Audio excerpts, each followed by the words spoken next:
Hello, hello. Happy Sunday. We're about to pop back into Scarlet Hollow. Um, just heads up, at one point during this, I'm probably going to get up, toss the cat out of the room, and close the door. Because my roommate's out with some friends, and more than likely they'll be back here, so when they get back, I'll toss them out. But no spooky ambient lighting in my room right now, because the cat insists on having some sun. Uh, But I got myself a cup of coffee. I had some breakfast, went for a morning walk. I'm all energized and ready to get back and see my baby boy Dustin. Like last time, I put the trigger warnings in the pin. Um, you can just, for people that are watching this on YouTube, you can Google Scarlet Hollow warnings, and it'll be the Black Tabby website. We'll have a list of all the warnings for each chapter broken up in it. Load. Uh, which one's later date? This is later date. Okay. End of episode 2, episode 3. Wait to proceed if you dare. Continue. Uh, you know what? Give me a full recap just so that I'm up to speed in case I forgot anything. Long lost cousin, bad news, 26 hours of bus rides with countless late night stops and CD depots that would have felt unsafe even in the middle of the night, and we won't find ourselves traveling like this, but your cousin bought the tickets. Funeral of Pearl and Scarlet, cousin's mother and your aunt. Seemed like something you shouldn't ignore, even considering your own late mother's rocky relationship with this side of the family. Welcome to our family's humble estate. Unfortunately, due to the current state of the house, only a few rooms will be safely accessible during your stay. I wouldn't go wandering anywhere else if you value your limbs. The floors have been known to give out. A single deer remains behind, staring down the beam of Stella's flashlight while Gretchen whines and pulls at her harness. Yeah, okay, so Aunt's dead. We never knew her because our mom was estranged from the rest of the family. Tabitha, our cousin, invited us, but when we got here, Tabitha really wants nothing to do with us until the funeral's over. Gretchen is Stella's dog. Stella is a YouTuber that does stuff on paranormal, and we can talk to animals because that's one of the traits that we picked. And Gretchen is a sweet Southern belle. Pain, rot, decay. Which you understood because we can talk to animals. Come on, you, whoever your name is, grab that flashlight and help me line up a good shot. Yeah, and there's Duke, who's either, I don't remember if he said he's a fan of the Dukes because his name's Duke, or if his fanship of the Dukes was prescribed to him because his name's Duke. As the creatures in the tree line grow louder and more numerous, Gretchen violently strains against her harness, but because we're strong, we're able to get both of them. Yeah, we heroically dive forward, tucking Gretchen under one arm and grabbing the flashlight with the other. I said, aim the damn thing, quit. Perfect.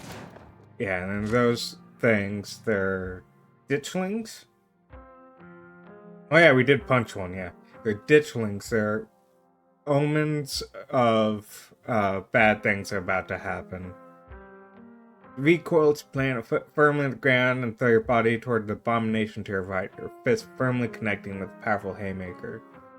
And we're told normally it's like one or two, but there's like a huge swath of them. Body feels wrong, as if your blow had just collided with a bag of loose organs instead of with the living creature. Yeah, and then there's Sybil, who has a bunch of tea and supplies tea to the local cafe diner. assume she also does other stuff, but just mostly remembers T.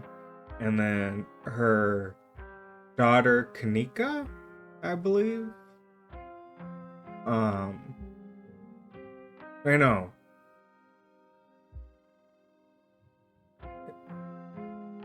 Or does she just live with her? I don't know. I don't remember. Because Kanika works at the general store. Yeah, I think Kanika's her daughter because there's a portrait of who I'm assuming is her father. And then Kanika's little brother is an asshole. I remember that much. Grandmother calls them ditchlings. They're a terrible omen, a sign of great suffering and destruction to come. So I know it's giving me the recap, and then I'm recapping parts of the recap. It says I'm speaking aloud what I'm remembering. In relative safety of your cousin's uncomfortable guest bed, events of the past evening seem like something that happened to someone else. You can still clearly picture the terror you felt in those moments, but now you're safe and you're warm. Yeah, and there's Dustin, our boy. Yeah, and he comes up a sandwich. Or just bread.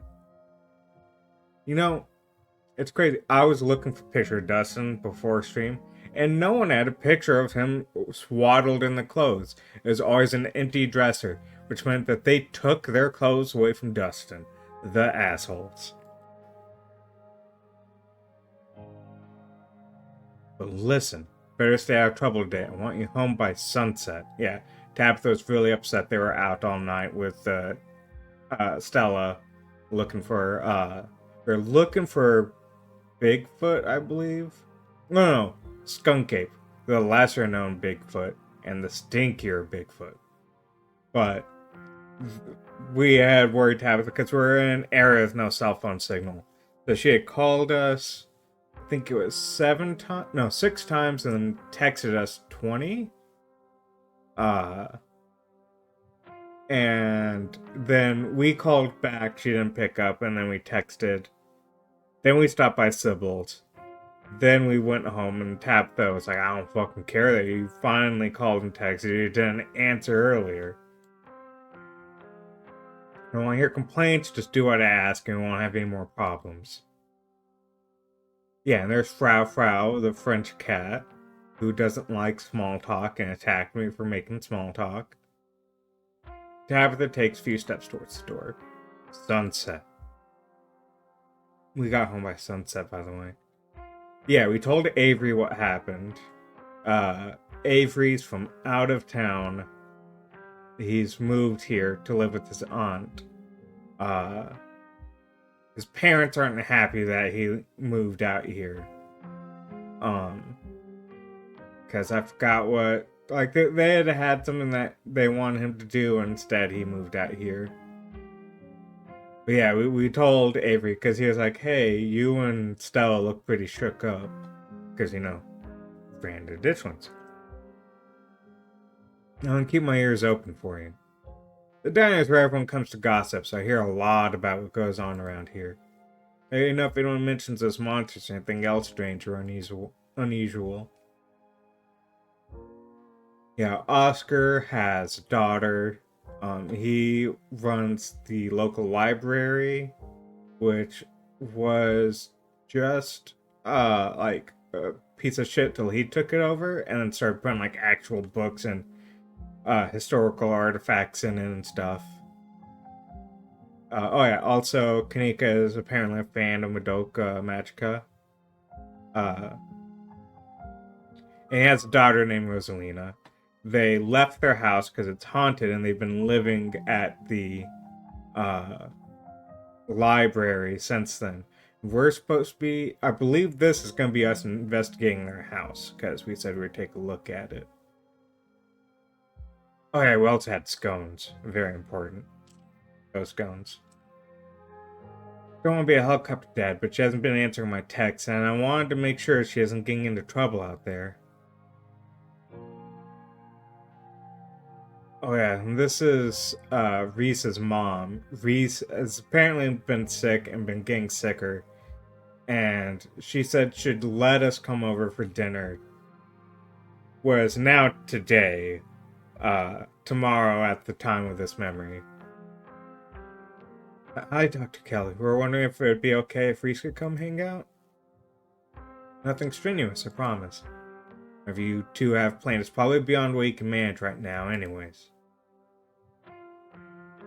Oh yeah, and then we got Wayne, who showed up after the night with the Ditchlings. Well, during the night with the Ditchlings, and showed up here. He's dead for one. He's been dead for a while. He used to work at the mine that Tabitha owns.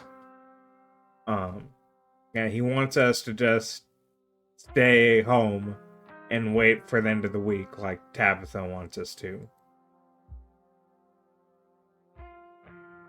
Yeah, and then we interviewed some people at the mines trying to find out, like, hey, anything strange been going on? And because we're investigating Tommy knockers, which are beings that live in mines and will knock on the wood either as a warning or to cause a mine collapse.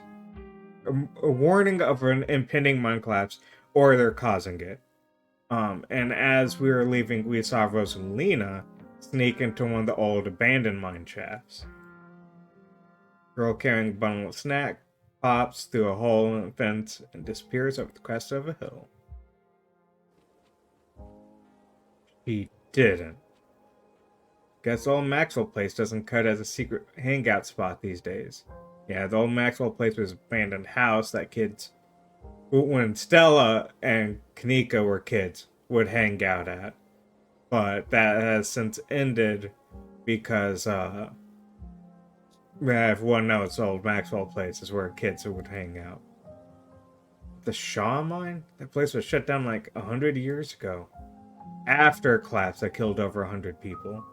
Oh yeah, Shaw is our, like, family's last name? No, Shaw is the first name? Shaw Scarlet, I believe, was one of the old mine owners, and he kept cutting corners and got the mine collapse, and they ran him out on a rail, literally by tying him to a rail and carrying him out of town. Yeah, and then there's kids. There's Kanika's brother, who's an asshole. Kid with coolest t-shirt. Bitch. And then someone that is Rosalina's friend, but is also, like, doesn't want to upset Becca, the bitch. My dad's a foreman at the continuous mining facility, and he says they only abandoned this mine because there wasn't enough coal left. It's actually really safe, and we can hang out here whenever we want. Which was not true. My dad says our house is haunted. Yeah, and then Becca, that other girl, and Rosalina went further into the mine. We got Kanika's brother and the podhead kid out, and then we went further into the mine to get Rosalina and them, because it's just not safe in the abandoned mine. We hear thunderous knocks, which was either a impending mine collapse or the Tommy knockers. Yeah, and then, okay, then they ran down there. Okay, yeah. There's something in the darkness before you that's much louder, though, and though you don't hear it, but you can feel it in your chest, like a deep growl of predator. Yeah, and then we took, like, a picture of that right before we passed out. And when we awoke, we saw these ghosts. No one else saw them. We didn't ask anyone else if they saw them during it because we didn't want to scare them. But we don't know why Tabitha's here. Tabitha's not supposed to be here. Yeah, Rosalina When we woke up, Stella had gone back to get aid. Rosalina was like, hey, wait, Becca and Alexis are still down there. She knows where they're going, and we followed her. On the way back out, the mine finally collapsed and crushed Rosalina's leg. Becca was like, I gotta get the fuck out of here. They're gonna call the cops and know that we were drinking. Alexa stayed behind. We waited for the ambulance to show up. Capta was upset because we did not call her before we went into the abandoned mine to go get the kids. And she thinks it's our fault now that everyone blames the mine for endangering those kids. But we're also like, you should have done more than just like loose boarding in front of it. And then we're in the gas bed, and Cat showed up. Apparently we don't care about the cat showing up. Yeah, we remember the whole thing.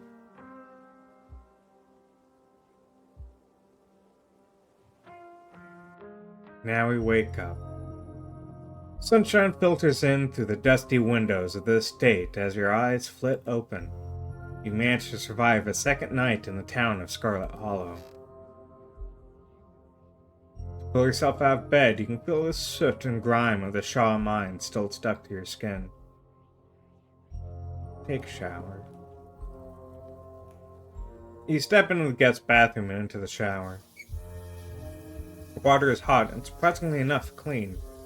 Steam fills your lungs and soot washes down the drain. You think about Rosalina's shattered leg and the image of a foot barely still attached to her body. Scrub feverishly trying to scrape the memories from your skin as if they're a part of the dirt that coats you. Think about Sybil's warning, the worst is yet to come. Think about Wayne and wonder how many times he's watched you unseen. Think about someone special. Think about finally being out of this hellhole and safe in your own bed. I don't want to masturbate in the shower, so let's just think about Sybil's warning. The worst is yet to come. You're done here. Hey, I'm gonna teach him for taking a shower. You're done here. You turn off the faucet and dry yourself off. Time to start your day. Check on Dustin. 2 Dustins.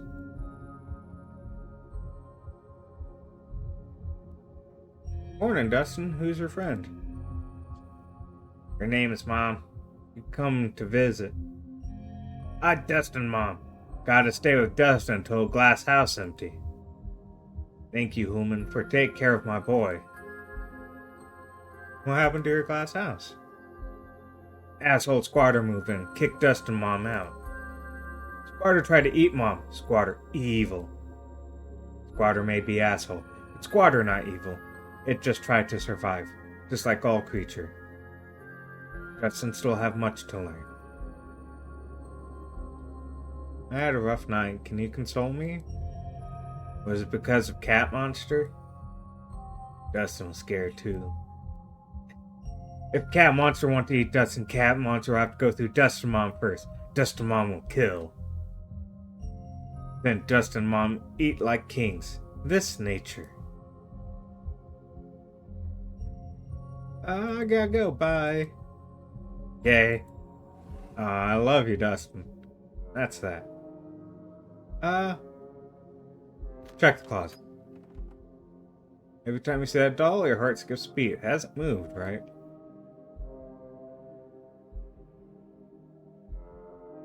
I feel like it used to have both shoes. I might be wrong, though. Look at the window. Hold your breath and approach the bedroom window. You saw something out there of the corner eye yesterday morning. You can't help but anticipate what might be out there. It's the same view.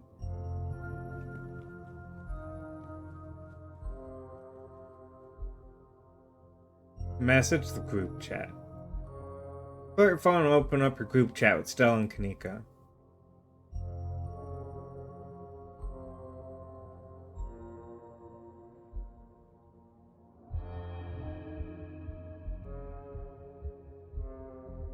Morning, how you guys holding up? Probably a bit before you give a response. Textile, huh? Yeah, send her a creepy mascot in a grungy basement. Yeah. Probably a bit before you give a response. Ex-Kanika. Yeah, send her a tired Ben Affleck. Probably a bit before you give a response. Okay, now head downstairs. Done everything you've wanted to up here. It's time to start your day. Whoa, game, I was not playing the field. I was just texting friends. You enter the kitchen to find your cousin in the midst of devouring a pint of banana chocolate chunk. She isn't alone. Frau glares at you from her usual spot on the counter as a red-headed woman busies herself trying to tidy as best she can. Vile woman, destroying the natural order of my kitchen. Tabitha's gaze swivels from the woman to you, her glare intensifying.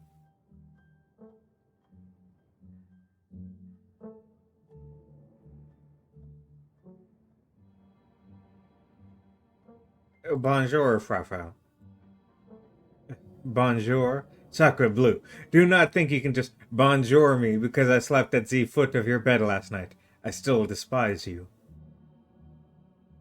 Be humans at one time. This is abhorrent. Your stink will linger here for hours. How am I supposed to bear it? I see. Talking to my cat again. Are you sure it didn't get hit on the head last night? Don't say good morning to our pets? I always make sure I talk to my farm cats in alpaca like they're people. Oh, she's cool. She owns an alpaca. I talk to Vlad when I see him usually. I usually say, sup, bud? He's sleeping right now. To me, they kind of are. Nobody lives out in the garden, right? Gosh, I wouldn't know. Miss Tabitha won't let me touch the place. Nobody lives in the garden. Why are you even asking?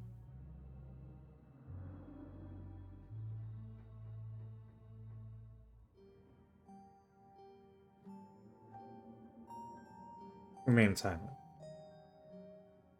Good. I'm glad you have a sense to drop it. Okay, now we'll introduce ourselves. Hi, I'm Sen. Good morning, I'm Janie. Just here to do my little weekly cleaning. Whatever cleaning Miss Tabitha will let me do, at least. Could have this place looking brand new, you know. I'm going making any big renovations, moving anything around, like knowing where my stuff is. Okie dokie. So nice to finally meet you, Sen. I mean, I guess it did meet you on Monday when you popped into the diner. Janie. Seeing someone somewhere and meeting them face to face are two completely different things, I suppose.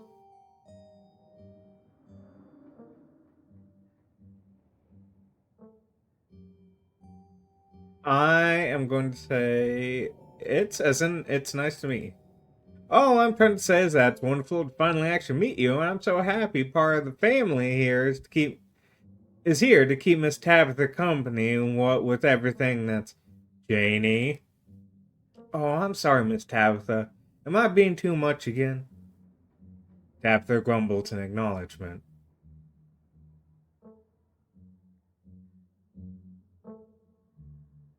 Any updates on Rosalina? Yeah, they had to take her foot. You're lucky that wasn't you. What were you thinking going down there without me? Tabitha takes one last spoonful of ice cream and discards the empty container, turning to you with her trademark scowl. Let's get going. Got an errand to run in town, and every time I've left you here alone, something terrible's wound up happening. So you're coming with me.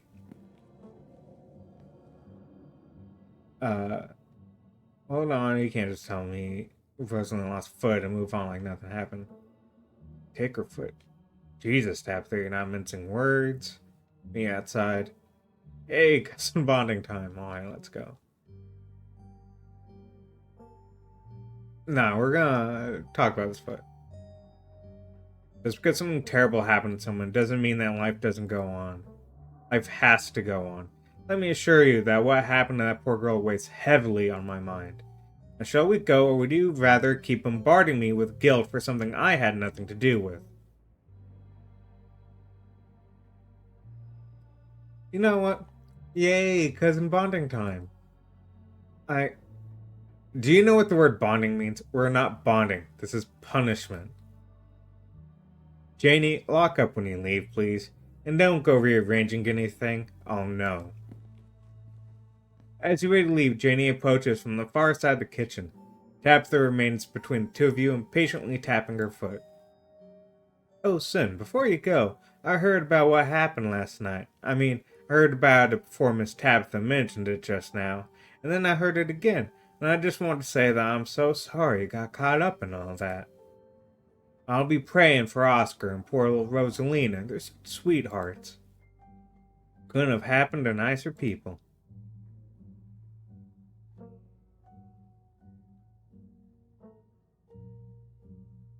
Thanks, last night was a lot. If you ever need to talk to anyone, my husband is a local pastor. He's a gentle man and always willing to lend an ear. He's actually been going a little stir crazy ever since we moved here, what with nobody really attending sermons. It'd probably do him a lot of good to talk you through your worries. Well, let's not just be like, you're married to that creepy youth pastor.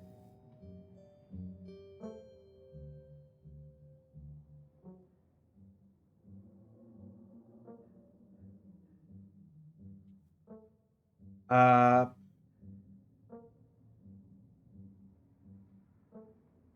we'll see. Oh, take your time, of course. You're here all week, after all. Just know that you can stop by the church any time. The door is always open. Have you seen any weird creatures around town? You know, now that you mention, I've been hearing some folks talk about weird creatures. I haven't seen anything myself, no. Unless it can't whatever massive rats have taken up residence in the church. My little tulip keeps pretending they're her little fairy friends or something, taking nibbles out of our trash. But my husband's put out some traps, so hopefully that'll be dealt with soon enough. I'm gonna stop the two of you right there. Sim, I'm busy, and not in the mood to stand around waiting while you play Nancy Drew with my cleaning lady right in front of me. We're leaving. Bye, Janie. Alrighty then. Be safe out there, you two. Tabitha practically drags you from the state, one hand clasped firmly around your arm. It would be easy to break your powerful arms. Sorry.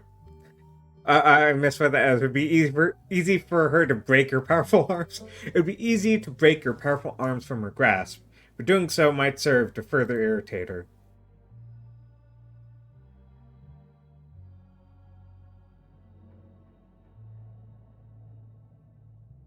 It's good for her to think there's a pecking order. You let Tabitha continue dragging you all the way into her car, from there into town. It's good for her to think there's a pecking order, and one day soon she's in for a rude awakening. The ride to town is uneventful, your cousin unsurprisingly more focused on the road than on making conversation. What? She's usually such a jabberjaw. Alright, we're just popping into the general store for a few minutes. What are you doing at the general store? Picking up tea from Sybil. Oh, neat. What kind of tea? I don't know. The kind Sybil makes. She makes a bunch of weird stuff. I don't know what all of it's called. Quit interrogating me about tea blends. Jeez.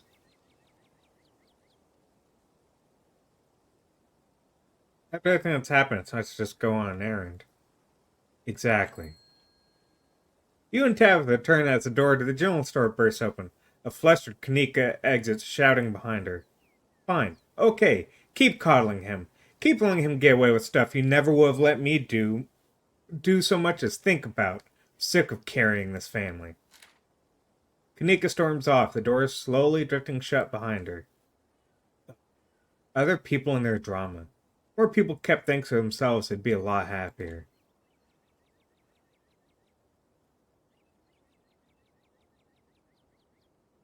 You cannot get stronger if you do not fight. True strength is not being afraid to show when you're struggling. Being able to pick things up and put them down doesn't make you an expert on strength of character. For Burning Daylight, come on already. Me being able to pick up and put stuff down does make me an expert on character, okay? Bells of the general store chime as you cross the threshold. The smells of old wood and steamy herbal tea flood your senses, making you feel instantly at home. Good morning, you two. I hope you're doing well after last night's activities. Morning. Is the new blend ready? Of course. Then, if you'd like to keep Miles company, Tabitha and I will be just a minute.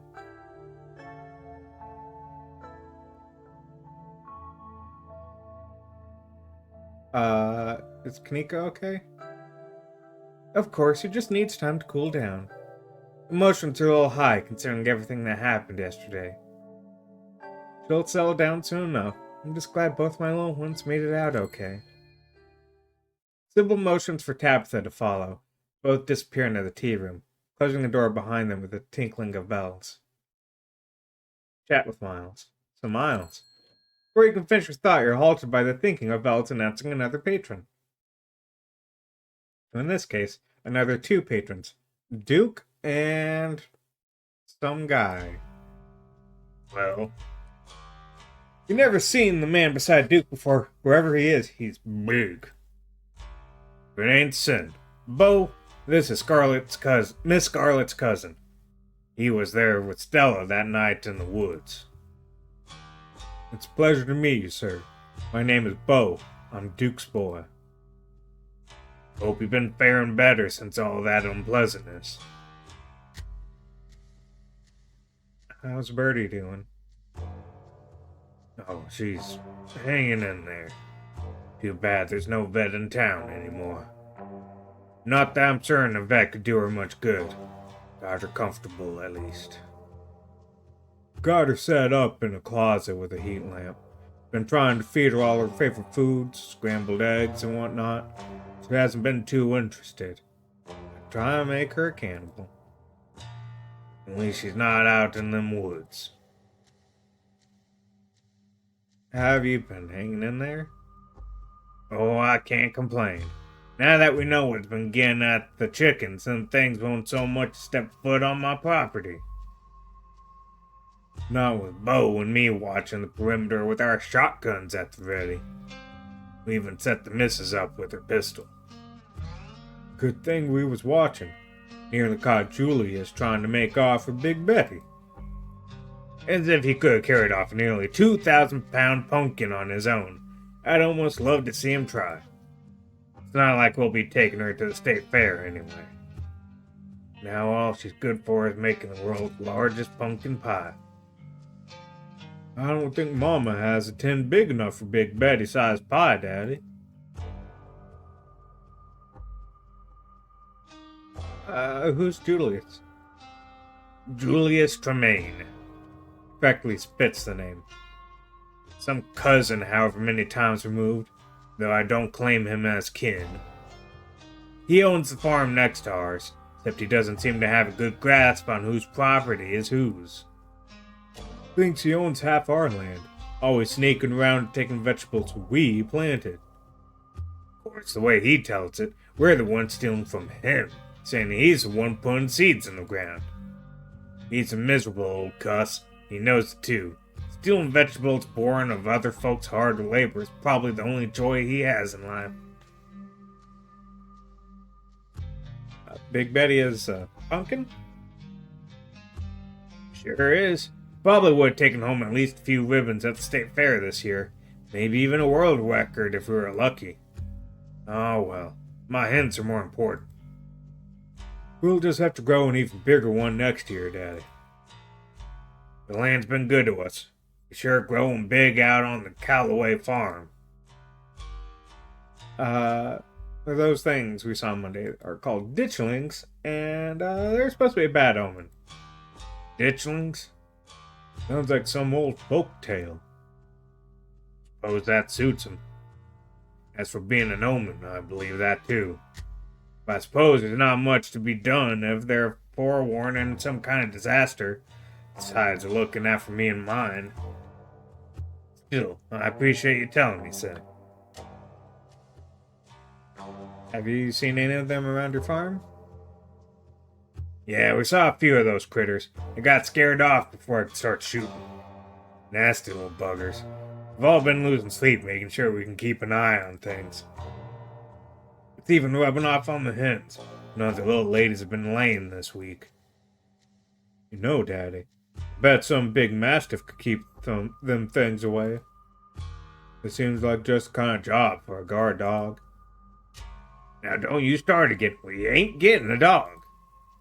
I got enough mouths to feed, and as much as you say you'll take responsibility, I know it'd be me cleaning up after it. Besides, I don't have much faith those things would be stopped by a dog. I saw more than a few in that nest. Things have gotten worse as kind of the mine collapsed. Did hear whispers about what happened at the mines last night.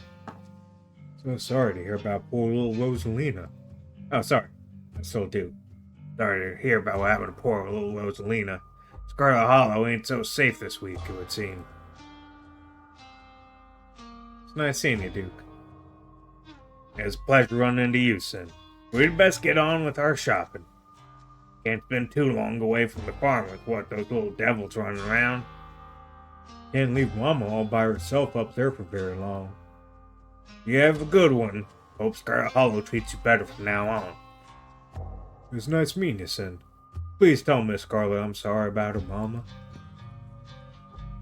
They shuffle off into the aisles. Tabitha and Sybil are still in the tea room. Her phone buzzes. Oh my god, hey, I overslept. Still gotta make myself breakfast. Me at the library after and figure out a plan. Then buzzes again. Still, I send you back an image of an exhausted alien. Hey again, Lowell, if you want to come over for breakfast, would not hate it.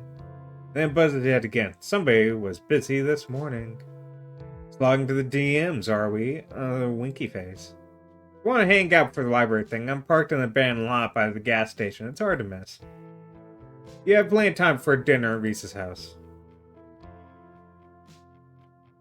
I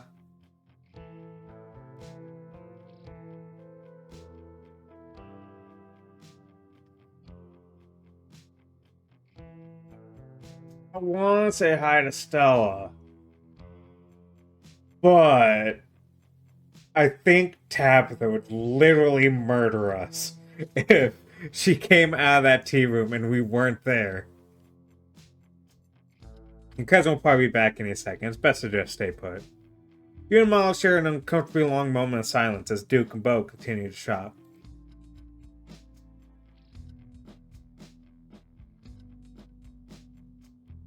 Did you hear about how Rosalina's doing?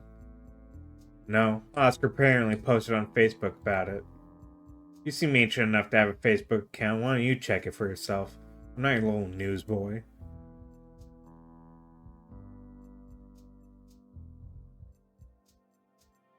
Trying to ask about your friend. She's Alex's friend. I don't know her. Just go to school together, that's it. Miles returns to his phone. Harry Daly's going. Miles doesn't dignify your question with an answer. Tabitha bursts out of the tea room, tugging a pouch of herbs to her coat as she walks. She looks at you in surprise. Oh, he actually stayed. Kind of expected you to go running off the instant I left you alone.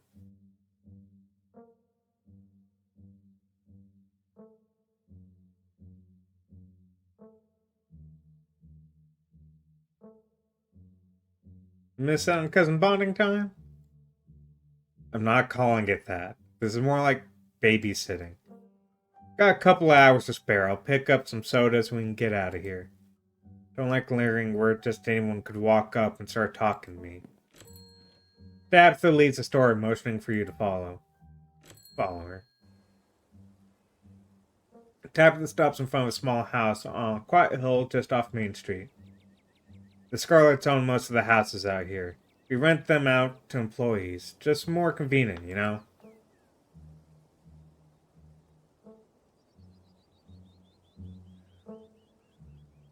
Here, I thought the estate was your secret lair. The estate is my non-secret lair. Everyone knows I live there. Now, come on, let's make ourselves scarce before we're spotted. Cousin pulls out a heavy set of keys from her pockets, picks out one marked with a bright strip of green tape, and unlocks the door. Come on in, don't worry, it's empty. You follow your cousin to the model home. We haven't rented this one out for years. I come here to get away from it all? Does that make sense? Kinda like a vacation home, but I don't have to travel. Anyway, make yourself comfortable and have soda. Okay, I do like that she's got boots on. Tabitha hands you a cream soda before settling in on the couch.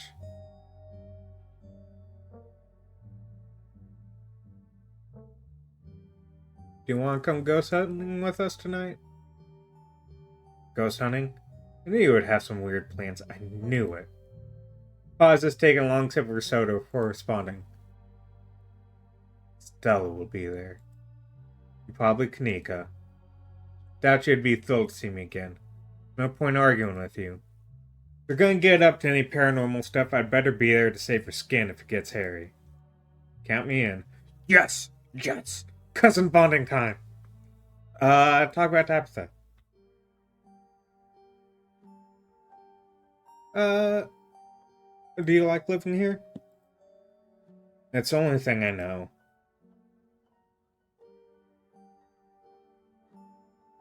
You went to Blowing Rock, right? My what? Oh, it must be one of Janie's. She's always saying we didn't have enough cups. There are 3 cups. That's plenty. One for me, one for Pearl Ann, and one for the occasional guest. But Janie said her husband has a ton of dumb old souvenir mugs from his travels. Not that I asked. She just tells me stuff about her family. Anyway, she said they have mugs to spare, as if I needed her charity. Guess she must have snuck a few in under my nose. I have to remember to toss them when I get back. Anyways, to answer your question, no, I don't travel. Too much to do. Sure, I'd like to see the Outer Banks one day. But I'm the head of a company. It's not like anyone can cover for me.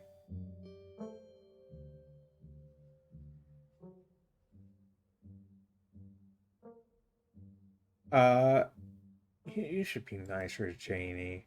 Seems like a nice lady just trying to connect with you. Please, spare me the lecture. I shouldn't have to make connections with random people just because they want to make connections with me. Just want her to come by once a week, clean the house, then pick up her paycheck and leave me alone.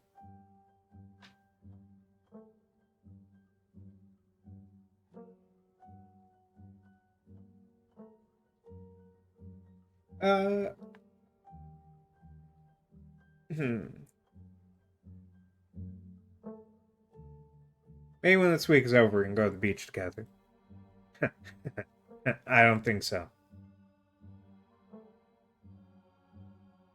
I love that smile so much. It is the best drawn smile ever. Uh, I actually want to. Yeah, there we go. Get a screenshot of that. Can we try some of that tea picked up? It smells nice. Nope. It's a sleepy time tea. Don't want to drink it in the middle of the day. Do you actually like running the mines? It's a job. An important job. I've had years per land drilling that into my head.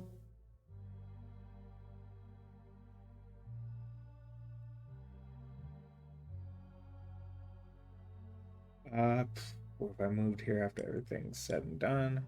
Because the town falls to ruin. Why is it your responsibility? You should just leave. Things aren't bad everywhere. Oh, isn't much worse here than it is out there. Hmm. What do you want to do if you weren't here?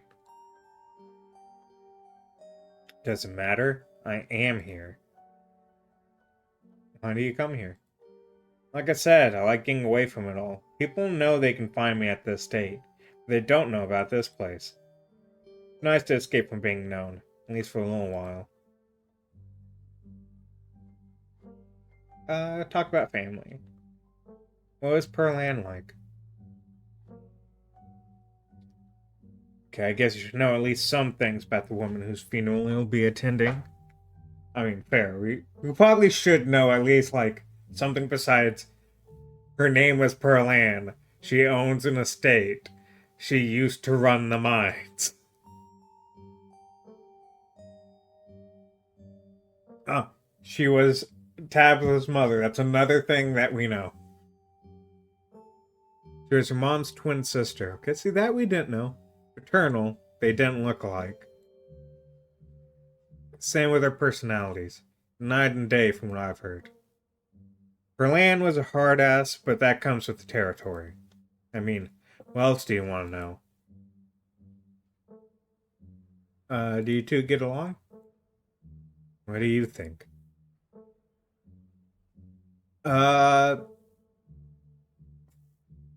See, that's the thing. I don't know. I guess no? How'd she die? Sleep apnea. As in she choked to death in her sleep? Or, like... Yeah, like I've known people that have sleep apnea, where they just start choking in their sleep because they stop breathing. Or have trouble breathing. Didn't know you could die from sleep apnea. What was your dad like? Don't know. Just up and left one day.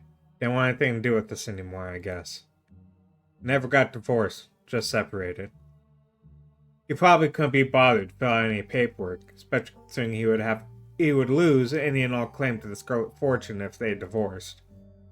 And he'd have to pay child support for a kid he couldn't be bothered to call on her birthday.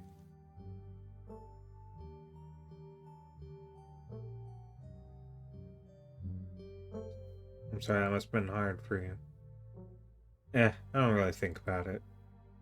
If he didn't want anything to do with me, his loss. And what do you think of Silas and Shaw? What's there to think about? For better or worse, they're the reason I'm here, getting interrogated by you. Okay. What kind of things did Pearl Ann tell you about me and my mom? The sort of thing you'd probably expect. A lot of it wasn't necessarily wrong, either.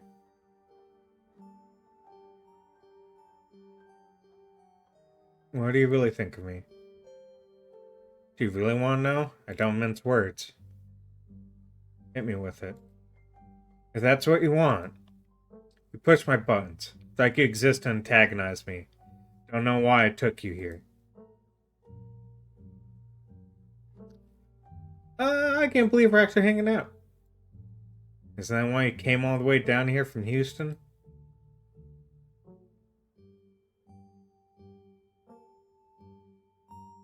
You're a bad person, ain't you, lad on?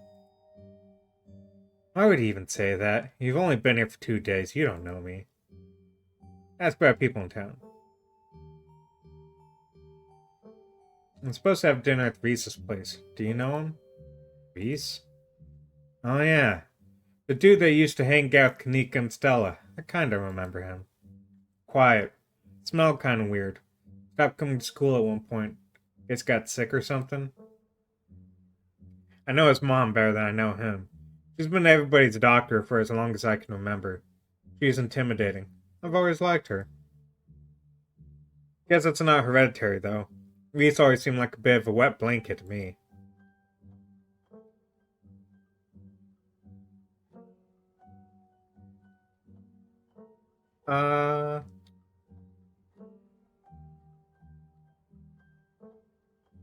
What is with you and Stella? Oh, not this again. But fine. We were close in high school. Really, really close. We'd have sleepovers a few nights a week. Spend all night watching monster movies, eating chips, and... Anyway, Pearl Ann didn't like her. I'd always have to lie and say I was going over to her place to study. When we graduated, it was impossible to see her anymore. I There are no more excuses to go study. I was too busy learning the ropes at the mine. Glenn made sure my every waking minute was occupied. Didn't have time for friends.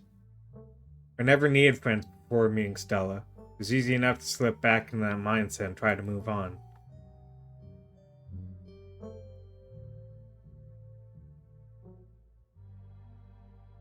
Should hang out with her again. It's not like Pearl Ann could stop you. And she misses you. Tabitha takes another sip of her cream soda, avoiding eye contact. I don't know, that was directly her making eye contact in that picture. Guess there isn't anything standing between us anymore. Hadn't really occurred to me yet. Do you want me to try to get you in with Kanika? Please. If she's anything like me, that would only make her hate me more. I have dignity, he said. You had some harsh things to say about Oscar last night. Do you really believe what you said? I do. Some people shouldn't have kids. What's going on with Wayne? He's been following me. I think there's something wrong with him. Wayne? As in Sam Wayne. I don't know who you think is following you, but it can't be him. Sam Wayne wasn't a creep. I'd rather not talk about it.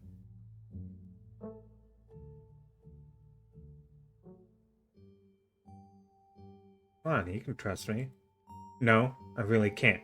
Fair, I should have known that was, like, not the answer. What do you think of Avery?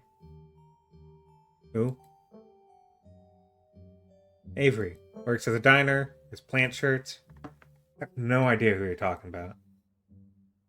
It makes sense. Diners where everyone goes to hang out, and she wants nothing to do with anyone. Of course you want to know who the fuck Avery is. Do you know Sybil well? Everyone in town knows her. Why did you hire Janie? Verlan hired Janie. She was my babysitter before she started cleaning the estate. The police were really on my ass. I wouldn't really worry about them. Her family is the law around these parts. Just do your best to stay on my good side.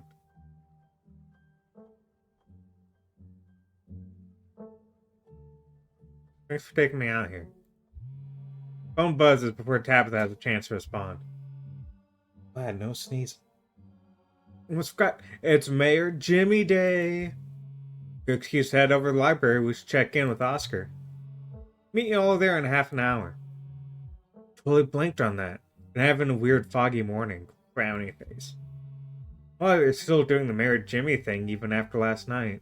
Do you think news has spread yet? Yeah, we should go see Oscar. See y'all soon. Somebody's popular.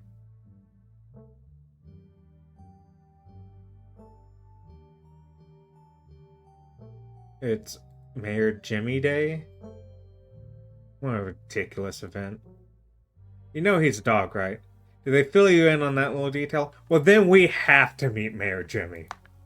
We haven't had a human mayor in Scarlet Hollow since at least the early 1900s. We've been a dog mayor town since then. Tabitha takes another sip of her soda, smirking. Everyone knows it's our family that holds power in this town. Still, sounds like it'd be kind of fun. Even I can admit it's funny watching everyone fawning over the little guy in his mayor get-up. Stella's gonna be there. Yeah, count me in. We can finish our sodas and head over. Aw, she likes Stella. How do I look? It's been a while since I've been out in public like this. Excuse me, Miss Scarlet? Can I help you? Becca stares at you from a distance as the furious woman tears in Tabitha. This must be her mother. What the hell do you think you're doing down here grinning like a buffoon after everything that happened last night? A mind collapse almost killed my poor sweet innocent child. There'll be hell to pay. Heard that one girl had to have her foot amputated. That could have been my child. Don't think I won't be pressing charges. Mom, please, you're embarrassing me. Shut up, Becca. Mommy's advocating for you.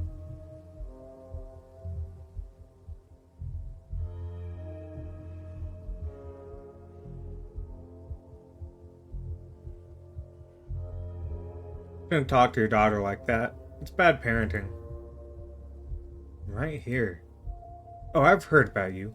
What do you possibly know about being a parent? My Becca has never done anything wrong in her life. It'll be hell to pay for both of you. What legal grounds do you think you even have? There are signs. The place is boarded up. I did my legal duty. You don't have a leg to stand on, so don't try to threaten me. Mom, can we just go, please? If I were you, I'd listen to your brat. You haven't heard the last from us. You'll see. The woman storms off just as quickly as she stormed in, Becca following at a distance. God damn it. She's right. Can't just hang out around town the day after someone like that. Doesn't look right. Should be up there, even if it's just to oversee what's going on. If I'm supposed to run this place, I've got to get my head in the game. Can't slip up like this again. Tabitha's eyes straightening up, her scowl returns. Stay after Hubble. I'll see you at the library tonight. Cousin turns and heads back to her car, leaving you alone on Main Street. Go to the library. You enter the library alone. Busier than usual, and a small crowd has formed in a corner of the main foyer. Yes, you're here. Thank God we have something to do this morning. My family's been driving me nuts. Yes, the whole gang's here. I've been waiting to introduce Sin to the mayor for like the entire time I've known him. It'll be worth it, trust us. Alright, shall we? Oh my God. He's even got Secret Service. I love him. Yep, he's a dog. You can tell this dog is the mayor from his old sash and his fancy top hat. There's a regal air about him, almost as if he knows the position of authority he's been elected to. You haven't met the serious man by his side, but you have to assume that he's the mayor's handler. Good morning, citizen. I don't believe we've met. He holds out his paw as if to shake your hand. Shake his paw. It's lovely to meet you, Mr. Mayor. You take his little paw in your hand, but the burly security detail stops you. No paw shaking. Only head pats and ear scratches allowed. I must apologize for my security detail. He has my best interest at heart, but he can be a little gruff at times.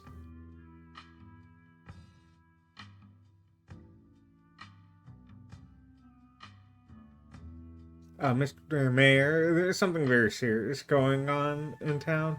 We need your help. Murmurs stir in the crowd behind you as you relay the danger to the mayor. Of course, the pet disappearances. I've been made aware of the situation. But what do you expect me to do about it? It's autumn. That's tourist season in Scarlet Hollow. I can't turn away the lifeblood of this town, not with the mine faltering the way it is. There was a mine collapse last week. We don't need any more news of disaster last night.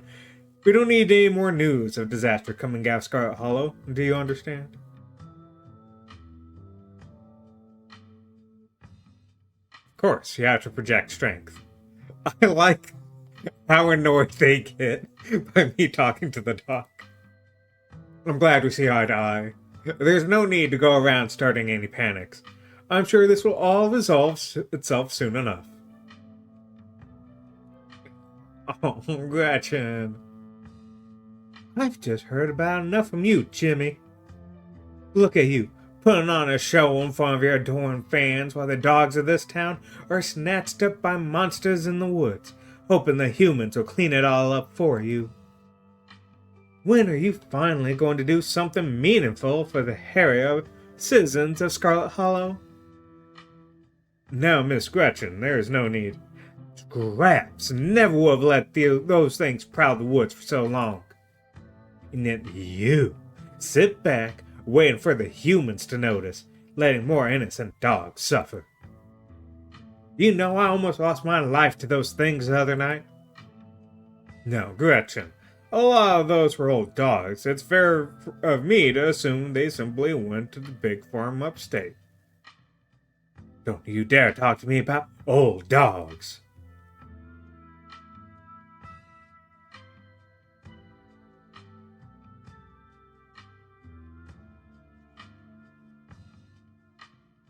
Got a good point, Mr. Mayor. You're damn right I do. Scraps would have been out in those woods at the first sign of trouble, tearing out the throat of any creatures who dared threaten the dogs of Scarlet Hollow. Yet here he is, posing for the little rectangles like nothing is wrong in this town. Gretchen squirms in Stella's arms, straining to get at Mayor Jimmy. Hey, whoa, Gretchen, calm down, old girl. You're gonna pull a muscle. Mr. Franklin, I think now's a good time to dispose of this riffraff. Miss Richmond, I'm gonna have to ask you and your dog to step away from the mayor. I should have known better. These two have never been able to get along. Sin, you've gotta fill me in on their little feud later. I've always been curious about why Gretchen gets so fussy near Mayor Jimmy. Stella, I like that Stella, I think, is now finally starting to believe that I can talk to animals. I know Kanika still doesn't believe me, but I like Kanika's shirt. It's real nice. Stella walks off, still struggling to get a hold of Gretchen as she shouts insults back at Jimmy. Ingrate, ne'er-do-well, you dog. Kanika is quick to follow. Oh, little dog cookies jar. That's cute. I like the pictures of the previous mayors.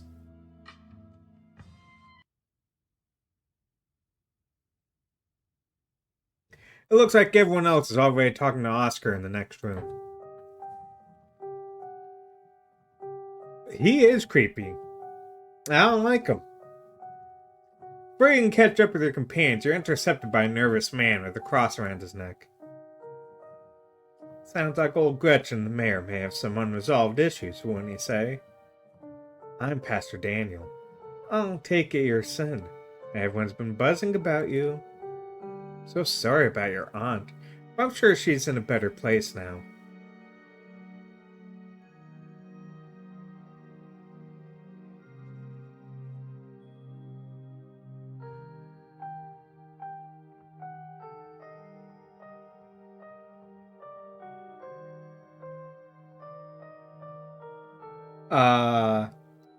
The mayor is a huckster and fraud. The bastard cares more about tourism than the fate of this town.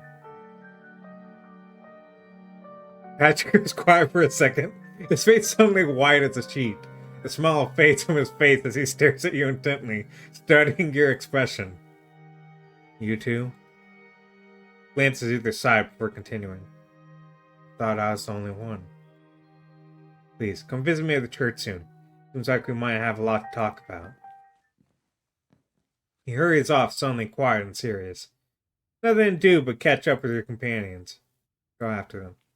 I don't know if he means you two as in you can also talk to animals, or you two as in you also believe something terrible's going on. Oscar got that dad bod going on. Oh my god. Poor Rosalina. Can't even imagine how scary that's been for her. She seems in high spirits right now, but they've got her on some pretty strong pain medication, so I'm not sure how she's going to feel when that wears off. And what's the whole foot? Yeah, it's bad. But she's alive. We'll both be able to move on from this. Just have to get through the tough parts first.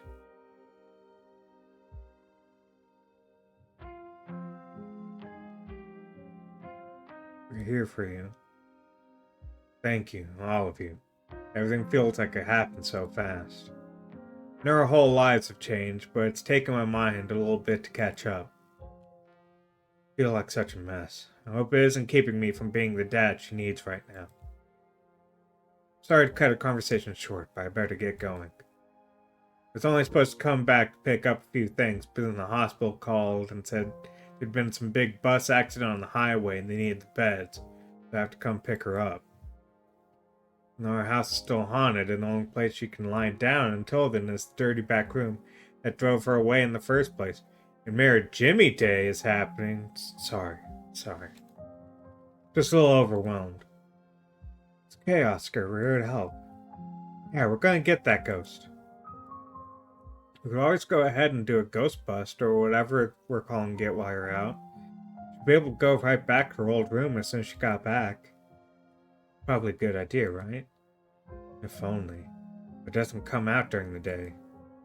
So any busting attempts are gonna have to wait until after nightfall. I'm not even sure we can get rid of it all. I think I'd have to see for myself that it was gone. It managed to trick me a couple of times, and I can't handle any more surprises right now. I've got every ghost hunting device known to man. You're in good hands, Oscar. I just noticed that she has the whole ghost busting uh coveralls. It's nice.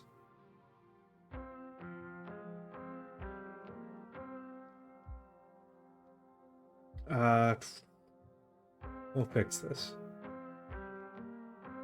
Heck yeah, we will. Yeah, whatever this is, we'll get to the bottom of it tonight. Thanks, guys. I really appreciate it. I'm heading out. It should be dark by the time we get back, so I suppose we'll see you all then. Oscar hurries off, car keys jingling as he jogs out the door. Let's head up to Reese's. Maybe we can get him to come ghost hunting with us. I don't know. You're not going to try to get Dr. Kelly to let him leave the house, are you? Kick us out for even asking. I wonder if he even knows what happened last night. I don't know how disconnected he is from the news around town. Geez, should we tell him? Gosh, I don't know. Maybe we just play it by ear? Anyway, shall we? Time to go.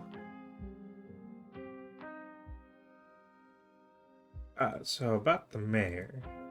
Right, he's gonna help us? What is he like? He's corrupt. That dog cares more about tourist money than protecting the town. That goes Jib. He's good to see someone willing to keep things orderly during time of crisis. Not sure we can count on his support. But scraps next election. That's who Gretchen supports. He's corrupt. Dog cares more about tourism money than protecting the town. Does Hollow even get tourists? Nika laughs. We get a few. We'll all come to see the mayor. Plot thickens. I finally met Pastor Daniel. Only a matter of time until he tried to pull you aside about grief counseling. My dad died. I had to ban him from the general store for a week. He wouldn't stop leaving these little pamphlets at the checkout. I don't know where he finds so many.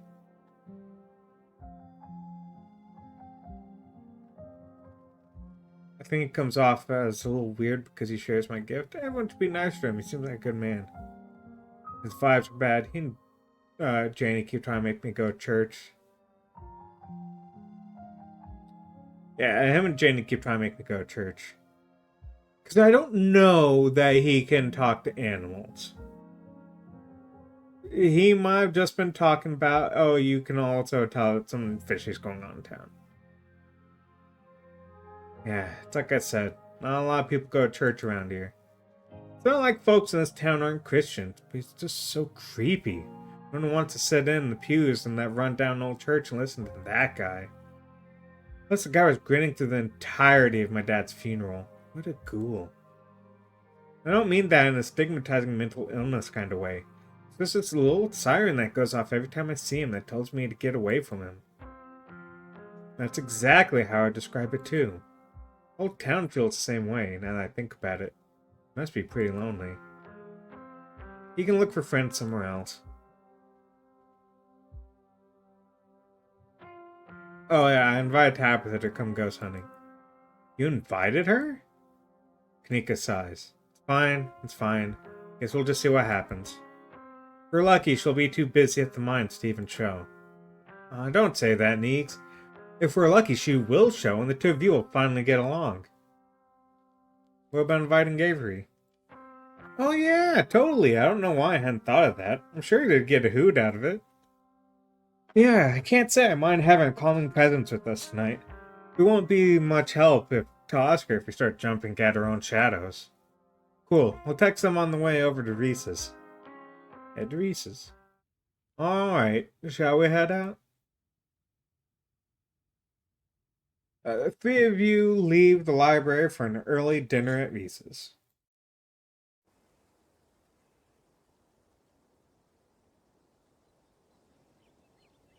Also, I'm not sure. It sounded like the way Stella was talking that Avery is non-binary, so I'll try to remember that. You once again find yourself in front of Reese's house. Cold hesitation grips you as the building looms over the hilltop. Though it's only early afternoon, it feels much later, the sun already sinking behind the tall mountains that surround Scarlet Hollow. We're a little early. What if Dr. Kelly yells at us? There's no such thing as early when you're hanging out with friends. That's just extra time we get to spend together. Okay, what if she yells at us? It's too late. The door swings open. Hey. Reese! Oh my god, dude, it's been ages. You must be Sen, right? Heard a lot about you. Stella's been relentless about making sure I got all of the Sen updates. Well, I got some messages. Let me look out.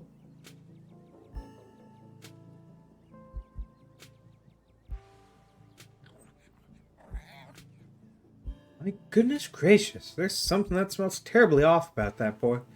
Get away from my Stella, you fiend.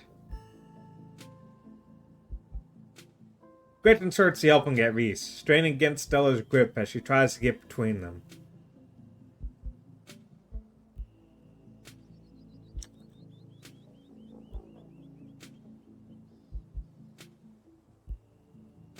Are they here already?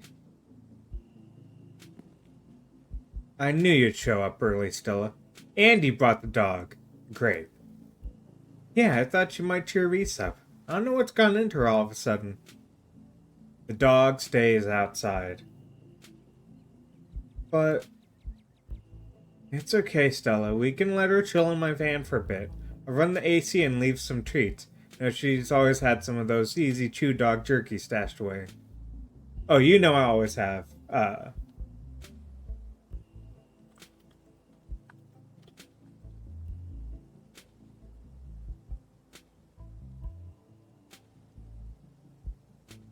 Look all, the gumption. This is a violation of my rights.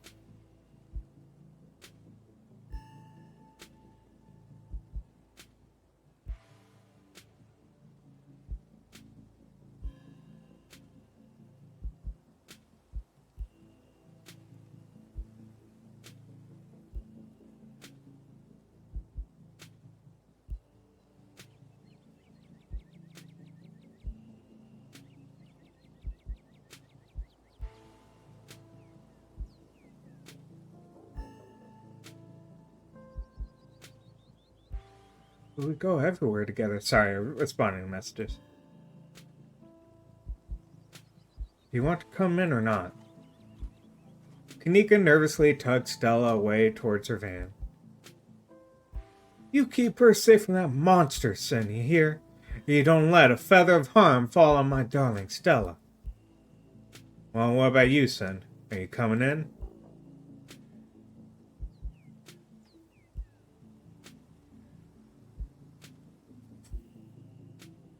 I don't want to call the guy a monster.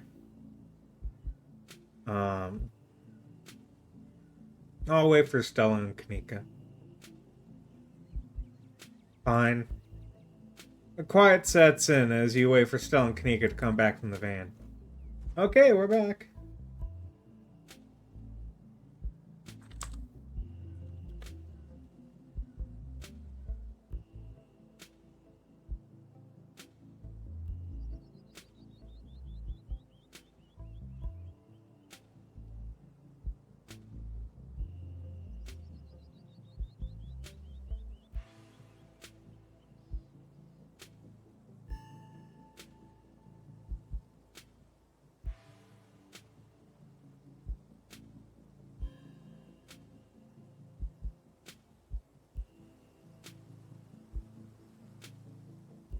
Okay, we're back. Great, let's get this over with. The house feels cold. Not only is there an odd chill in the air, the building itself feels too sterile, uncomfortably tidy to the point where you're nervous to touch anything. They also have some interesting art. I'm not saying I dislike it, it's nice art. Just not the art I would have expected.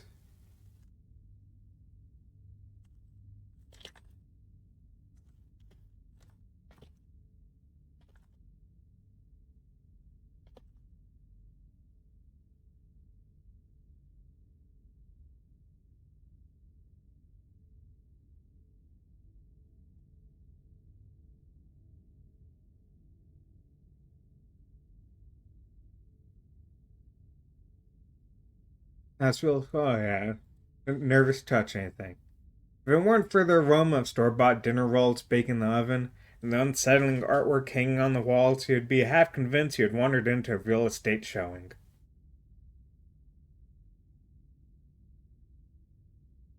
So, how can I lend a hand? Sitting down at the table, not puttering around my kitchen? Alright, lady. She's got her pants hanging. That's something I really want, is to have my pants hanging. Now, it's one, it's a nice aesthetic, but two, it's just like I don't know. I like them hanging. Uh, I remember visiting a family friend's house who like did home remodeling for a living, and so like their house was just like they could buy everything at like discount.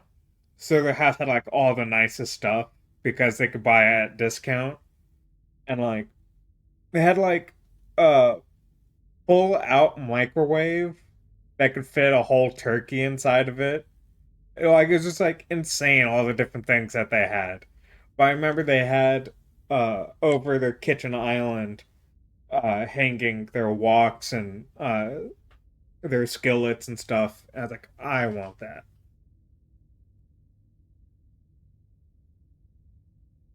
I made sure everything was done well in advance, so the only thing left are the dinner rolls, which shouldn't be long. Then we can have a quick dinner and you can leave my house and go on about your business. I was kind of hoping to see Reese's new art. Oh, so that's probably Reese's art then.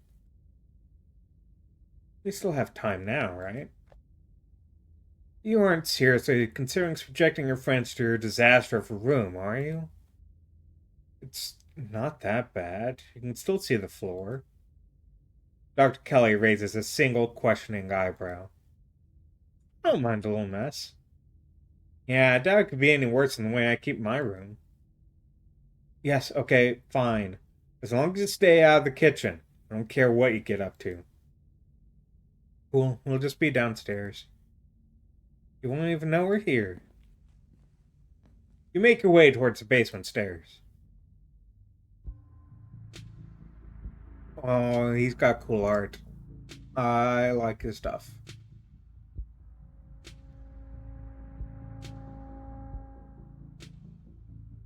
The basement is what you might expect to have a tortured artist who spends all his time confined to his studio. Discarded canvases line its edges, while trash and sketches leak out from their piles into the corners of the room, hiding the bare cement floor.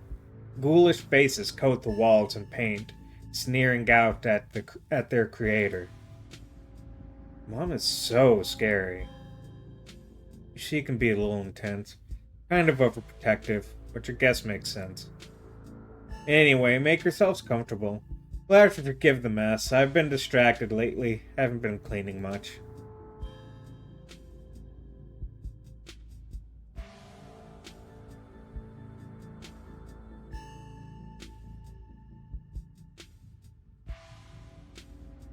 Hey, Lorelai, how's it going?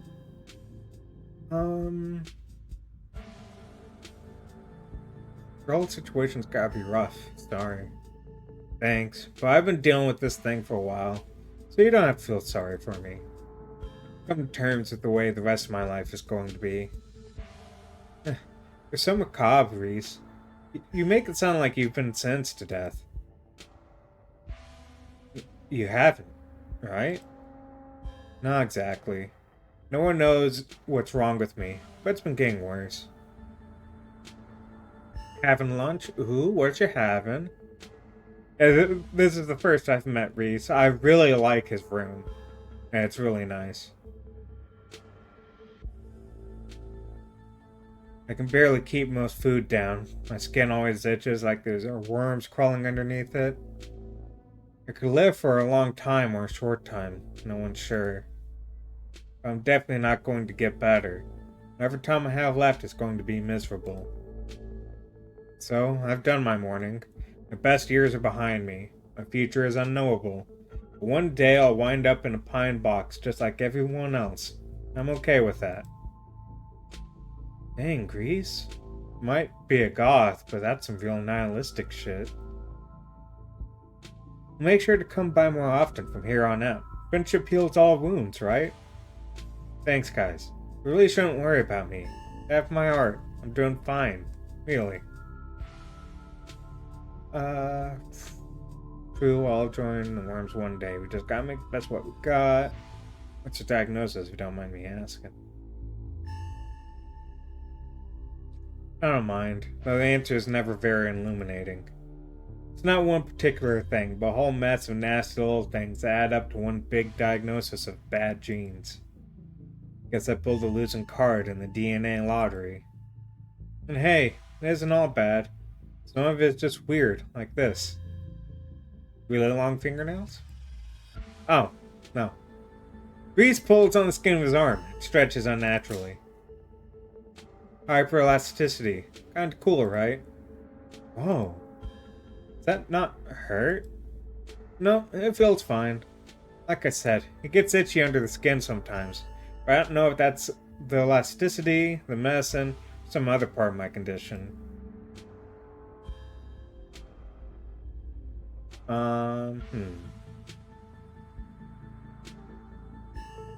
So, Estella told you everything about the past couple of days? Well, she's told me all about what you guys have found out there. I could see some of it myself, but, you know. He gestures in futility towards the walls of the basement. Are you sure you can't just sneak out one of these nights? The doc isn't keeping me prisoner here, Estella. I'm sick. You know that. Sorry, man. I didn't mean to. There's nothing to apologize for. I appreciate the effort. Really, I do. There's nothing you can really rescue me from.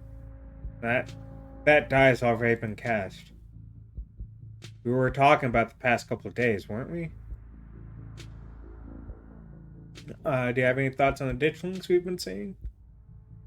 Yeah, they've been coming up to my window at night. Wait, really? Is that where you text me that they look something out of your nightmares? Yeah, I thought I was hallucinating. I hadn't put together that we might have been seeing the same thing until just now. I've been sketching them, actually. Tell me what you think. Yep, that's them alright. Especially that one. Hey, it's the baby getting evaporated. He pulls out a sketchbook from one of the piles in his room. Okay, that's exactly what I saw on my way home last night.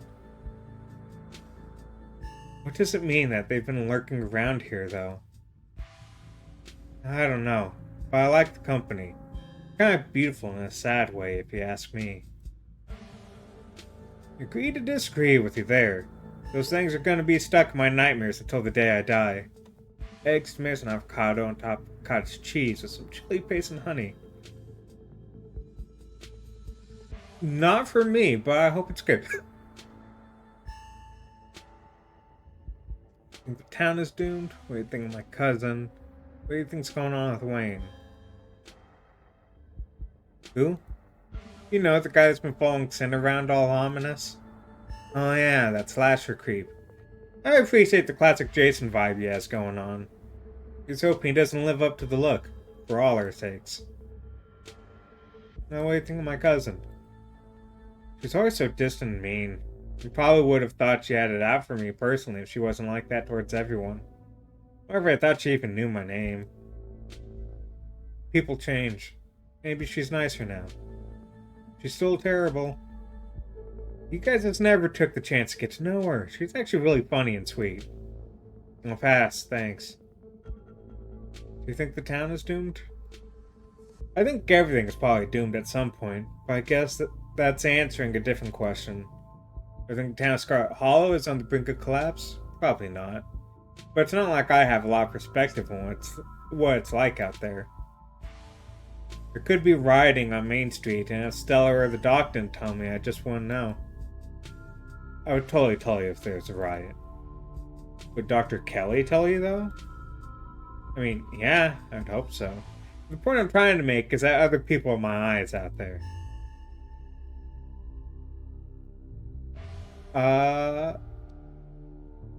You know what? Your mom is scary. I'm going level with you. I feel like she used to be less scary, but maybe I was just oblivious as a teen. Speak for yourself. Possible she's gotten a bit of an edge lately. I think my condition has been stressing her out a lot. It used to be something she thought she could fix. I think she's kind of accepted that it's just something we have to manage. But even if she is a little harsh, she means well. She's just looking out for me. I know you think you need her, but there's plenty of people out there who would love to dot on you. No. I guess that makes sense. She's probably just worried about you and doing her best. She's controlling. Is that isolating you from your friends looking out for you? She's kind of hot. Yes, she's trying to do her best. It's a bit over, but she's trying to do her best. Are you sure it's not that I just did something wrong and she's never forgotten it and will hold it against me until the day I die? Actually, Kanika, I think she admires you. She says that you have a good work ethic and she has a lot of respect for people like that. Really? She really said that? Oh. I can't imagine how mean she must be to people she doesn't like. I think she's usually nicer to them. That's how you know you've really messed up. What about me? Does she say things about me? Do you want to know? Well, when you say it like that, no. Just keep imagining us as very good friends. That's quite a movie collection you got. Any recommendations? Let me think. Oh, have you heard of Shino-Chi Deathblood? I saw that for the first time recently and blew me away. Recent example of both Japanese horror and found footage done right. You could even put it on after dinner if you guys are interested. Dang, God, usually be down for that, but we've got to head over to Oscar's after this. I promised we'd Ghostbust his place. He's apparently been dealing with bad haunting. I feel like we should really be there for him tonight, considering everything that happened. He and Rosalina both need her support right now. I'll take a rain check on the movie, though. Yeah, we'll definitely come by for movie night this week. Free tomorrow night, same goes for Sen. I should probably work tomorrow, but I can close up early. Your art. I really like it. Exquisite. Thank you, Sen. I really make my art for other people. It's always a nice surprise when it resonates with someone, especially considering how personal these pieces are to me. Having other people look at them sometimes feels like I'm having them look over my raw wound. You know, I still got that painting I stole from you back in I still got that painting I stole back from you in high school. I even took it to college with me. You make good stuff, dude. I don't know, you should get rid of that old thing. It's ancient. Knowing there are people out there who might see something I made in high school is horrifying. No way. It's rad and people compliment it all the time. You could gain real following if you ever posted these online, you know. Nah, I think I'm okay sticking to sparsely populated late night live streams. That's all the social media I can handle. I don't know how you do it, Stella. Having to exist in front of all those people all the time. Knowing some version of you lives in their heads, knowing they can expect something out of you that you might not be able to give them. Okay, but if the only time you ever put your art on display is a live stream during ghoul hours, when am I going to be able to see what you've been working on?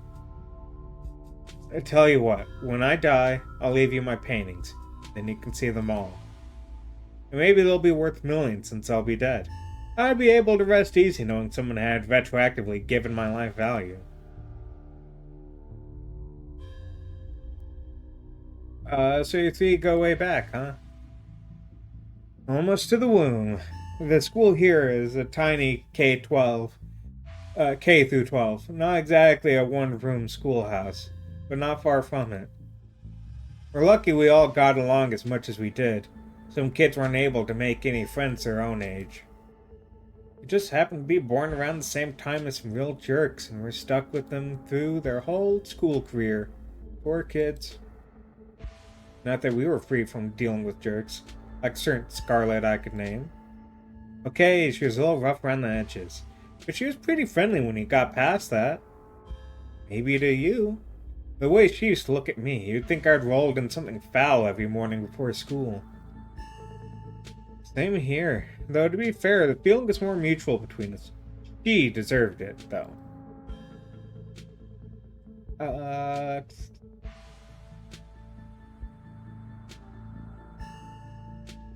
I'm not gonna ask him to come ghost hunting. He definitely can't come.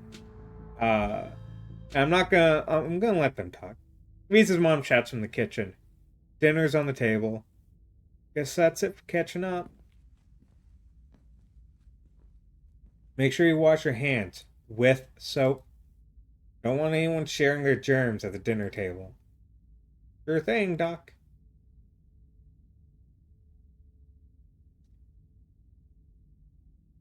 Yes, ma'am.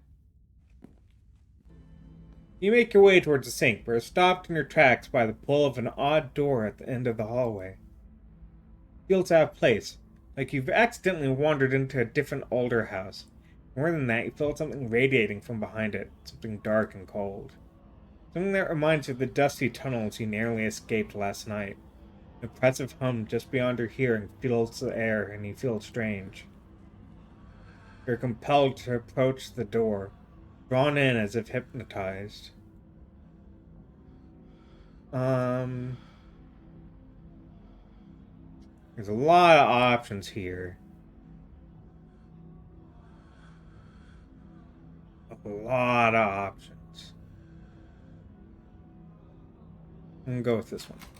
Before you know it, the doorknob is turning in your hand, heart full of both deep dread and a compulsive need to know what might be on the other side. What do you think you're doing? Well, there's something compelling about this door. No, there isn't. Now wash your hands. Return to the door.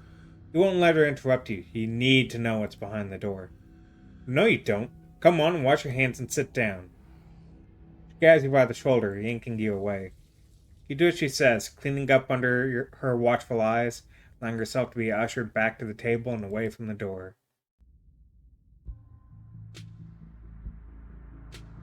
Well, he's got plain spaghetti. We got dinner rolls, salad, and then flavored spaghetti. Dinner is already laid out. Dinner rolls, spaghetti, and a light salad. I probably could have read that instead. Kanika anxiously picks at her food. Stella is nervously talkative, and Reese is suddenly quiet and tense. His shoulders tight as his mother perches on the chair next to his. Dr. Kelly eyes all of you with sharp, fierce gaze. She sits opposite you at the far end of the table, her features silhouetted against the light of the setting sun in the window behind her. It's a position of authority, where her height gives her a vantage point over everyone else. No one at this table does anything without her noticing. It almost feels like, despite the presence of your friends, this is strictly a conversation between you and the doctor. Pills. He slides a few tablets towards Reese. He obediently swallows them. You're not gonna give him a glass of water with it? That's okay, he can dry swallow. You should still, give him a glass of water. This is excellent, Dr. Kelly. Is the pasta sauce homemade? No, it's from a jar. Worked too many hours to make my own pasta sauce. Well, you have excellent taste in brands. If you ever want any tips on easy homemade cooked pasta sauces, No thanks, Stella. I have the internet if I need recipes. Thanks again for having us, Dr. Kelly. We really appreciate it.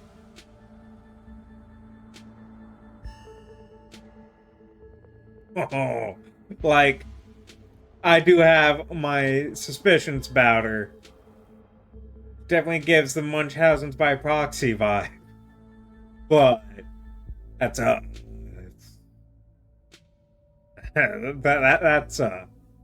that's definitely an accusation. No, this town have two parents. Oh yeah, that's a fair question at this point. Dr. Kelly's glare intensifies. Small towns are full of drama.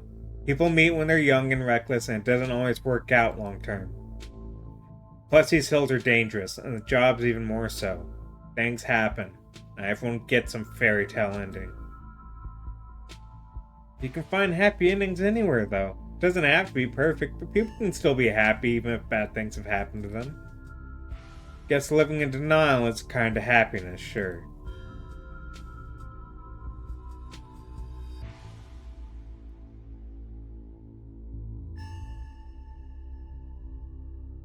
He's a talented artist. Must be very proud of him. He has a lot of skill, honed through practice and dedication. Can't say I understand a lot of his pieces, but of course I'm proud. Thanks, Doc. Whoa, you have to call your mom Doc? That's weird. What exactly does he have? He has a combination of genetic diseases that give him a fragile immune system, among other things. It's too much to get into, a lot of technical terms I would have to explain. It's not good dinner talk, and I can't be pleasant for him to have to hear it again, so let's drop it. Fine talking about it. Rather we talk about something else. Feel the tension at the table start to rise.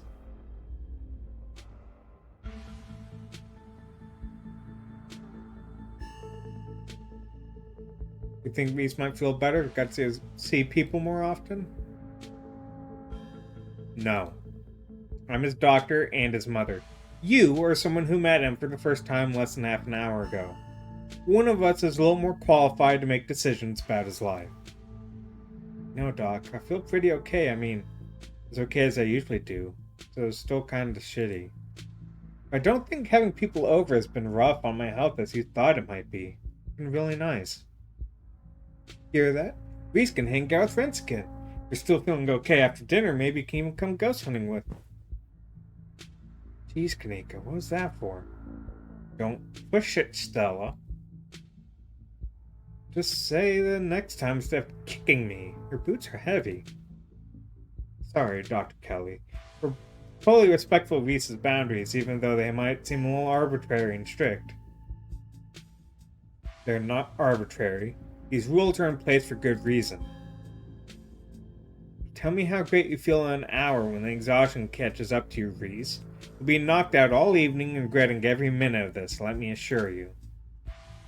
I'd regret being able to see other people for the first time in months. I don't care what happens, it was worth it. Aside from Reese's mom staring down the table, nobody's making eye contact with anyone else.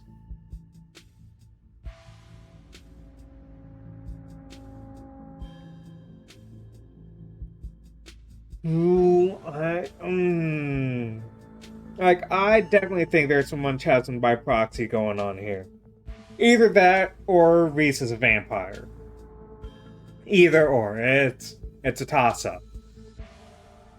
But, I mean, me calling out just gonna get us kicked out, right? The danger, sure. Yeah, where were you? I'm a doctor, not an EMT. When she's back in town, I expect we'll be seeing a lot of each other. She won't be the first amputee I've treated, but at least I have some experience. Poor kid. It's gonna be a tough adjustment. Just hope I can be helpful to her.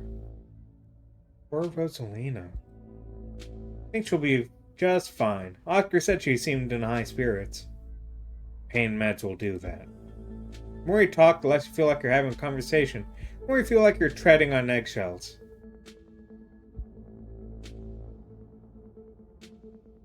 Have you seen any sick animals lately? I'm a doctor, not a vet. Didn't someone come in with a sick cow last week? Yes, but it's not like I examined the thing. Told them what I just told you and sent them on their way. You said it had lumps. Sure it had lumps, but I assume it was suffering from some cow disease.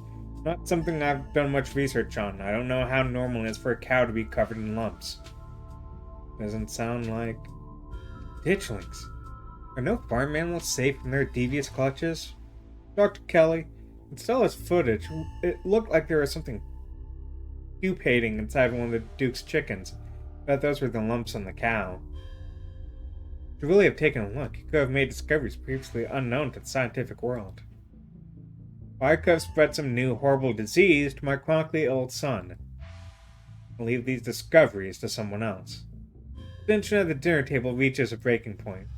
Alright, that's enough. Dr. Kelly is interrupted by Reese before she can finish her thought.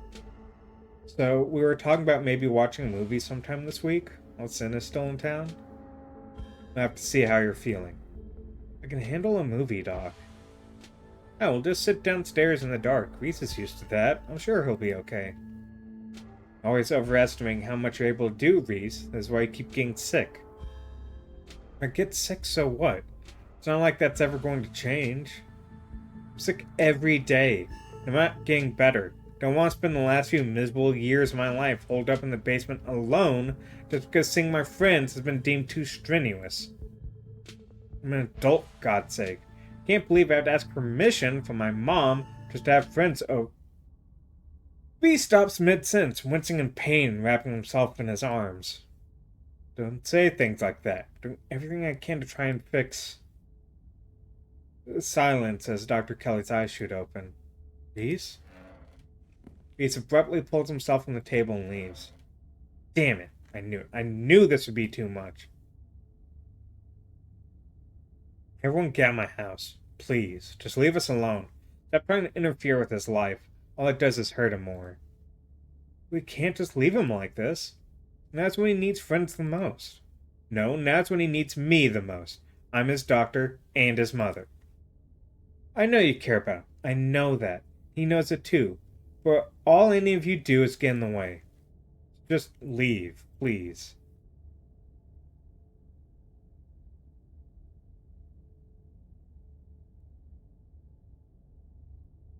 Don't think we don't know something is up here. Yeah, wait, do we? I don't care what you think. I just want you out so I can take care of my son. The three of you are rushed to the door. We'll be back, Reese.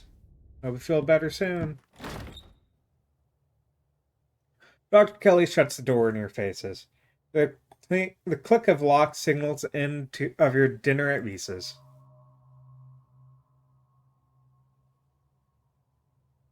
Something weird happened when I went to wash my hands. It was like I was forced to try to break into the clinic. Forced how? Like someone was making me go there. Wonder, it's like that carving in the pit last night, before you had the seizure that was kind of like you were hypnotized? You only have good angle from the top of that ladder, but I guess I take your word on it. Hypnotism seems like a step up from what we've been dealing with, though. I mean, I don't know. A lot happened last night. The whole thing was very trance-like. Guess it's kind of similar. If there's another carving in there, that'd be so weird. There is. I wonder if it would give you another vision. Maybe these things have something to do with the ditchlings. You're not suggesting we go poking around in there, are you? Of course I am. Maybe tomorrow. I am not breaking into Dr. Kelly's clinic based on a bad vibe Sin got.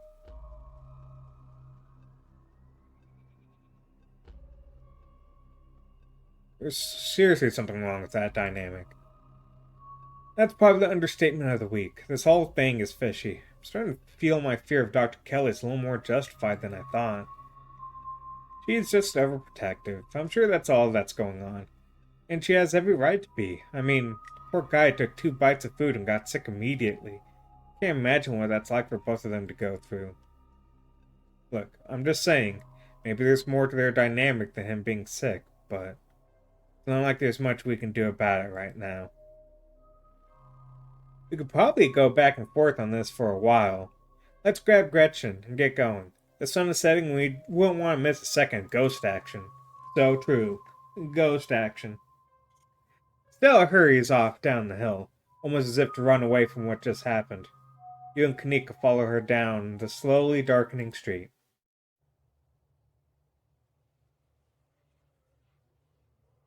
poor Gretchen had to wait all that time. Lit by the orange hues of the setting sun, the library feels different. What was once a quaint building in a small town now stands as an imposing structure, its walls holding something that stares back at you with menace. Maybe Stella is right. Maybe ghosts aren't real and the rest of tonight is going to be a pleasant break from the events of the past few days. Your fists have gone you this far. If there is something in there, you can take it. Just as the exterior was intimidating in the setting sun, the inside the library it's dark, its shadows deep and foreboding. The meet and greet with the mayor ended quite some time ago, and the throngs of visitors took whatever joy was in this place with them as they left. Hey, Oscar, are you back yet? Can't yell in the library, it's against the rules. It's after hours. Rules only apply before 5 p.m. Now it's our domain. Hey, you're just in time. Rosalia is situated in the back room. Alexa's gonna keep her company, while we hopefully get all this sorted out. I'd love for her to be able to sleep in her own bed tonight. How is she doing? She's not quite as chipper as she was when she was on stronger meds, but she's still doing surprisingly well. Alexis has been by her side non-stop. She's a really good friend. Rosalie and I are both lucky to have her right now.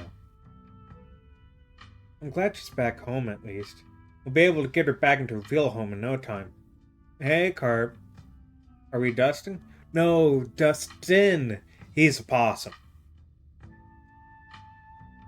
And we already met him. He missed it. It was like the first thing we did was immediately talk to Dustin and his mom. His mom was there this time.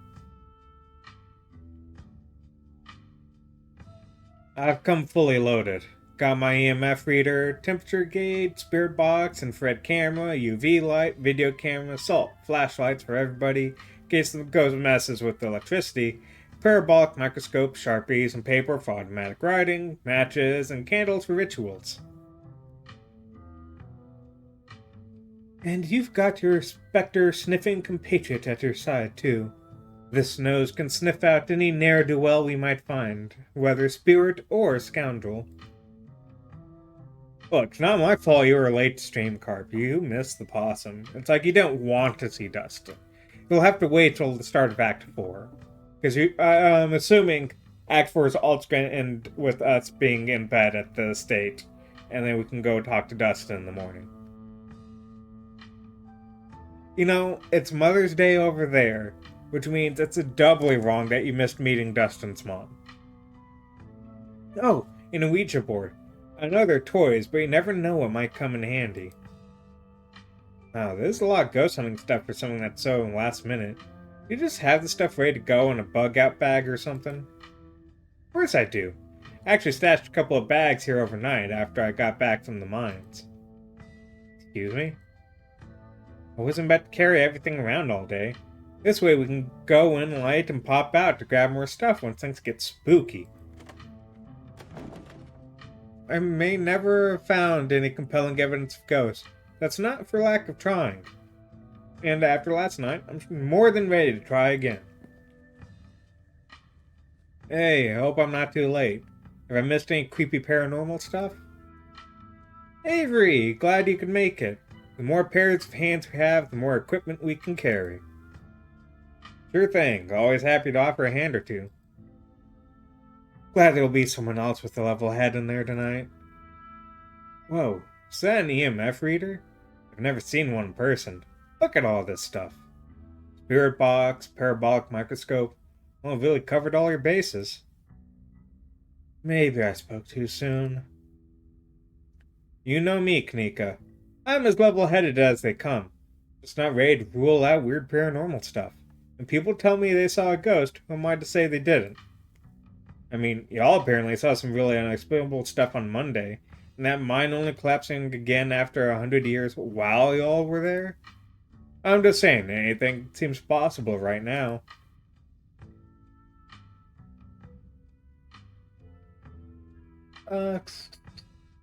What fruits are so less effective? Guessing? No. It could always be irrational. No. Let's go with... Yeah, it's one big supernatural death trap. Hopefully not death trap. It's not like anyone's died. Zane, why are you here? Also, you have a shirt that has your name on it. I mean, okay. Granted, I did see people like, the best thing about anime is wearing your own name on your clothing so that they can't change your name in dubs. Yo, don't rush off ghost busting without Zane. No way I was gonna forget your promise, Stella. Oh yeah, we did actually invite you. Zane, glad you could make it. I was confronted with my own mortality for the first time yesterday, so I'm desperate for answers about the afterlife to ease my troubled mind. Let's go mess with some ghosts. My oh my, this certainly is a lot of humans for one little old ghost hunt. I do hope this means my dear Stella will be safe this evening, and whatever foul creatures lurk in the shadows choose to prey on someone else. I hope my house is big enough for 6 ghost hunters at once. This is everyone. We can go ahead and... That's everyone. No, it's not. Wait, what about Tabby? What about her? She's not here. Let's get started. Guess she can catch up to us when she gets here. Well, if y'all are itching to get started, it's through the back. Follow me. Oh, yeah! Hey, human. Kick ghost ass, okay?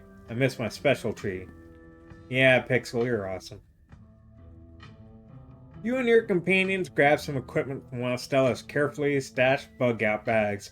We're heading towards the junction connecting Oscar's house and the library. Pixel is Oscar's cat, aka the cat of the library, who you have to close books around because he'll tear out the pages. And Gretchen's this little dog. Looks like the sun has almost set. This is when stuff usually starts to kick off. I haven't been back inside for about a week, so I have no idea what to expect. Hey. Not doing this without me. There's a ghost. I want to see it with my own eyes. Sorry, Mr. Gutierrez. I tried to stop her, but she was really convincing. Oh, hi, Zane. What's up? Yo. Rosalina.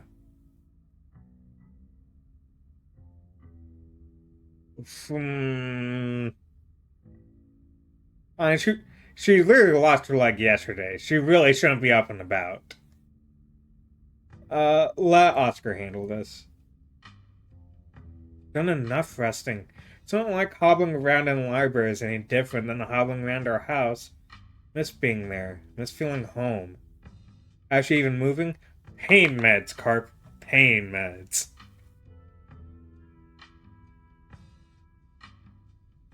Let the pup come. It's best to give her a chance to feel her obstacles head on. To face her obstacles head on. Take it from an old soul like me.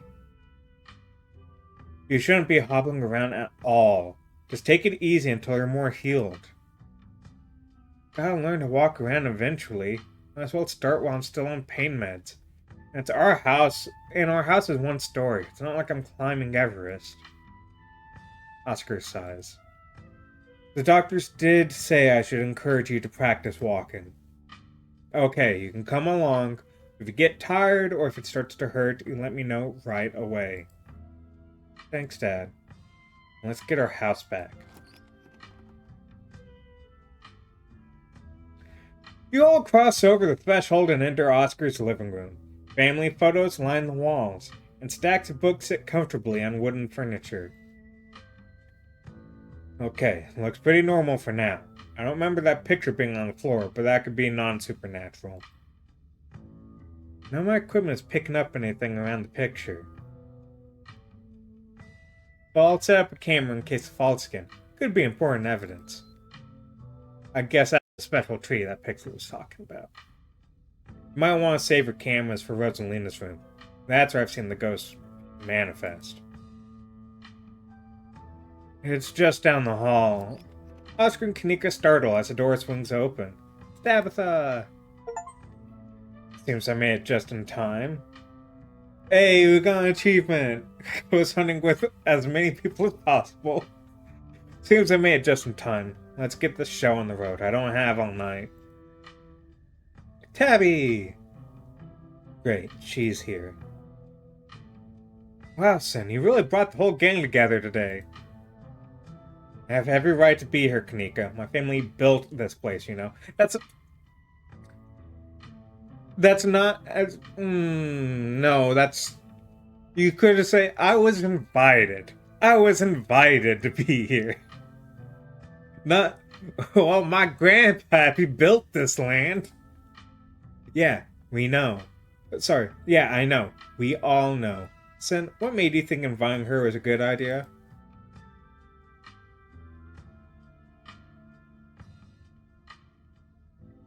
Oh, I like her. We're friends. Really? No, I'm just here chaperoning. Sin, do you have any idea how hard it is to get these two in the same room? This is amazing. Yeah, amazing. That's a word for it. Sounds like we're in for an interesting night. I'm glad I didn't stay in the same town with the people I went to high school with. No wonder small towns have so much drama. Wonder if the ghost will even show up with this many people around. Oh dear, could someone please warm the air back up? My joints are creaking in this dreadful chill. Wait, does it mean it suddenly feel colder? Sure it does. I definitely felt that. Same, I've got chills. Temperature gun says it's actually a couple degrees colder. But that's normal. Rooms and hallways are sometimes colder than other parts of the house. Whoa, genuine cold spot. Gotta snap a pic for posterity. How are you gonna snap a picture of it being like 3 degrees colder? Granted, the picture might capture a ghost, but you taking a picture of the temperature for posterity is just weird. Is that it? This isn't very scary. Yeah. Shouldn't you have seen Rosalina? I've only seen the stain. Dad made me switch rooms with him way before we moved out. Wasn't bad to let my daughter sleep in a haunted bedroom. Spent most of my nights on the couch before we set up shop in the library. Even if there is something back there, I'm not scared of it. I'm mad at it. You're so brave. I'd be terrified sleeping somewhere that might have a ghost. I'm not gonna say I'm gonna punch the ghost.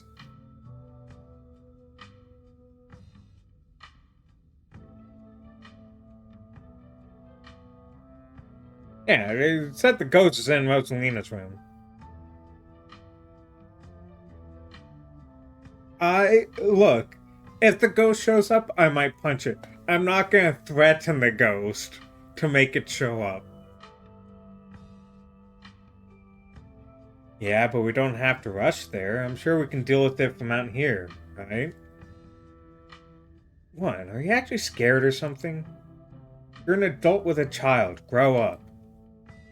Shut it, Tabitha. No one wants your opinion. Stella, I've been meaning to ask. Do you actually know how to get rid of ghosts? How exactly are we going to get rid of it if we find one? Simple. You find 3 clues that identify the ghost. Then you jot it down, and you get in your van and you leave. And boom, ghost gone. Well, my ghost hunting kit has symbols from every major religion.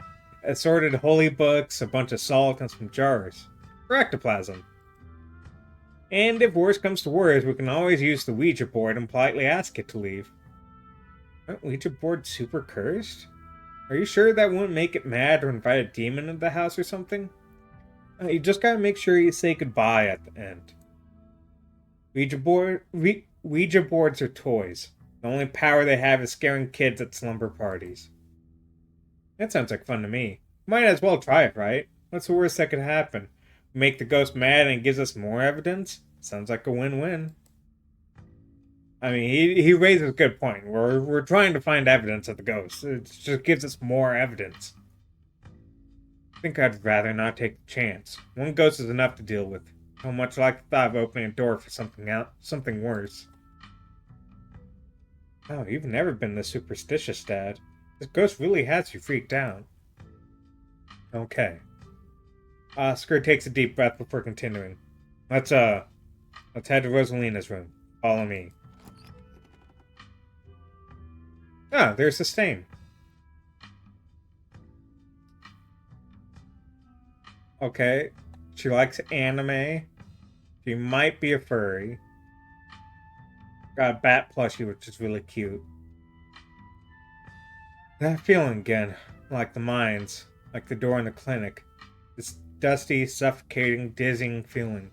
Something in this house, though whether it's a ghost or something worse, you aren't sure. Oh. This is where I've seen it. It appears on top of the stain. Do you mean this massive blood stain? It stinks to high heaven. Yeesh, that's gotta be tough to scrub out. Doesn't the county own this house? Do they know Do they know about the damaged carpet? Wait. Okay. I just needed to make sure that Gretchen wasn't licking the carpet. Have you seen your house? I don't see how that's relevant. Weird. I'm not getting anything. It's not even cold. It's the same temperature as the living room. Nothing on the EMF either. Your equipment is wrong. The stain is definitely paranormal. Scrubbed it out too many times to count and it just keeps coming back. It's just a stain, Dad. Can't we just cover it back up? Don't mind sleeping in here. Did you think maybe like cutting up the carpet and seeing if there's like, I don't know, a leak somewhere? I mean, what if it's just rusted water? Because, I mean, rusted water would smell kind of like blood, considering it's oxidized. Dang, it might not have the same stink to it, but it's smell enough, I guess. I don't know. Maybe we have to scrub it out first. Could be that paranormal stuff will activate if we give it a reason to. Oh, good idea. I've never heard of a bleach-activated ghost before. Don't use bleach to clean a carpet, Tabitha. Yeah, you'll ruin the fibers. Whatever. How was I supposed to know that? Now everybody gets to learn how to clean things. Granted, like, kind of with Tabitha, not everyone learns how to clean things. I grew up not learning how to clean like shit. I've had to learn so much since, I've grown up because my family lived in a fucking pigsty. But at the same time, Tabitha, you live in the perfect house to learn how to clean things because that place needs so much cleaning. If you're offering free carpet cleaning, be my guest. Yeah, I know a lot of people that clean with exclusively bleach. Gretchen says it's a blood stain.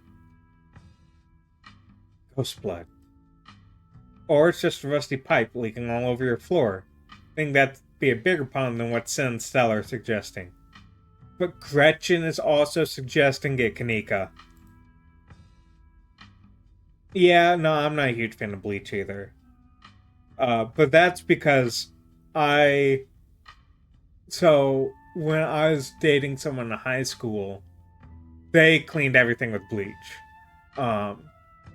And it's one of those we're supposed to have like a date night, but they were late on getting started with their chores because, a high schooler.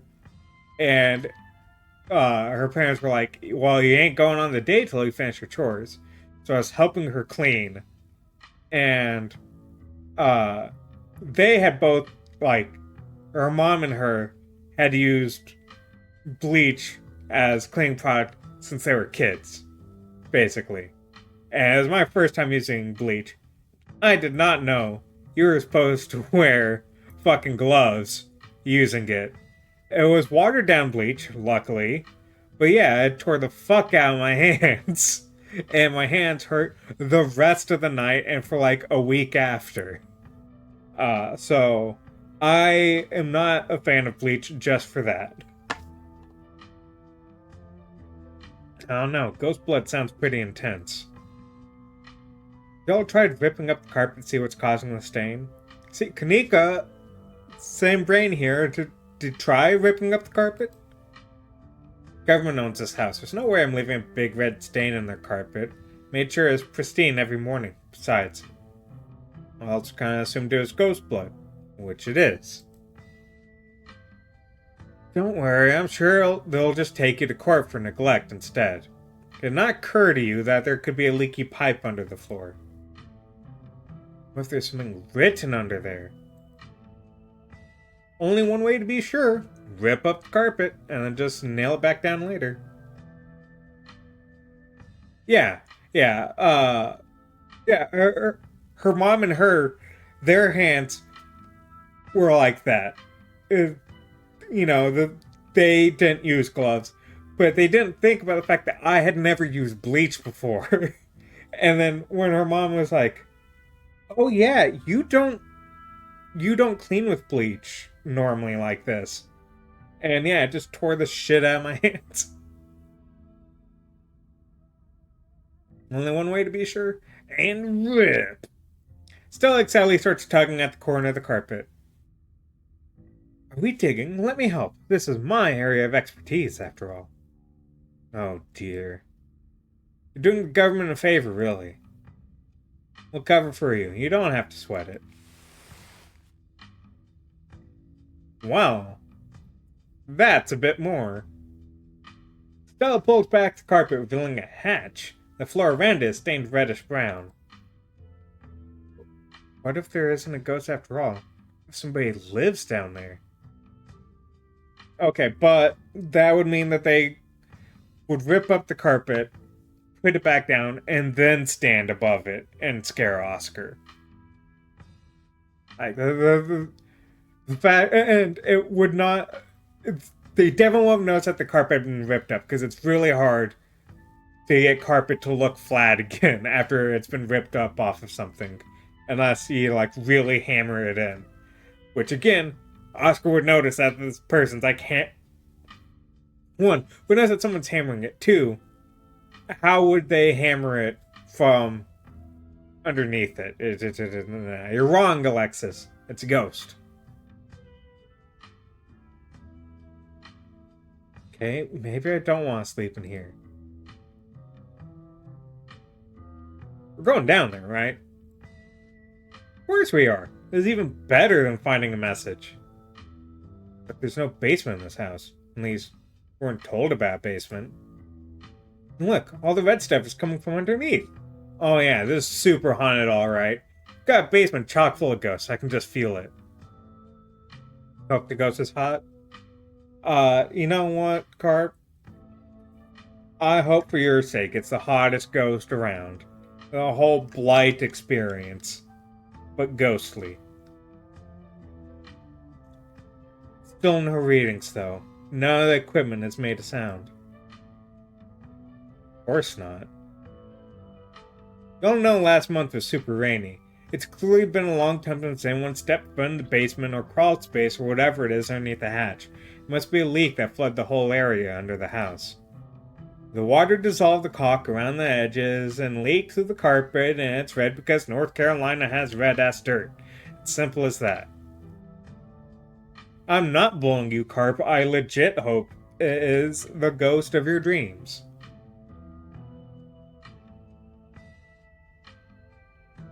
It's not mud, it's blood. Human blood. I tested it. Well, you tested it wrong. Hey, they're friends now! They're friends now. It can't be blood, right? Nika's right. Got a muddy floor. And that's why it's so cold in here, too. There's wet dirt under the house. Congratulations, we solved your ghost problem. No way. There's an old hatch in the floor that someone tried to seal up. We're not leaving till we know what's down there. Yeah, even if Tabitha and Kanika are right, if they're so right, then they should go down there. Just be like, see, I was right. Ah, fuck, it's rising damp. I don't know, we don't have basements here. I'm not familiar with that.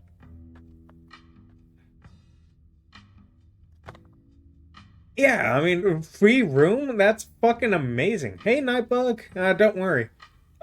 We are exploring the Oscar homestead and we found the hatch. Dustin is with his mom. His mom got kicked out of the greenhouse. Some guy moved in and tried to eat Dustin's mom, and Dustin's mom wasn't a fan of that. But Dustin's mom also said, he's just trying to survive. It's the way things go, kind of thing. And so I left him to it. Which apparently it's Mother's Day in the UK, so honestly, perfect game to play. Oh, Stella, this is my room, and I need to know what's down there. She is a pretty fair mom. Also, I like that, Dustin has the name Dustin. Dustin's mom has the name Dustin's mom.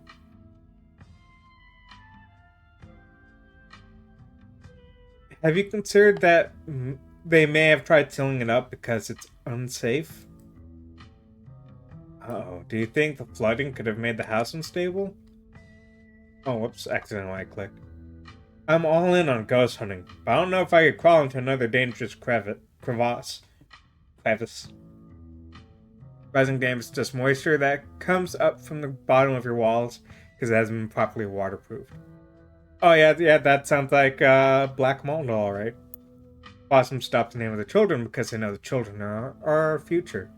If that's not the official reason that they give, that should be the official reason that they give.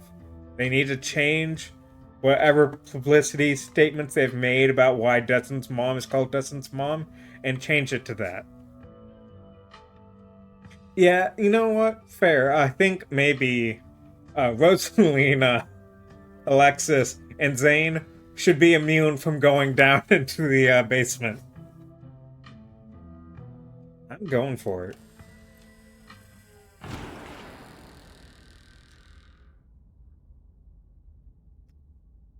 You come to an Oscar's living room. Okay, so I got shot. You come to an Oscar's living room. Can't tell what time it is, and your friends are nowhere in sight. The building feels colder, and there's something about the air that feels wrong. It's stale, with an undercurrent of mold and earth. It makes you feel claustrophobic, as though you're in a coffin, each breath depleting what little oxygen is left. How did we end up back here? Where is everyone? Did we pass out? Is there a gas leak in the basement or something? I like the family portraits. They're really nice. Um, some friend Stella turned out of beach keeps ditching me. Spending some kind of weird family thing. What's the ghost? Okay, what the hell is going on? Must be a gas leak. Yeah, it's feigning some weird family thing. Is there a genetic condition I need to be worried about? Not that I'm aware of. Nothing like this has happened before you got to town. Who knows what sort of nastiness was festering in that basement? Cousin marches to the front door and opens it. Why does everything look like Oscar's house is in front of us? Didn't we just leave? Must be misremembering things. Let's go. Uh.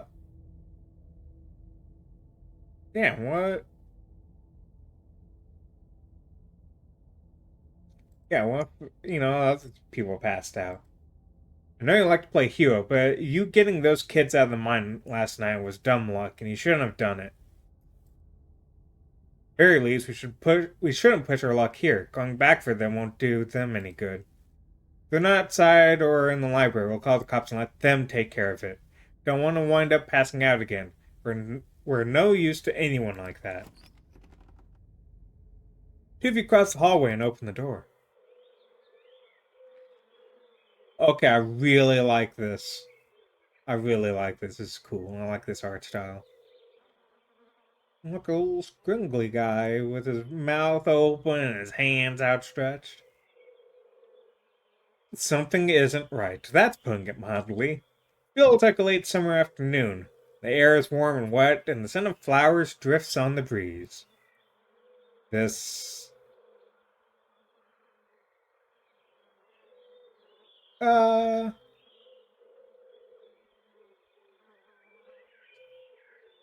Do you see that creature behind the thorns? That's one of the bad omen stone I found in the wood. Oh yeah, yeah, there is a ditchling.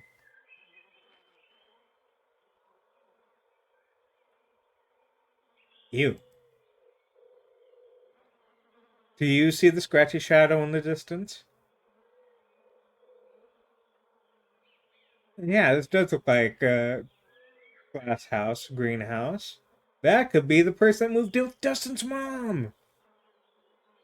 Tabitha, please tell me I'm not the only one seeing the scratchy shadow in the distance. You're not. The hell is that thing? Am I having a stroke? Are you having a stroke? Are you both having the same stroke at the same time?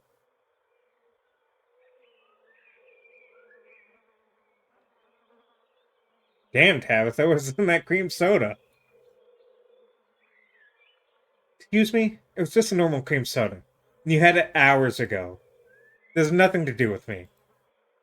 There's gotta be an exit somewhere. We just have to look. Wait, do you hear music? Hey, it's Stella and Gretchen! Movement stirs as a figure cloaked in shadow rises to attention. Stella? Who are you? What are you doing on my property? Bark, bark, wolf, bark. Now he knows. Yeah, something's not right. We can talk to animals. This isn't right. We should be able to understand Gretchen. Huh?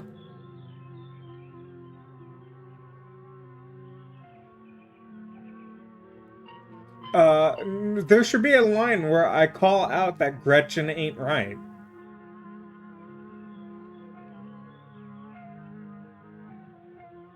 Yeah, I thought Oscar said the county owned this place. Yeah, Stella, it's us. Quit being weird. Did you say Eddie? No one's called me that in a long time. It's Edwardine now. I'm not a child anymore. Edwardine. Eddie. Gotta be kidding me.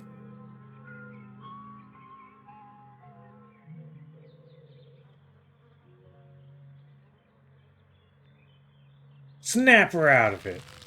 You grab Stella by the shoulders, attempting to shake her from her trance. Try to pull her shoulder, it's as if she's held back by invisible ropes.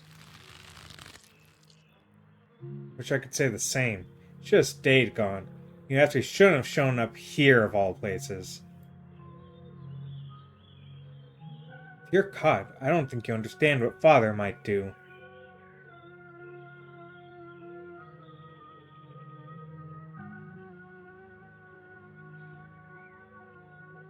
I'm not gonna say I'm not. You know, fuck it. I ain't scared of no fog.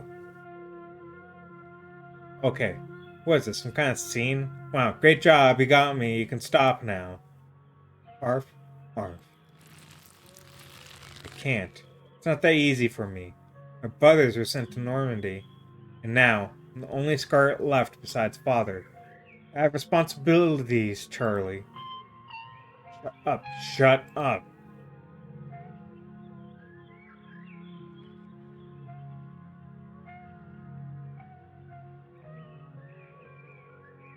Edward Dean Scarlet. Do you know that name? Tabitha tenses. Of course I do. She's our great grandmother. Stella knows that. If there's some kind of possession, there's no way it's her ghost. Edward Dean died in the estate. There's no reason she'd be haunting the annex. You should just get out of town while you still can. Whatever made you come back for, it's not worth it.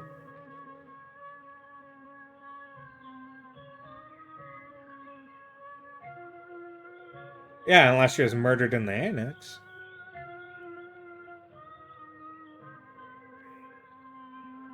Let her go, please. Well, that's the opposite of letting her go. She's gone, along with the shadow in the corner of the room.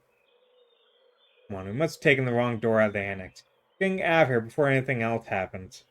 Really, Tabitha? Really? I'm going after Stella. Your cousin tries to yank your arm back towards the entrance, but you push forward, dragging her behind you as you move. You push forward, ignoring Tabitha's grip on your arm as you follow the path through the thick foliage. Two of you are met by a closed door, staying in the middle of the garden's greenery. That's ominous. Let's try it. There can't be anything behind it, it's just standing there. You ignore her, walking forward and reaching for the doorknob.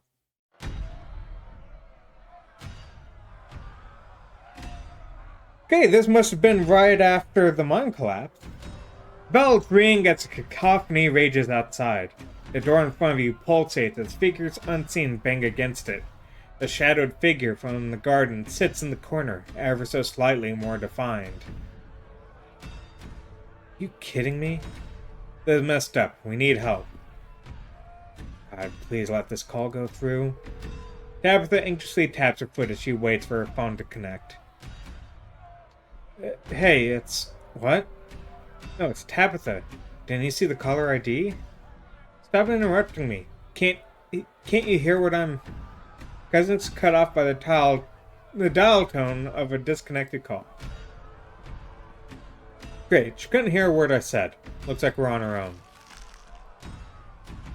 Junior, pack your things quickly. Hurry. Jesus, Rosalina scared the shit out of me. Maybe we should run him out on the rail too. Make an example of the whole family.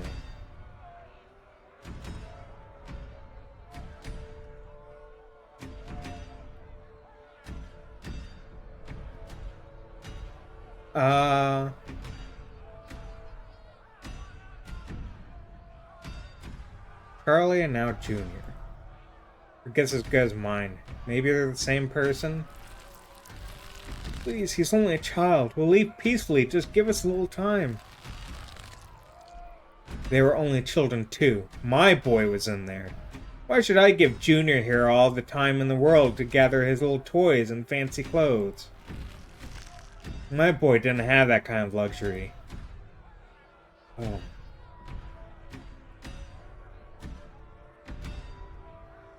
Lex is talking about the collapse, right? Yeah. Don't listen to him, Charlie. Just keep packing. Looks like the others are on their way. Better hurry, boy. Or you and your little dolls here might get burned up. And as for you, lady, what makes you think you're going to be keeping any of those valuables you're packing in that fine suitcase of yours?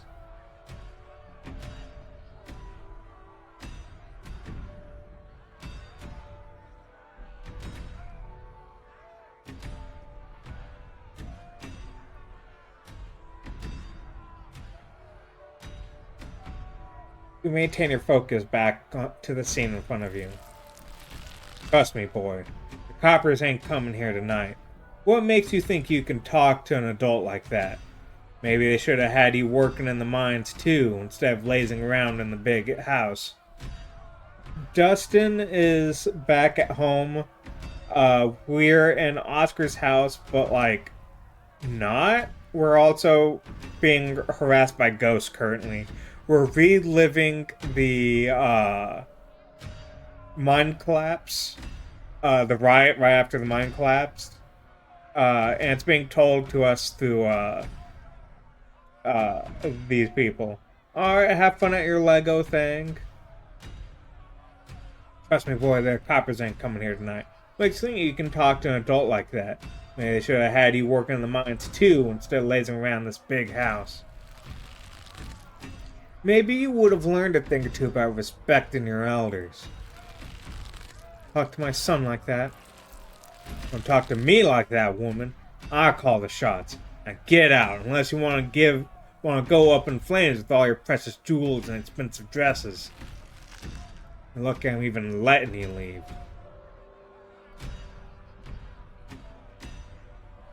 Figured out what's going on? I'm a bit of a loss. I'm not really, but let's see what Tabitha's put together. I mean, it's a play, right? Let's put on an act to show us something. We've been called Charlie in both rooms, so we're probably the same person here. Oh, so Charlie died in the annex. That's who the ghost is. It's Charlie. If we've been called Charlie in both rooms, and we're probably the same person here as we were there. If this is played, then we're playing the ghost, back when it was still alive. It'll be right after the Shaw mine collapse of 1918. Okay, Charlie, you can make new ones, even better than these. It's good for him. He's gonna be playing with dolls anyway. And you're gonna have to earn your keep just like the rest of us, boy. No more inheritance for you. Alexis and Rosalina are whisked away, leaving you and Tabitha in the empty room. As they depart, the front door stops panning and opens into a beckoning white void. We're in hell. We both died and we're in hell. We'd call on the phone earlier. Friend of the family. Not that matters though. The call didn't go through, so we're on our own. Are we supposed to be Charlie? Is Charlie the ghost? Gets as good as mine. Okay, let's put our head together. What do we know? We know that we can't leave, and we know that we're not possessed, at least as far as we can tell. And whatever we saw in this room at least happened right after the Shaw mine collapse of 1918. I think the only option on the table for us right now is to keep doing what it wants us to do. Maybe we'll stop at some point, or maybe we'll figure a way to escape. There are a lot of ditchlings here. Yeah, there are. These things are horrible. No wonder you're such a mess when you came back on Monday. Right, there's only one way to the end of this, shall we? Yeah, let's get this over with. You and Tabitha walk up to where the pending door used to stand and step into the void. I don't know why I paused there. Outside. Damn it. I didn't mean to hit that. Wait.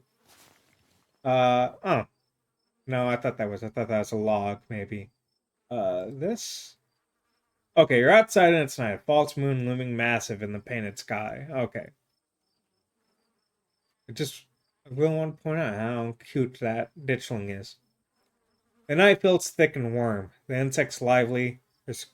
They're called unnaturally tinny. Everything feels warped and wrong, like you're listening to a record fished from the bottom of a pond. That one's less cute. What magic words do I have to say to get you to let us go? I'm sorry, okay? Whatever my family did to piss you off so much, I'm sorry. You poor dear. I've been keeping track of you, scuttling around town like a tomcat. You've fallen hard for Miss Edwardine, haven't you? The shadow is closer.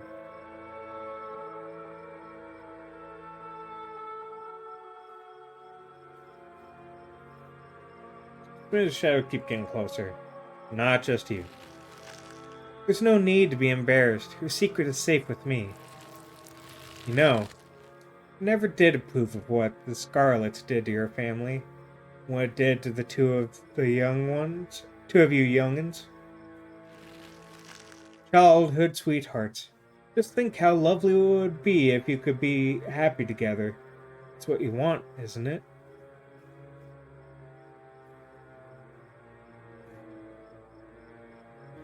What's this supposed to be? That's kind of the question. I said youngin, so I guess an old person? AKA someone who's been dead for a really, really long time. No need to get too caught up in her identity, I think. I'm sure by now you've realized the young lady doesn't plan on leaving with you. But it's not for lack of desire, as you well know. It's a knock. Even if you dragged her over the town limits, his hold over her would make sure neither of you were ever happy again. Just think of what happens to your poor mother and father. Do you want that to be the two of you? What do you know about Knock, Tabitha? Great-great-grandfather, who was in charge of the mines when they collapsed. I don't know much besides that, so don't bother asking.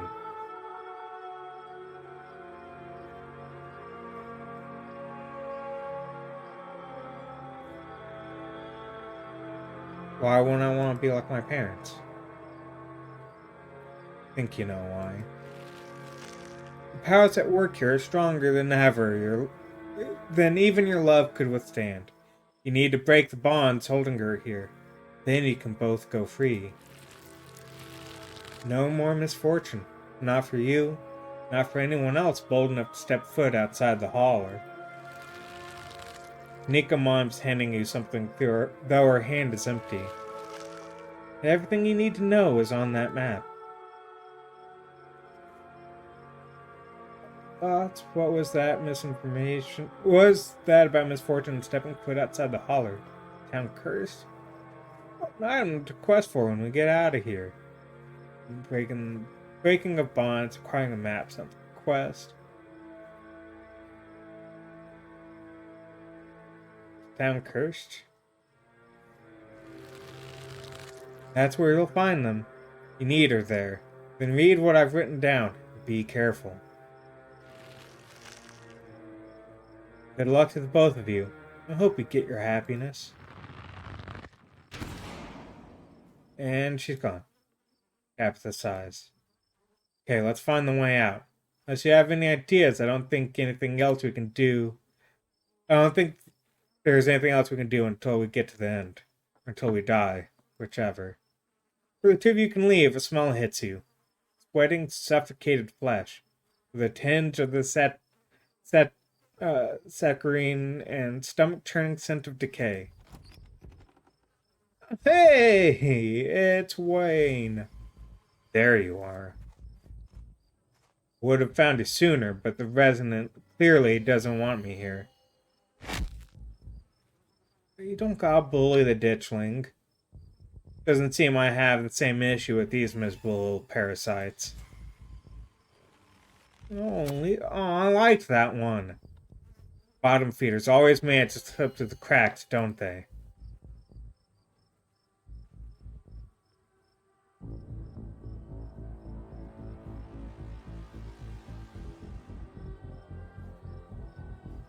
Hey, Wayne, you want to figure this out with us? Don't talk to it. Listen speak. I'm no enemy. Don't listen to it either. What an unfortunate situation you've been dragged into, Sen. Why can't you do as I ask and stay out of trouble? That girl won't let you, will she? Stella. Is that her name?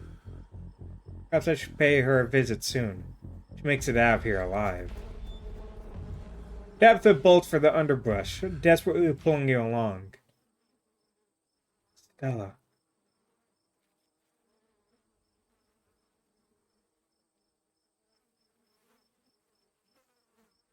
Did you kill Sam Wayne?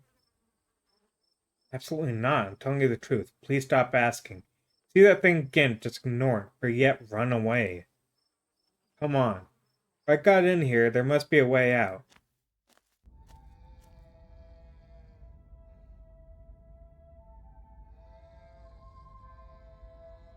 The two of you step out from the underbrush into a long wooden corridor lined with bottles and rails.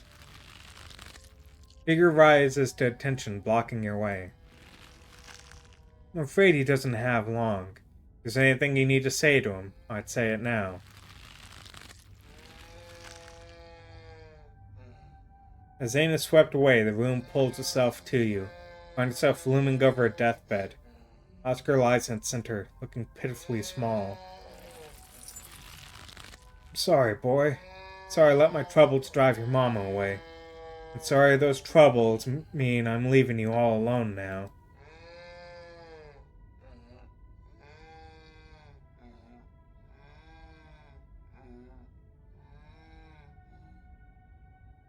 Let the spirit talk. Quietly wait and let the spirit continue. Damn it, Junior. How many times do I have to tell you? I tried to stop it from happening, but the damn snake Enoch went behind my back. Oh, what bullshit. Is that on your mind? Carl Shaw's fault. That's just a fact.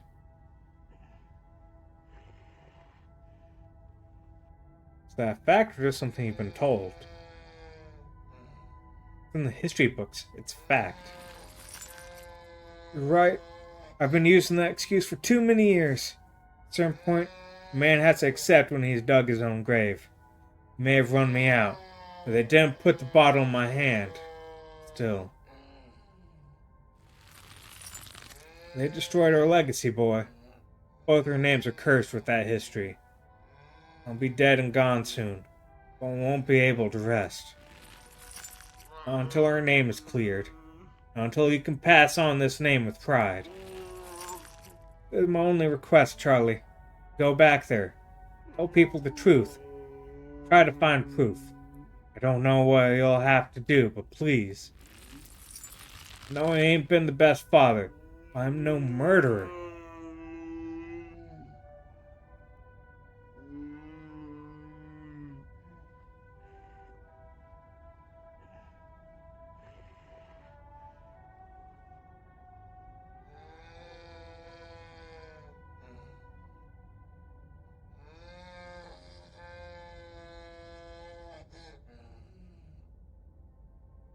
Wait. This is after the scene with Rosalina and before the scene with Stella? Sounds about right. And the scene with Kanika. How many more of these there are going to be? We're running out of people. Damn it, boy, I may not have till morning. Promise me. Promise you'll go back and at the very least show that Enoch bastard what for.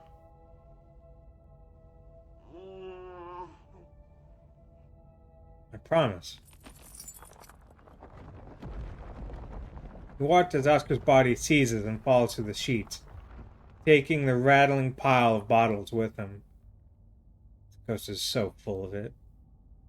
Your cousin steps forward and disappears through the hole left in the bed, leaving you to follow.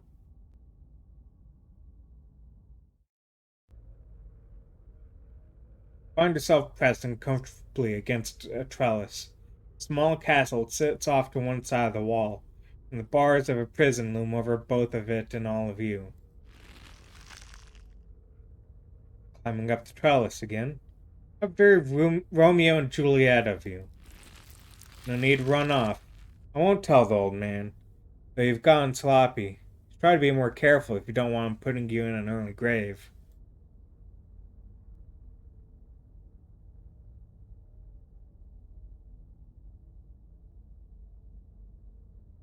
Who's this? You keep asking me things like I know any better than you do. We've both been seeing the same rooms. Yeah, but you know the history better than me. You're the one who grew up here, just so you might recognize stuff. It's not like it's exactly what the real world looks like, is it?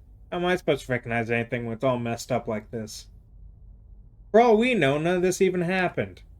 If any of this did happen, who's to say this is even close to an accurate interpretation? We're watching the memories of a dead man. No, not one of her brothers. I'm a prisoner. Another victim of the Scarlet's lies. Like you, Charles Shaw.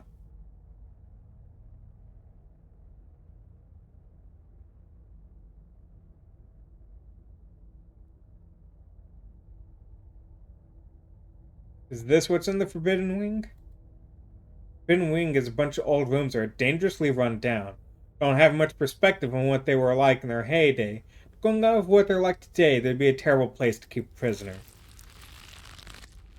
Mere generation makes no difference. His blood runs in her veins, does it not?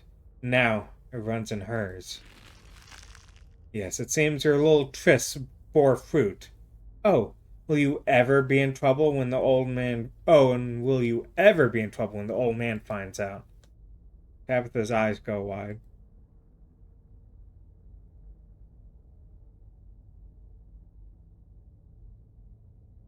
As in...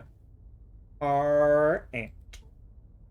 Shh, I talk. I think this might be important. You know, you don't have to keep dangling there. Come inside. We'll be able to hear me through the door just fine.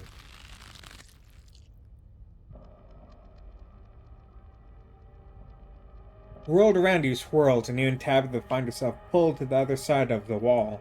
The door bound by countless locks and chains pulsates before you.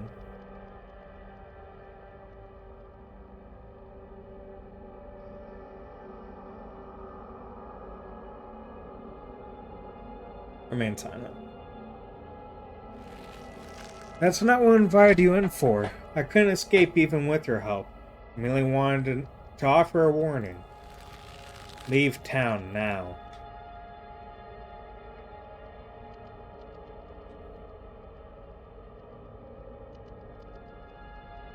You maintain your silence. You can't take her with you. It's not possible. You can always stay and die. But if I were you, I would use my healthy legs and run as far away from Scarlet Hollow as possible. I hear the beaches are nice. Why don't you take a permanent vacation there?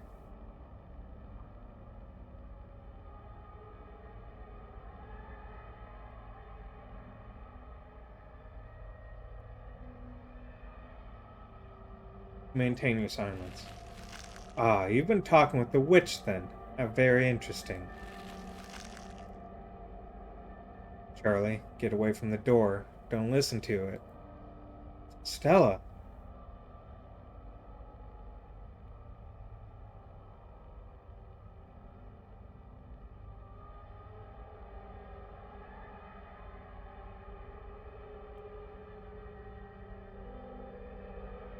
You maintain your silence.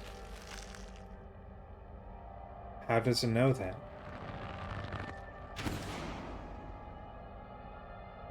This is too much. I just want to go home.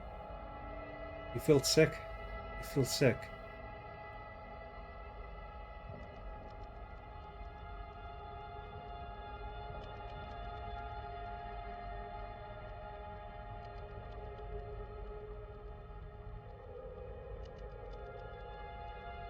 Do you know we're in the state we're supposed to be right now? This is even a real place, not some sort of garbled mess of metaphor and memory. Probably in the Forbidden Wings. He's going off the location in the windows. Been sealed off for at least a decade, though. There's no point thinking about it, okay? Don't want getting any ideas and sneaking around and falling to your death through a hole in the floor. Come on, the quicker we get through this, quicker we'll be out of this ghost place. Hopefully. You and Tabitha walk after Stella into the darkness.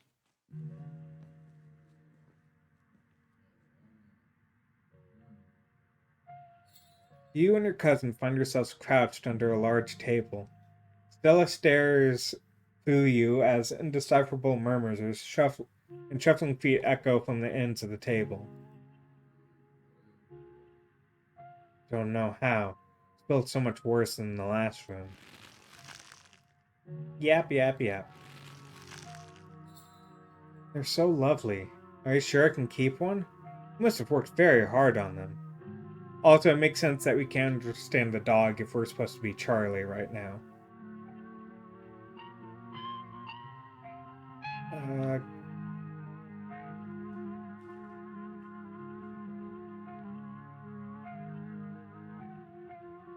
Gift, take it. I can't believe that ghost is making Stella humiliate herself like this by doing a baby voice. It's embarrassing. I'll try to keep it away from my brother so they don't smash it. I wish I could make it move like you can. You can even do the voices. You know, you could probably make real money if you put on a show for people.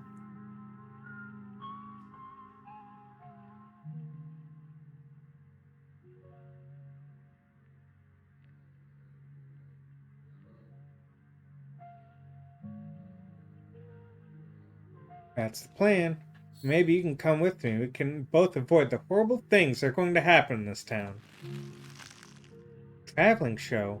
You'd want me there too? Oh, we could go to towns along the beach. I've heard the Outer Banks are the most beautiful place in the world.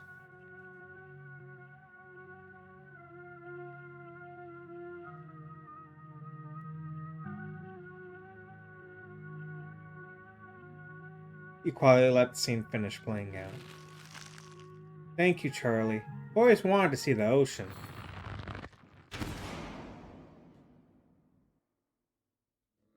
There. Are you done now, Charlie? Can we leave?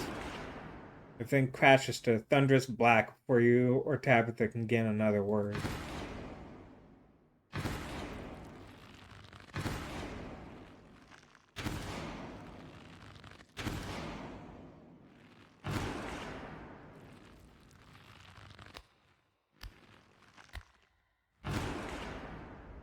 Single spotlight remains, illuminating a trapdoor in the center of the stage. Feel drawn to it. Look, we're back in Rosalina's room? Must be. One of us is gonna open it. Open the trapdoor. Creaks open all on its own. God, there's so much worse than opening it ourselves. You and Tabitha are shoved from behind and stumble through the hatch. Hey, this one's got goat on. Took some digging, but it's there. The map was right. That means there's hope, Eddie. Whatever it is that Enoch did, we can undo it. And be happy together.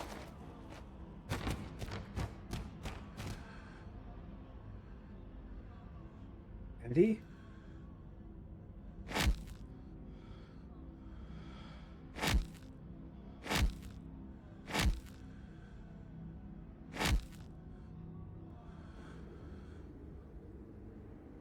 God, I'm actually gonna be sick this time. Cousin violently heaves into the void, but nothing comes up. There's nothing here. This place is completely empty.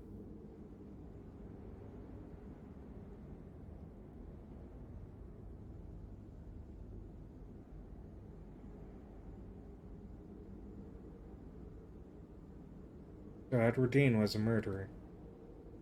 Sure, she had good reason. This isn't very fair, you know. Only saw one side of the story. Tabitha, do not both sides this.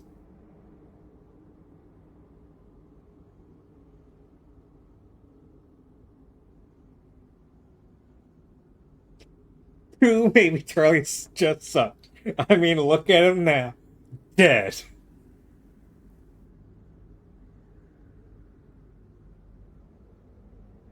But yeah, isn't only one side of the story what Scarlets have been giving since 1918? Shut up. What now? Do you repent? Do you repent for your crimes?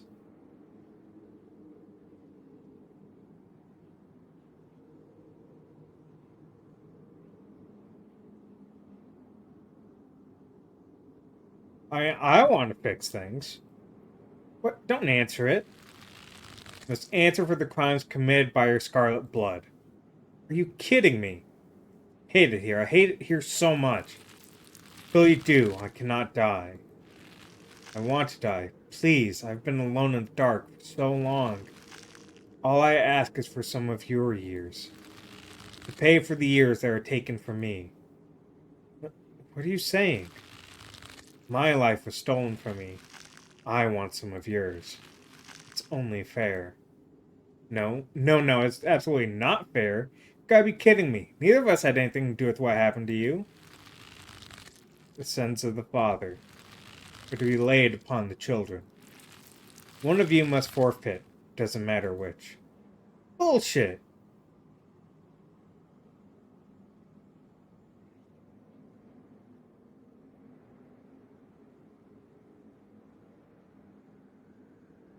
I mean, I understand. I don't like any of these answers. Let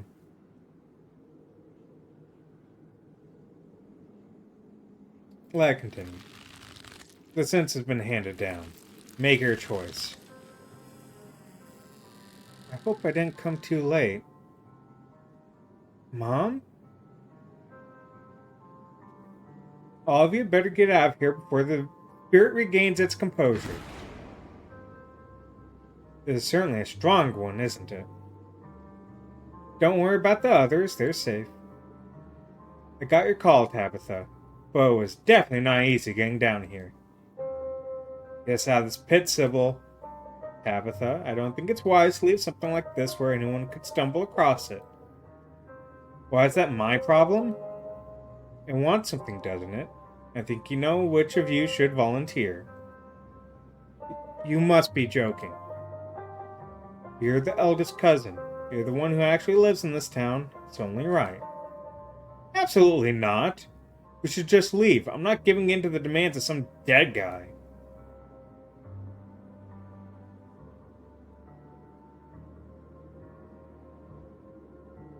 I'm putting it to rest.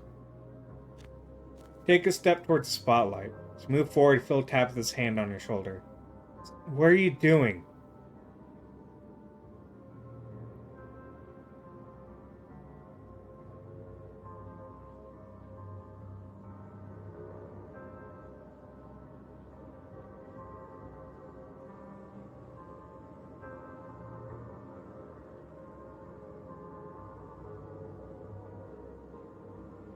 I want Charlie to be at peace.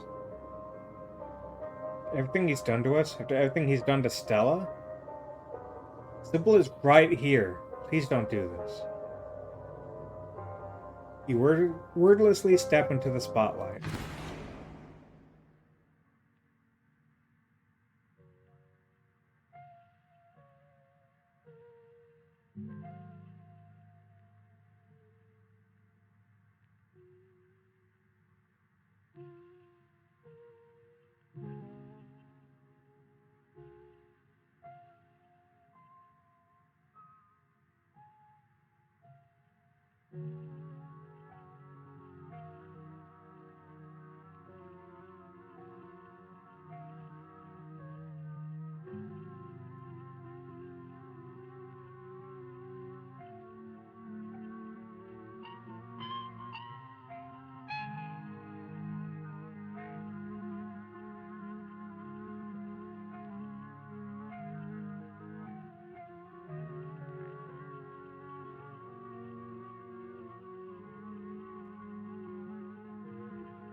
I would solve the hunting without using special trait.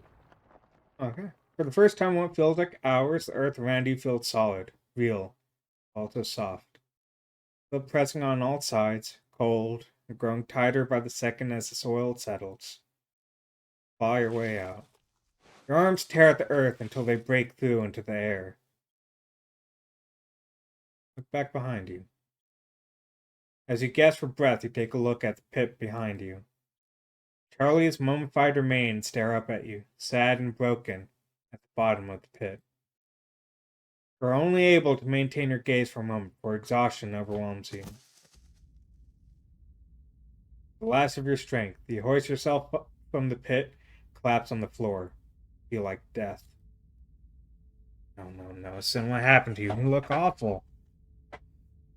It's done, Tabitha. If you have any regrets, keep them to yourself. Try and think of words to say, but you're still delirious from what happened. You struggle to form coherent thoughts. Come along, son. Let's get you home. You quietly walk towards the stairs. Sybil lends you her arm and guides you out of the library, Tabitha trailing close behind. You're outside. It's real this time. The cool breeze chills you deeper than it should. You realize just how drained you feel. Your legs are heavier, harder to lift as you make your way down the steps of the library. Your lungs wheezing as if you've run a marathon. You almost feel how pale your face has become, your lips dry and thin, your hands almost trembling with the effort of raising them to your face. You trace the new lines and furrows that have been formed there. I'm gonna wait by the car. Just let me know when you're ready to go home. Cousin walks off before you get the chance to respond. I'm going to peace out too.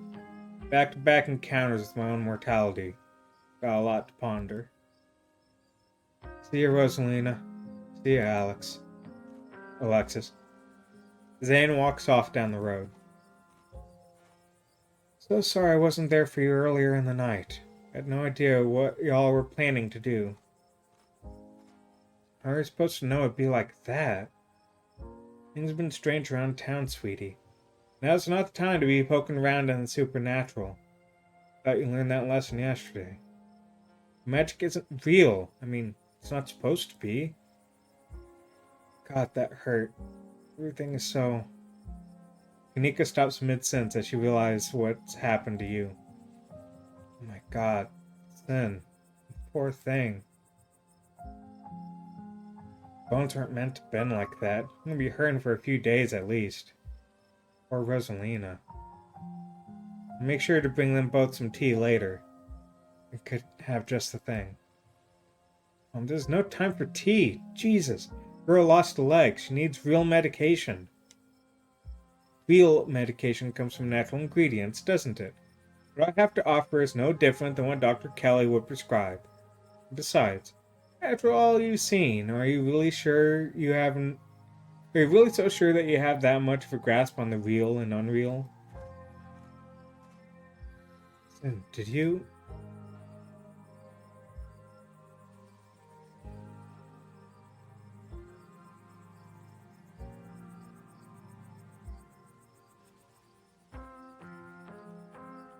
taking responsibility for something that should have been dealt with decades ago. Is our house safe? There's nothing there now. Sen took care of it. Sorry. So sorry. I had no idea. It'd never been like that before. So that really happened then. The ghost really did take away years of your life. I'm afraid so. Everything in this world has a price. Those years were unfortunately what it took to put the spirit to rest. I can't believe Tabitha let you do that. It's outrageous. If anyone should have paid the price to put the ghost to rest, it should have been her. You don't even live here. Barely even in Scarlet. It's just so unfair. It was my choice to make. Don't bring Tabitha into it. See, this is why Tabitha should have done it. Your life has changed forever and you're just okay with it. I agree, it is unfair. I did my best to sway her. What's done is done. There's no use dwelling on things. Kanika takes a deep breath and sighs. No, Sen, salt and pepper look is good on you. Maybe this isn't all bad. Kanika. Sorry, just trying to be positive. Stella's way better at it. Is she okay? I was wondering the same thing. Just saw a ghost and she's standing off by herself. It'd be a normal reaction from anyone who had just seen a ghost, but this is Stella we're talking about. Go talk to Stella. And go check in with her. Walk over to Stella. I've never seen anything like what we saw tonight. Absolutely dreadful. I don't think my dear Stella's having an easy time with it. Hey, son.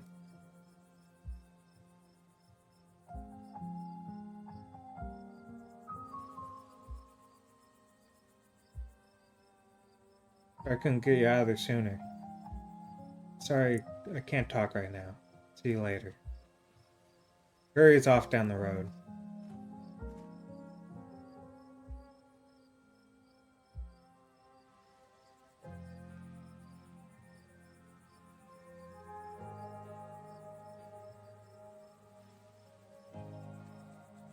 She took the brunt of things.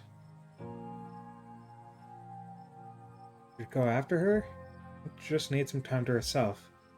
Stella's never been the kind to share her burdens. Now that'll change just because somebody goes chasing after her. If anything, it'll just make her clam up even more. She's a strong girl. She'll be okay. Nobody here should be rushing after anyone right now. It goes doubly for you, Kanika. You don't want that cold of yours to get any worse. You're not getting ideas either, Sin. You need time to recover.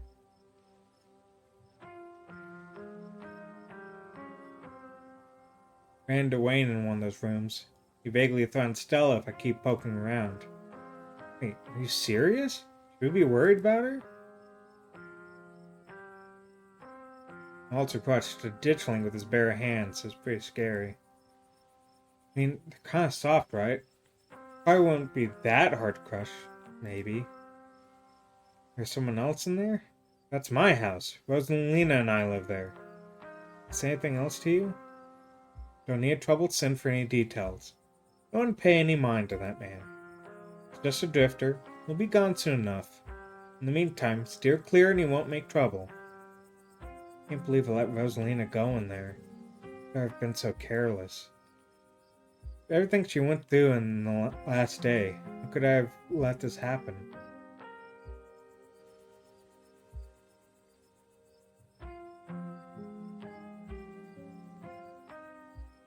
I mean, you did warn us a lot, Oscar.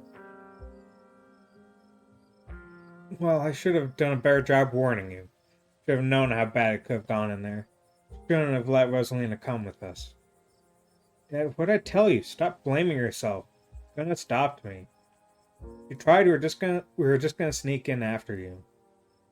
Yeah, Rosalina was gonna make us go in there no matter what. Didn't put a ghost in her house. This is not on you. I know you've both had a difficult time of this, but the storm has passed. Things will start getting better from here. There's another carving in there. It kept giving me visions. I wonder if those are tied to the supernatural things that have been happening. Yeah, I wonder. One is coincidence. Two of them back-to-back nights? And if you and Stella are right, then there's another one in the clinic. I'm sorry, I'm a little lost. You've been finding carvings around town and they've been giving you visions? This is news to me, too.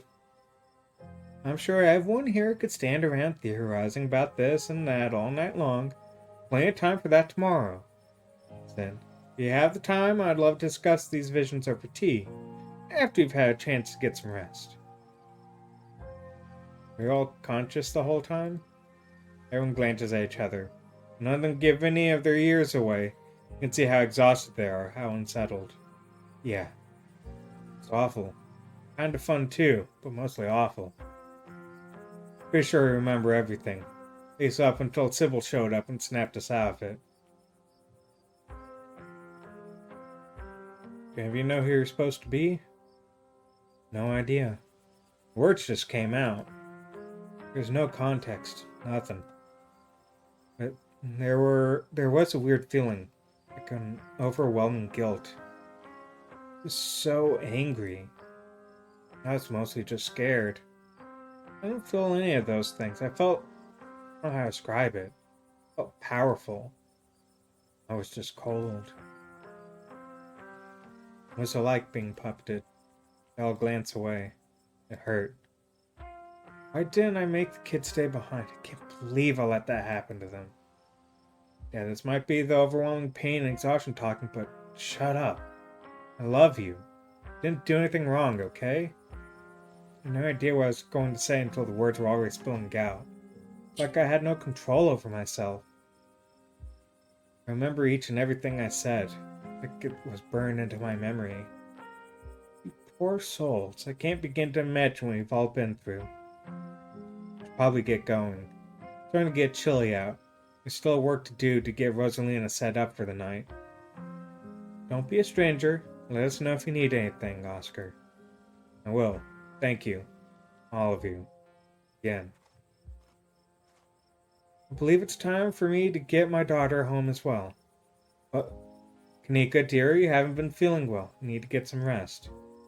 Okay. See you tomorrow, son? Yeah, I'll see you tomorrow. Cool. Kanika wearily treks back to the general store. Before I go, Sybil places a hand on your arm, holding you back for a moment. Sure you have some questions after everything you saw tonight, about what happened to you. But let's not give in to it here. I think everyone could use a little rest and relaxation right now, yourself included. If you swing by the tea room sometime tomorrow, say, early afternoon, you and I can have a little chat. See you then, son. Sybil leaves you and catches up to her dog. Guess it's just two of us now. Yeah, so you have no idea who you were? Roughly plays most of everyone else. None whatsoever, but I remember everything I said. I remember that cold feeling. Prisoner of the Scarlets. I wonder what your family was up to back then. Guess we can add to the ever-growing pile of mysteries. Do you regret coming along tonight? Can't believe you're the one being apologetic right now. These bruises are temporary, you know. Look, that's a horrible experience that'll stick with me for the rest of my days. But it's also kind of amazing for that. I don't know if that makes sense, but how many other people can say they were possessed by a ghost? What do you remember? As far as I know, all of it. I might start forgetting soon, but for now, it's all fresh. Twisting wasn't the most pleasant, but even though I feel like I got tossed in the blender, it honestly made me feel so alive. I guess I got some shared trauma with everyone now. Avery chuckles and grabs at their ribs, wincing. Yeah, I guess I do, huh? I know tonight was horrific, but it's also thrilling, and knowing we all went through it together makes it easier. There are people to commiserate with tomorrow morning when the soreness really starts to settle in. Which reminds me, better get back home. Supposed to have a shift tomorrow morning. Might have to call in sick. But here's hoping a good night's sleep is enough to heal up. And, hope you feel better soon. Let me know if there's anything I can do for you. Avery heads off, leaving the square in front of the library empty. Time to wrap things up here. Go back to this stage. As soon as you get in the car, the exhaustion of the night's events overwhelms you. The ache in your bone becomes a dull throb as your body sinks into the seat, and your eyelids pull shut as if weighted by lead sheets. We're back. Do you need me to carry you inside? Uh...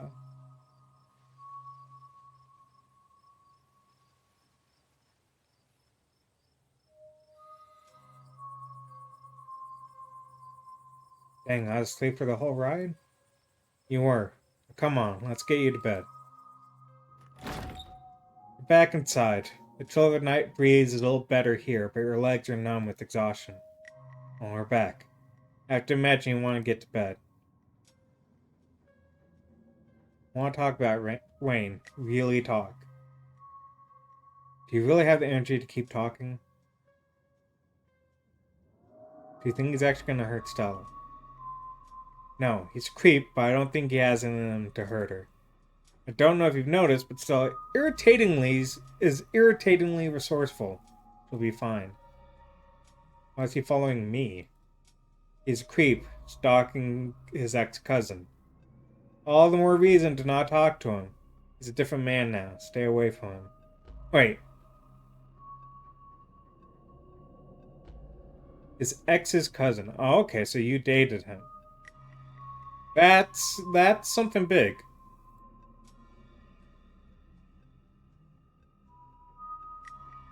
You really don't want me talking about him. What does he know that you're afraid I'll find out? Just know him. Please trust me when I say he's bad news. Talking isn't doing much good for your condition. Keep going, you might just collapse on the floor. You can barely stand right now. We're getting you to bed. Too tired to possibly object. Don't keep poking around and looking for trouble. Just have to make it to the funeral. 4 more days. That's all. When the bus comes. I like to keep in touch after all this is done. We'll see how things go. Anyway, night. See you tomorrow. Time to go to bed. Don't even know yourself entering the guest room and falling into bed. Suddenly you're just there, buried under your family's musty covers. It's Wednesday night. Nearly half a week has passed since you first arrived in town. A little over half a week remains until the bus comes to take you home. The spirit of Charles Shaw Jr. has been put to rest, at the expense of unknown years of your life. The specter of the night's events will linger over you for every day you have left, a grim reminder of the price you willingly paid for the crimes of a family you never met. Maybe it'll be easier in the morning. Maybe your joints will ache just a little less than they do now. Maybe you can still right the capsized ship of your now broken life. Maybe things will only get worse from here. Okay, let's save. Okay, I am going to be right back. I need to use the restroom and I'm also going to make some coffee. Let me put on the Be Right Back screen and put on some music. And yeah, I'll be back.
Okay, sorry about the long wait. I actually got back in time for the second song to end, but I was like, I really want to eat a rice cracker. So, went and did that real fast. But, let me save, just for funsies, posterity, I guess. And then let's go into, I will follow them on Twitter after stream. Because I don't know how it's gonna pull up, but I will follow them on Twitter because I would like to know what they're working on and stuff. Um, yeah, let's just dive into episode 4. Decision you made in episode 3 bears heavy physical consequences and a visual reminder those consequences will follow you for the rest of the game. Induce the intensity of this visual reminder or remove it entirely at any point in the preferences. I'd like to see a recap before entering episode 4. No. Okay, yeah, I get this border. You open your eyes, it's a new day. You feel like shit. You're hoping some of your strength to return to you after a good night's sleep. You just feel as drained as when you dug yourself out of that shallow grave. Your limbs are heavy. Your heart struggles to keep up with your movements. You feel like you've lost something that's important to you. Build. Your thoughts drift to the countless hours you spent pushing your body to its physical limits. So the peak of a mountain you've been climbing your entire life has been sawn off, leaving you to contemplate a disappointing plateau.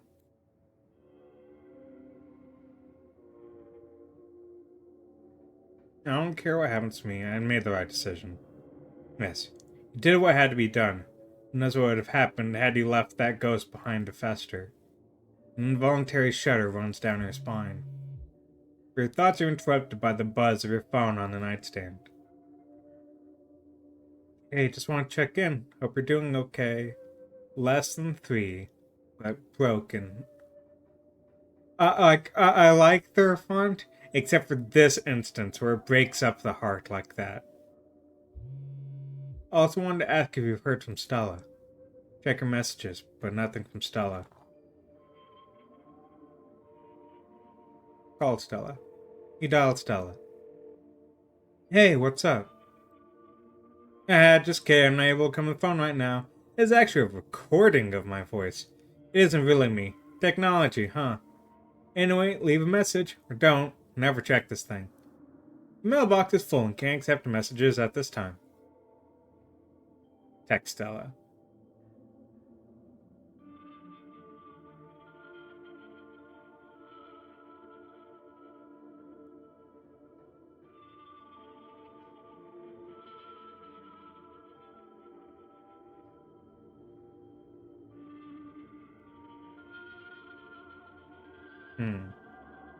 She's definitely going through something, so.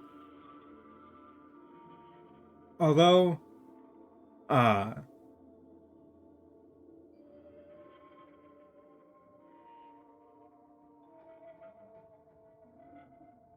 I don't want to make her feel bad about it. Because she's allowed to process how she processes. Coming off too energetic can also be like, if you're going through something, you don't want someone to be full of piss and vinegar talking to you. Hey, lower with the lowercase h is like doing the bare minimum to contact you. And although normally I message her first with, funny memes, nervous puppet's not the way that I want to go. Hey, you good's probably the best. You wait for a few silent minutes. Message sits undelivered.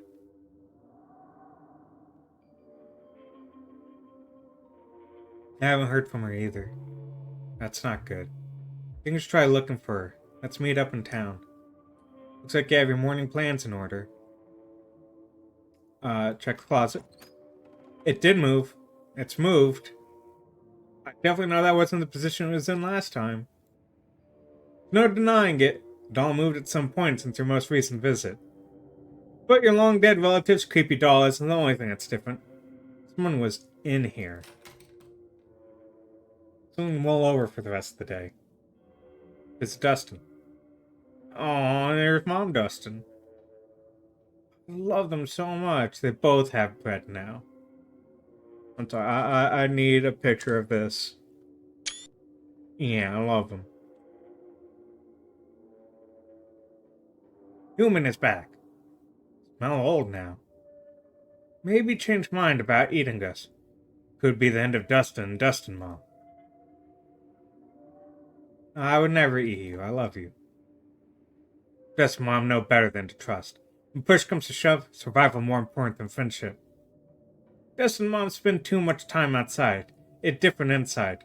There are enough bread for everyone here. No need to eat friends. Dustin still have childhood innocence. Oak doesn't get to keep that innocence forever. I guess Glass House still has that squatter? Tried to reclaim Glass House last night, but asshole squatter too big and strong. Dustin Mom stand no chance. Might have to live in Dustin House forever. Even big and strong too. Probably more big and strong than asshole squatter. You fight? Give Dustin Mom Glass House back? Given your track record the past couple of days, getting the chance to fight something physical and real sounds excellent. Change pace. Assuming, of course, that Dustin's Mom Squatter is physical and real.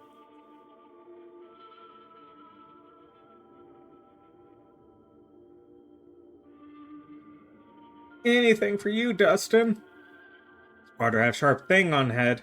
Human be careful, but Dustin Mom would be eternally grateful to human. Sharp thing on head. Sharp things on head. Horns? Dustin too.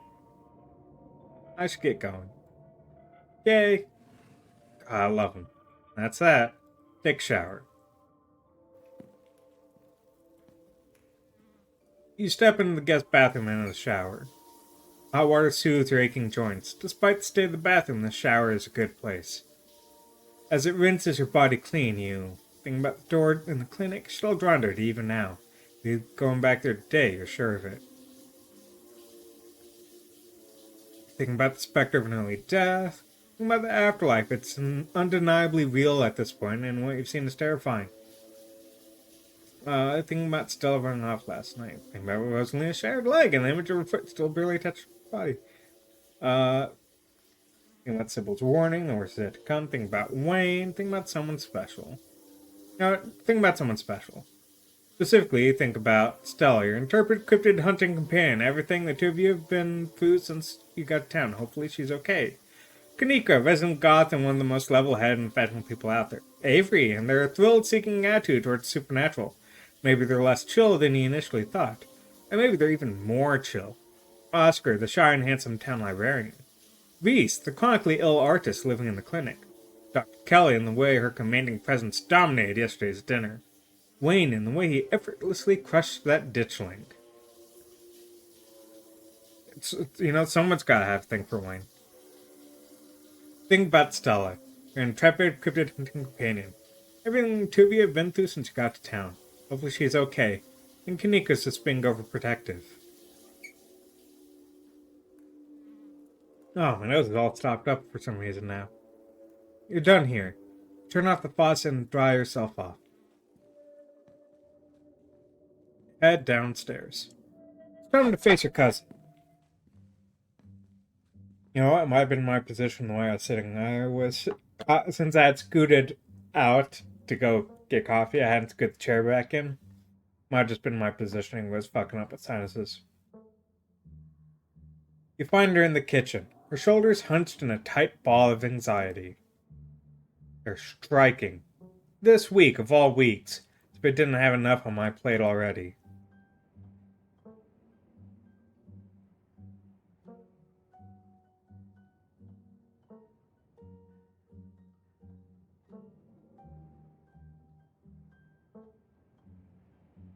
You know what the strikers even want? I haven't seen a list of demands. I'm sure it's just the usual. Promise you that if any one of them were in my shoes for a month, they'd be singing a different tune.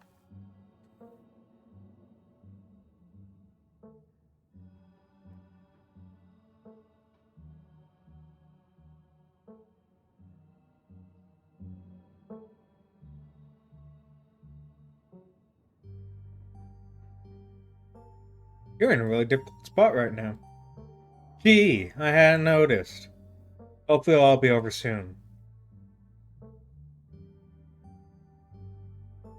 I should have seen this coming. Who's to say I didn't? It wasn't ever really a question of if, more of a question of when. Forgive me if I didn't expect them to walk out a few days before my mother's funeral. Couldn't even wait until Pearl Ann was in the ground.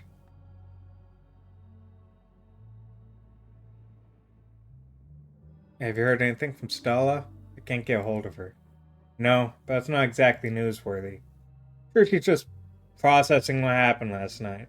We're the only ones who are traumatized.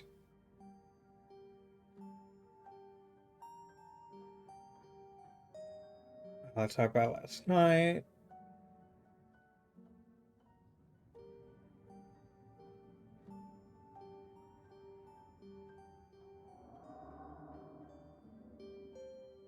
Feels good to thinking that's something our family left behind like that. Can't believe you're saying that. Have you looked in the mirror? Ghost real. I can't get over that. I can. What does that actually change about anything? You're Scarlet. You're probably going to die young anyways. I still have mine to run.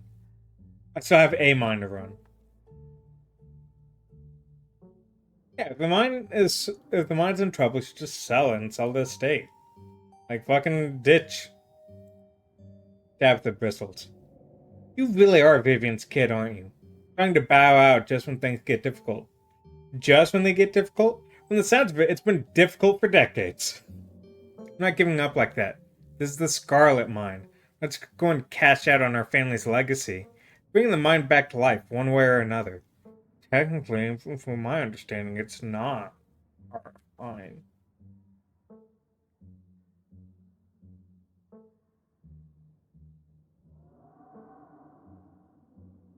Remain silent. I've dawdled long enough. Stay safe. No more hijinks. Let me know if you get in trouble, okay? Tabitha slips past you, her heavy boots thudding down the hall as she marches away to face her employees. Time to figure out the rest of her day. To Fra Fra. Walk over to the cat. C'est toi. Qu'est-ce que tu veux maintenant? Sorry, I don't speak French. Wait. There's something different with you. Has the years finally caught up to you?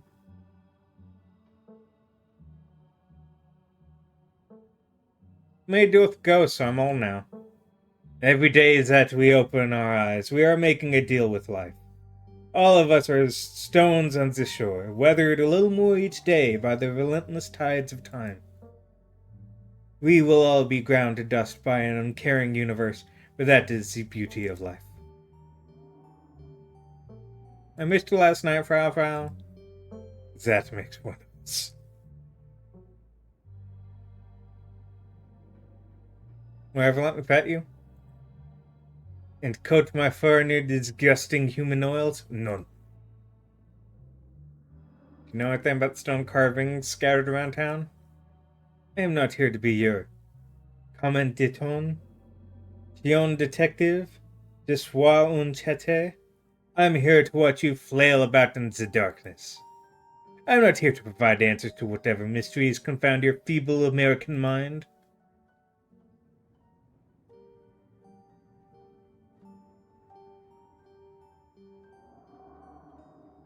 Nod respectfully to Frau Frau. She scoffs, her tail twitching with annoyance. We can sense she's less annoyed than she usually is. Maybe she's getting used to you. Thanks for not attacking the possums who live in my drawer. They're my friends, and if anything bad ever happened to them, there would be hell to pay. Of course you'd consider those rats to be your friends. I will not dirty my claws with their diseased flesh. Bye, Frau Frau, good talk. She scoffs as you turn away. Investigate the garden. Whoever kicked out Dustin's mom is in the garden right now. Better look into it before you head into town. The air is chilly today. The overcast sky hanging impressively over the weed-choked flower beds. Investigate the greenhouse. Start carefully picking your way through the underbrush. It doesn't take much effort to find the path. Cuttings of prickly raspberry bushes and tangled vines litter the ground around the greenhouse. A glass house, one could say. You step towards the door. It's sealed shut by a lock. You catch a brief glimpse of a horned shadow through the ancient clouded glass.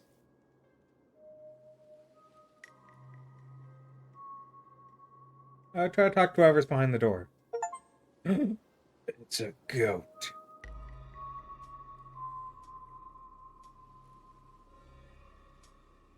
What's your name, little guy? Goat. What are you doing in the greenhouse? Human puts me here. Can't complain. Pretty sweet digs, honestly. Day's nice and warm, and there's plenty of eats, too. That human have a brown coat and big boots? Coat like what? Fur? Nah, not brown fur. Yellow fur. Just on the top. Like all you humans. Don't know what boots are. Can't help you there. Where'd you come from? Farm. Used to live with other guys like me. Kinda miss them. But not that much. Don't gotta share anymore.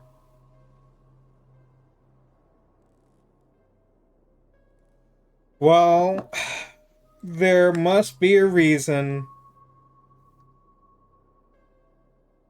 that Tabitha put a goat in the greenhouse. Raises a lot of questions why Tabitha put a goat in the greenhouse.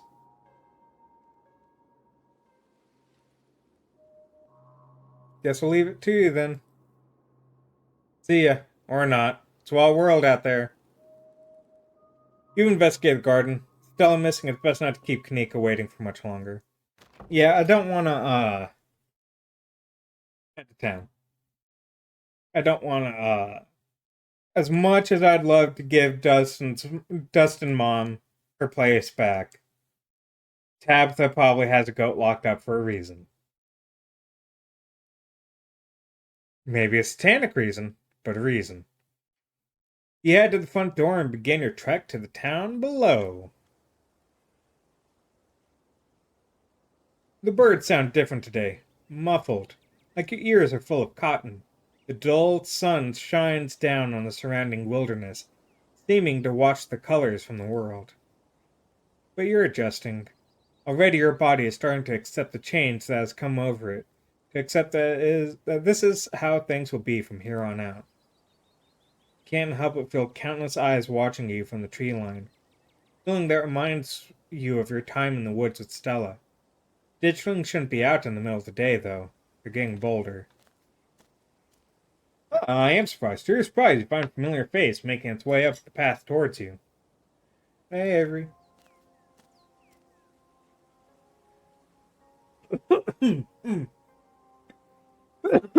Sorry, coffee went down the wrong way. Oh. Hey, just coming up to see you. I hope you were able to get some sleep after everything that happened last night. Don't say anything about your appearance. We can see them take you in. The light of the day revealing your new features clearly for the first time. You doing okay?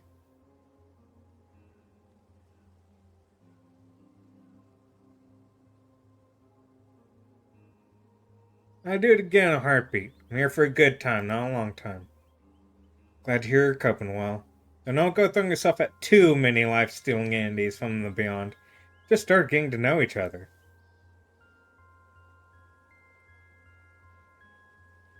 Ditchlings everywhere now, even though it's daytime.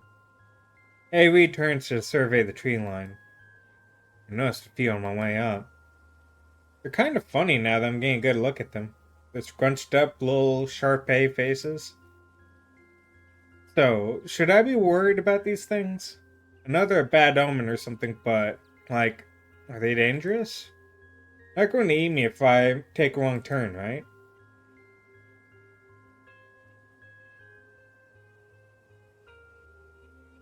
You're not a big deal, just hit him with a stick or something.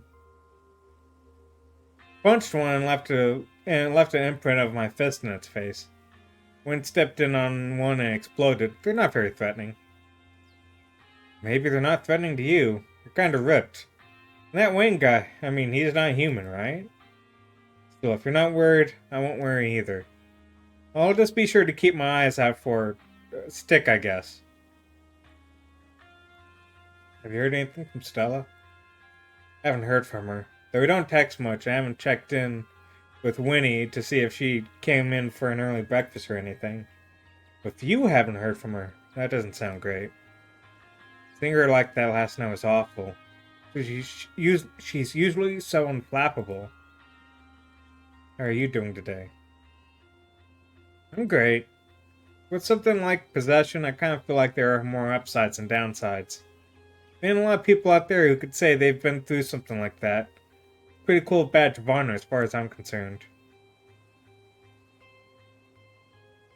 Nick and I are meeting to look for Stella. You want to come? Absolutely. Told Winnie I'd be coming in late today, so I got time. I don't know how much time though. From what I saw this morning, the diner is hopping. It's absolutely packed with miners. Must be using it as their home base for the strike.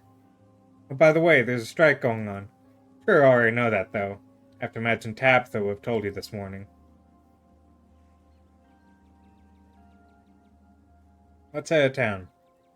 Yeah, good idea. You and Avery start back down the path to town. It isn't long until you once again find yourself on the main street of Scarlet Hollow. Then he made it, and you picked up an Avery along the way. Hope you're both doing okay, like, emotionally. Yeah, I'm not too bad. That's good. Feel like I got crushed by a steamroller or something. Joints are all out of whack, totally exhausted, and super foggy. Mom's been insisting I caught a cold, and I wasn't buying it. As of this morning, I've come around. It's definitely something beyond exhaustion, even considering the ridiculously stressful week we've all had. I'm not gonna let that stop me from looking for Stella.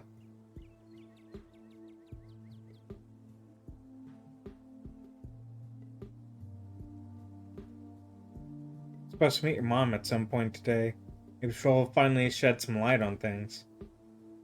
No, I'm not sure what she's planning to tell you today that she kind of told us all last night. Maybe she's going to read your fortune. After last night? I wouldn't doubt that she actually could. Mom's always had a bit of the Glinda vibe going for her. Yeah, maybe I should stop making fun of her whole New Age mystic thing. A lot's happened in the past couple of days. Need to take a page out of Stella's book and just block this shit out. Need to be focused. I can't keep having all these existential crises. There'll be plenty of time for tea after we found Stella. Someone manning the general store while we go look for Stella? Through the general store. Mom can deal. Oh, did I miss something? You good, Kanika? Just some family drama. I'm sure I was gonna take a sick day anyway. Don't want to infect the entire town with whatever cold this is. So I'll disinfect both of you and whoever else we come across while looking for Stella.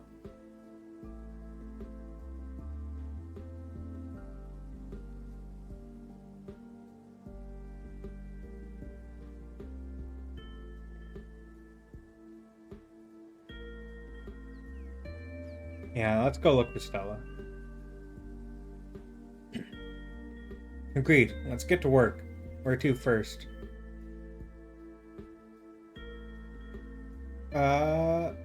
Let's go to Stella's house, obviously. Good place to start. Maybe she just slept in. That's what I'm hoping. We've gone already, but, kinda nervous about doing anything by myself today. Just in case I ran into yet another horror from beyond the veil or whatever. Make your way towards Stella's house. Kanika knocks anxiously on the door. It creaks open. Your protective instincts set in, and the muscles in your arm tighten, your shoulders straightening. Danger lurks ahead, you're ready for it.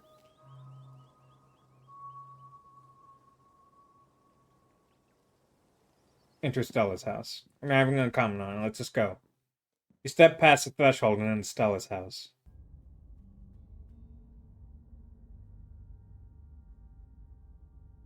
Whatever happened to Stella doesn't look like it happened here. I love how big Gretchen's bed is and that Gretchen has a little toy thing. Doesn't look like there's a struggle or anything, unless it happened in another room. Or maybe someone or something caught her off guard. Didn't have to add that last part. Couldn't forget that you said that and just be thankful that this doesn't look like a crime scene. Investigate the kitchen. Maybe she left like a note or something. Oh, I like a little cat soap holder. Stella's kitchen is slightly messy. A couple cabinets are hanging open and a loaf of bread sits on the counter by a used butter knife.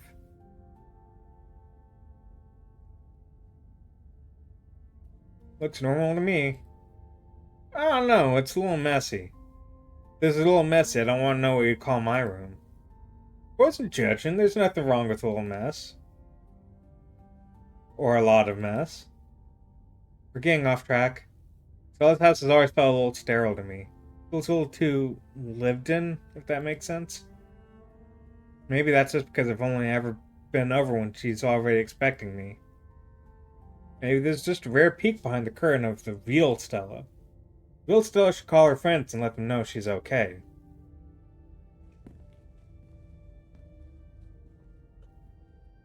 You make your way down the hall to what you assume to be Stella's room. She's not here. Though it's a little untidy, it's the usual sort of untidiness that accumulates when someone doesn't often have guests in their bedroom. There aren't any signs of violence. I not hear a single comment about this room being messy. I wasn't gonna say anything. Check her computer. I'm not sure we should be snooping on her computer. Isn't that an invasion of privacy? Already broken into her house, right? For all we know, there could be some sort of clue on there. Like a note detailing exactly where she is. Didn't break into her house, the door was left wide open.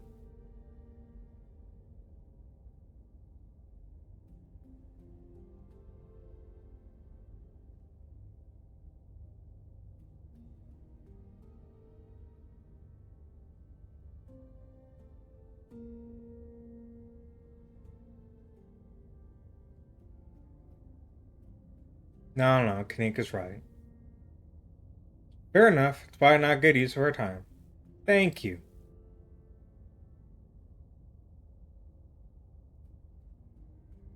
I don't think there's any clues here. I don't think so either. It's where her room's been like for pretty much the entire time I've known her.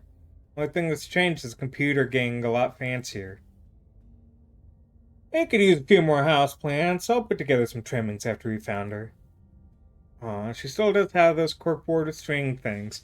She loves putting the strings on there. I don't think they actually mean anything, but they're more for decoration anyway. Yeah, I don't think we're gonna find much else. Let's go.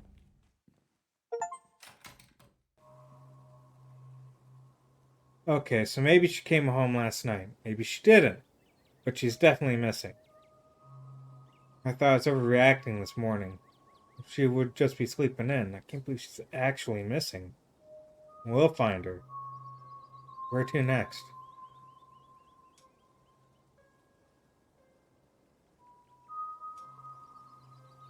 Okay, there's one place I think, like, now that I'm trying to think Stella. So follow me here. Because Stella is like the investigative paranormal person.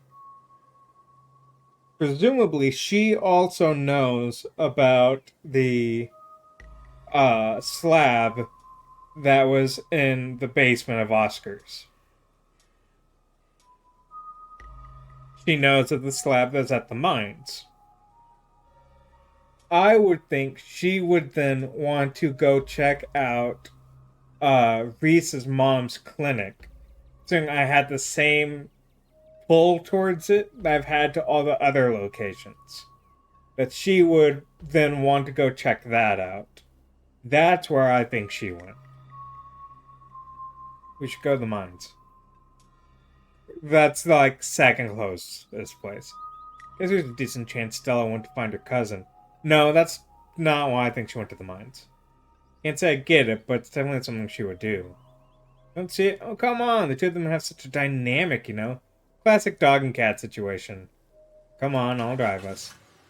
Not at all why I'm about to go to the mines. I might go to the collapsed mine, see if she tried to get back in. You follow Kanika to her van. Isn't long before you find yourselves outside the Scarlet Mines. Scarlet, more like toilet. Bam! Got him. But there arrows now or none at all. I'm unhappy with the treatment I'm receiving as a worker and the current. Oh, in the Scarlet Mine. There we go. Wall of bodies, picket signs, and megaphones in hand forms a human barricade around the entrance to the Scarlet Mines. Is this a strike? They're striking? The miners were talking about it in the diner yesterday. Looks like they managed to convince almost everybody to join up. Perhaps must have been a breaking point for a lot of people. I won't want to go back underground the day after a mine collapse either. Never stepping foot in a mine again. Time Tabitha stopped taking her workforce for granted. Hope it's not weird to talk to them while they're in the middle of all this. Don't worry, I know these guys. Most of them are in the diner at least a couple of days a week. They'll be chill. They be chill talking to Tabitha's cousin, though. Well, if it isn't the boss, the boss's cousin. Might have had us fooled the other day, but word gets around fast.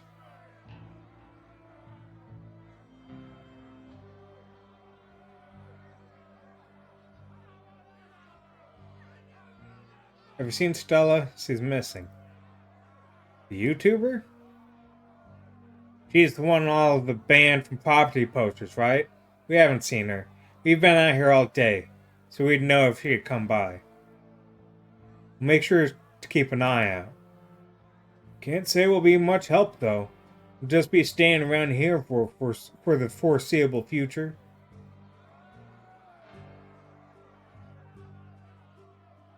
How goes the strike? Wouldn't you like to know? You can see for yourself, it's going strong. Major collapse happened on the property not 2 days ago, and the boss wants us to go on about our work as usual. I'm not going back down there knowing death or serious bodily harm could come at me any second. Care more about living than I do about any paycheck. There's a lot that could stand to change around here, and it seems like damn near everybody else thinks so too. What are your grievances? We'd like competitive pay. 8-hour shifts instead of 12 or more. Okay, yeah, no, that's fair. 12-hour shifts is pretty fucking bad, especially working in a dangerous job like, mining or more.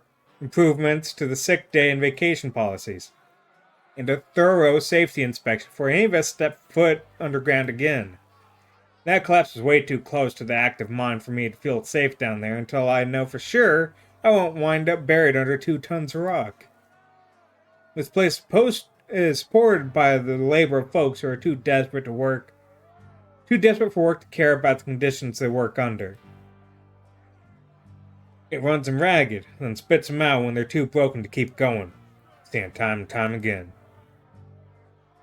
It's gonna change things. There's no reason we shouldn't be treated like we're a disposable workforce.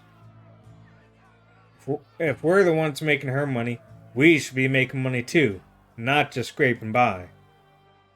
That's a lot of grievances. Working here seems tough. Yeah. Think Tabitha can even make those changes without the mine going under? Not sure she can figure it out. Not saying she's a bad boss, people clearly aren't happy with her. But Cole's getting used less and less. It's in that old Scarlet house, it's practically condemned. She has money to spare, where's it going? I didn't peg you as someone who'd go to bat for Tabitha. I'm not. I'm just trying to get the full picture here. If mine fails, I don't see how Aunt Winnie's diner doesn't fail with it. Okay, but that's the whole problem. A single family shouldn't be able to hold an entire town hostage. The workers need a say in the business. Fair enough.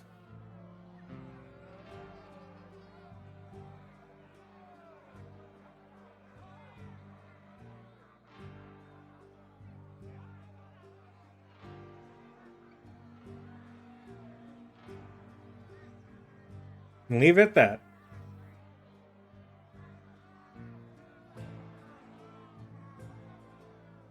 Yeah, they haven't seen Stella. Let's go. That means we don't have to talk to Tabitha. That's fine by me. Yeah, because I already know that that Tabitha hasn't seen Stella. Guess that's it for the mines. Come on, I'll drive us back to town and we can figure out our next move from there.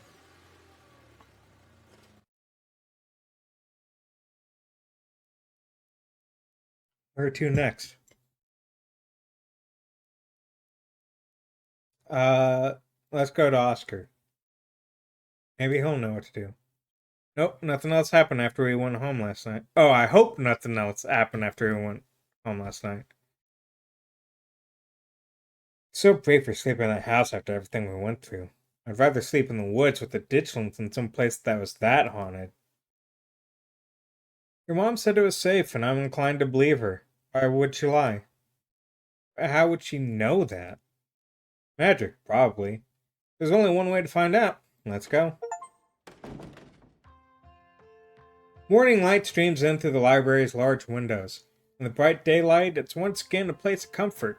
All menace having fled in the wake of Charles Shaw Jr.'s departure. No ghost, thank God. I was not up for an encore. Yeah, it's gone, just like your mom said it would be. Can't help but overhear the murmurings of an intense conversation coming from the mayor's office. Or rather, the murmurings of an intense animal conversation. Investigate the conversation. They're making way upstairs toward the mayor's office. Hey, where are you going?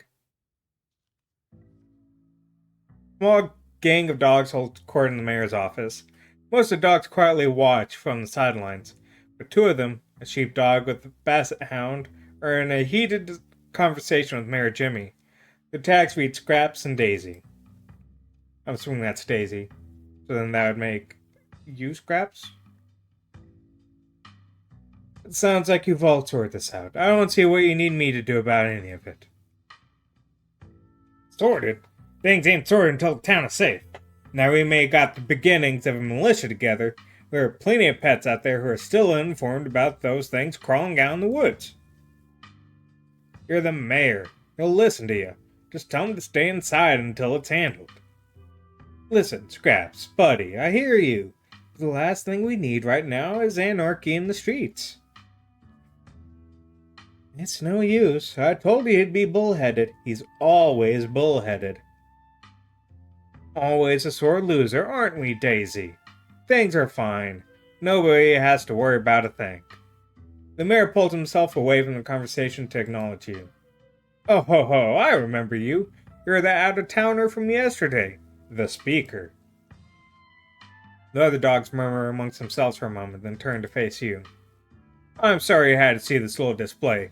Politics can get so messy.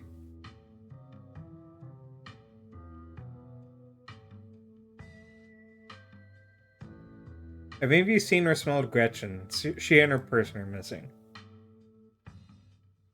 Is she missing? Oh dear. Scraps, you don't think... Gretchen's person would never let that happen to her. Wherever she is, I'm sure she's safe from those things. A dog like her doesn't get to be that age without a watchful human at her side. Even if she's safe, I don't like the sound of this. See, Jimmy, this is the cost of inaction. Gretchen is a pillar of our community and she's missing. What will it take for you to finally open your eyes and do something? If you wait until you're the last dog left in Scarlet Hollow, it'll be far too late to save yourself. Yes, I get it. You're all very upset. What do you expect me to do about it? Shut down the town? What about economy? Do you even know what economy is, Jimmy? Or are you just throwing around fancy words you've heard the humans say?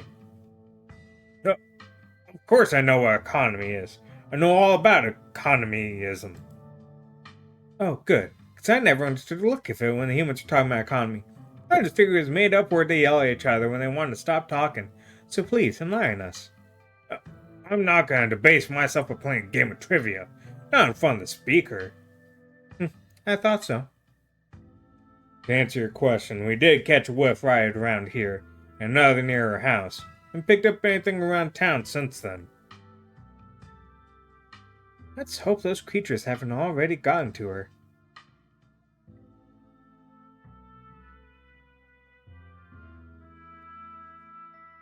Let me know if you smell her around town, okay? Of course, Gretchen is now our top priority. Any dog that goes missing must be found, but especially her. She's a pillar of the dog community. She's been around longer than any of us. I look up to her. I won't be able to rest until I know she's safe at home.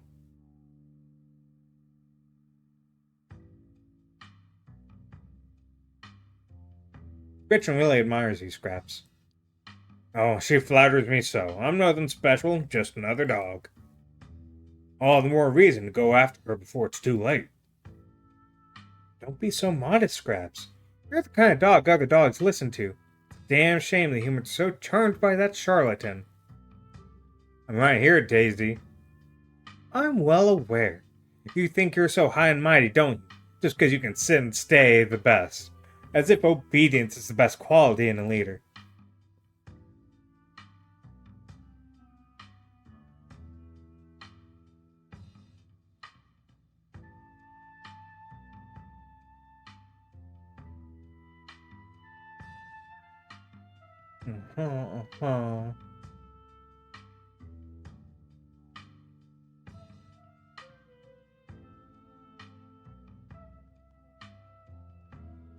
You should listen to Daisy and Scraps. There won't be any anarchy in the streets to worry about if every animal in town is taken by ditchlings. Your opinion is noted, but I've been mayor for over 14 years. I know what I'm doing. That's 14 dog years, Jimmy.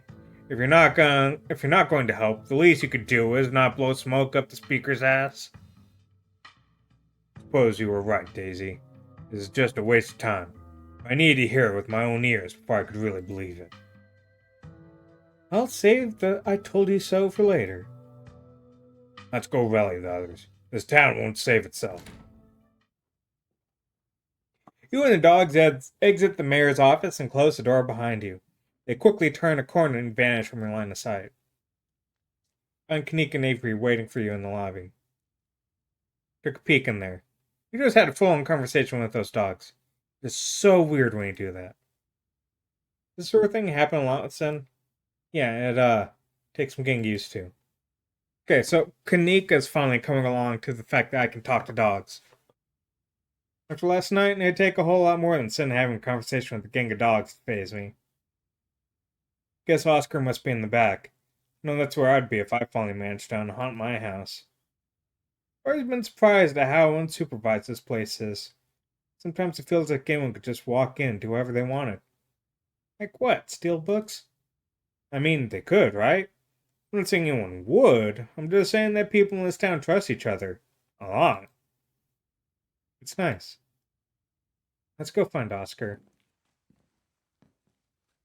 You make your way back towards the annex. It felt strange to be back here in the light of day. That the events of the previous evening were all just a terrible dream. This hallway really takes me back. Feels like it was only yesterday they were last here, blissfully unaware their entire lives were about to change forever. It was only yesterday. I know. Kanika knocks on the door. Oh, good morning. It's good to see all of you, son. Takes in the sight of you standing in the bright corridor. Hope you're doing well this morning. Please, come on in.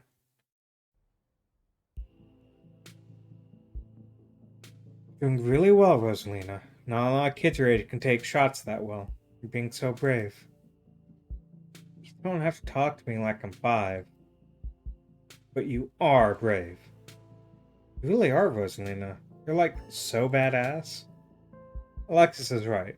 This is more than most people have to deal with in their whole lives. Here you are, taking it like a champ. Dr. Kelly's kind demeanor vanishes as she turns and glares at you. Oh, I see we have visitors. Her glare vanishes as she takes in her new visage. Features soften to a look of shock and concern. Mr. Gutierrez told me what happened last night. I must admit I found it hard to believe by your face. It definitely looks like you've had years stolen from you, whatever that means. It's concerning. I'd like to give you a physical.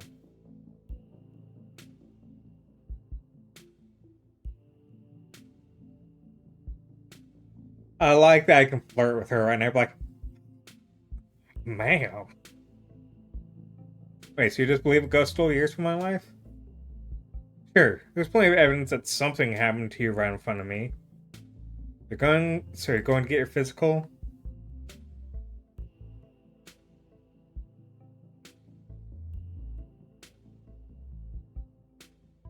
I don't have insurance. Dr. Kelly sighs. It's fine, I'll do it pro bono. Can't be good that your appearance changed so dramatically in a few hours since I last saw you. And I'd rather you get this checked out sooner rather than later. Come by the clinic when you can. Her examination finished, Dr. Kelly returns to Rosalina's side. How you doing, Rosalina? Tired. My leg hurts. A lot. The medicine is helping. Not so bad now. Oh, look at a little pixel. Plus, I lie down in an actual bed last night, and you have no idea how good that felt. Thanks, son. Can't believe I got any sleep last night after all that ghost stuff. Just sat on the couch with all the lights on. Don't think I slept at all. Really needed some rest after, the hospital and my foot. Body is desperately trying to get you to rest. All the activity yesterday was pretty brutal on your injury. Never gonna stop hurting if you keep pushing yourself. So what are you not gonna do today? Anything? That's right. Staying right here. No walking around. No investigating haunted houses.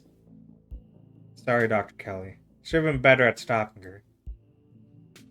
I take full responsibility. As her father, I should have. No need for anyone to step in and take blame for anything. It's the hospital's fault for sending her home at all. It's gross negligence, if you ask me. It really kinda is. Just kick out someone that just had an amputation. But give it time. Then you can all do all the activities you want. Alright, Rosalina?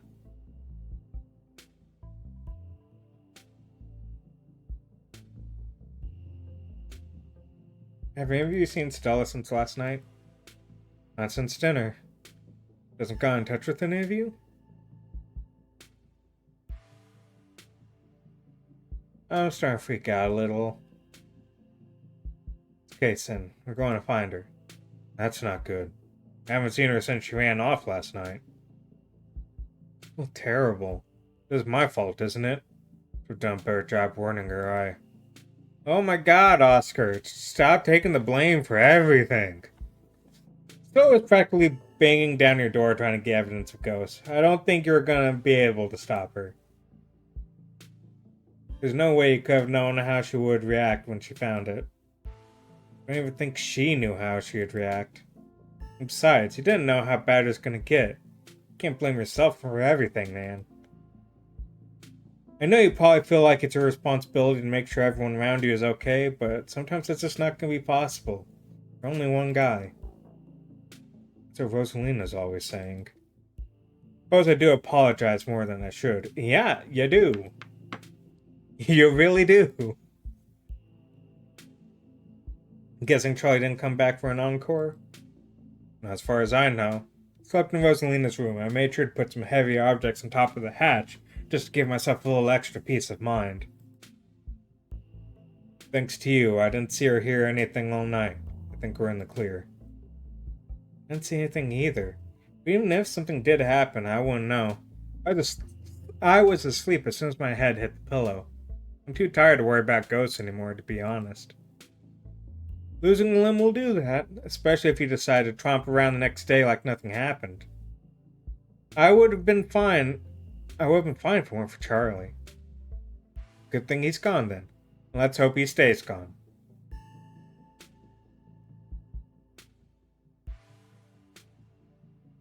How's Reese?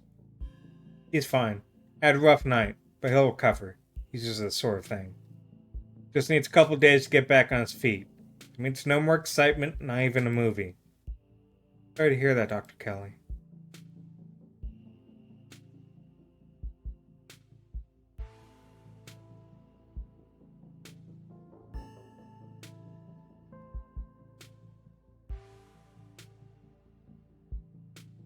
if I want to hang out with you. Talk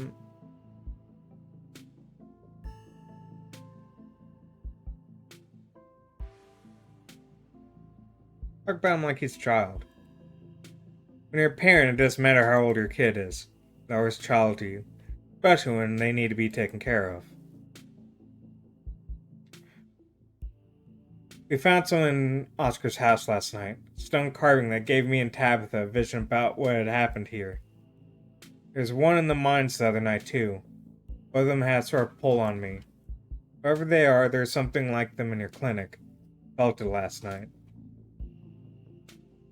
Something awful is going to happen at the clinic, just like something awful happened at Oscar's house and at the mines. If you notice anything weird at the clinic, do you mind if we looked into it? Would you mind if we looked into it? Yes, I would mind. Understand there have been strange events in Scarlet Hollow this week. There's nothing unusual going on at the clinic. I'm not going to let you go snooping around based on some funny feeling. Well, that is until I get my physical. Now, if something does happen at the clinic, aren't you worried about Reese? Nothing like what happened to us last night. None of you have to concern yourself with my son's health. You know how to take care of him, even in a supposed ghost emergency or whatever it is you're worried about.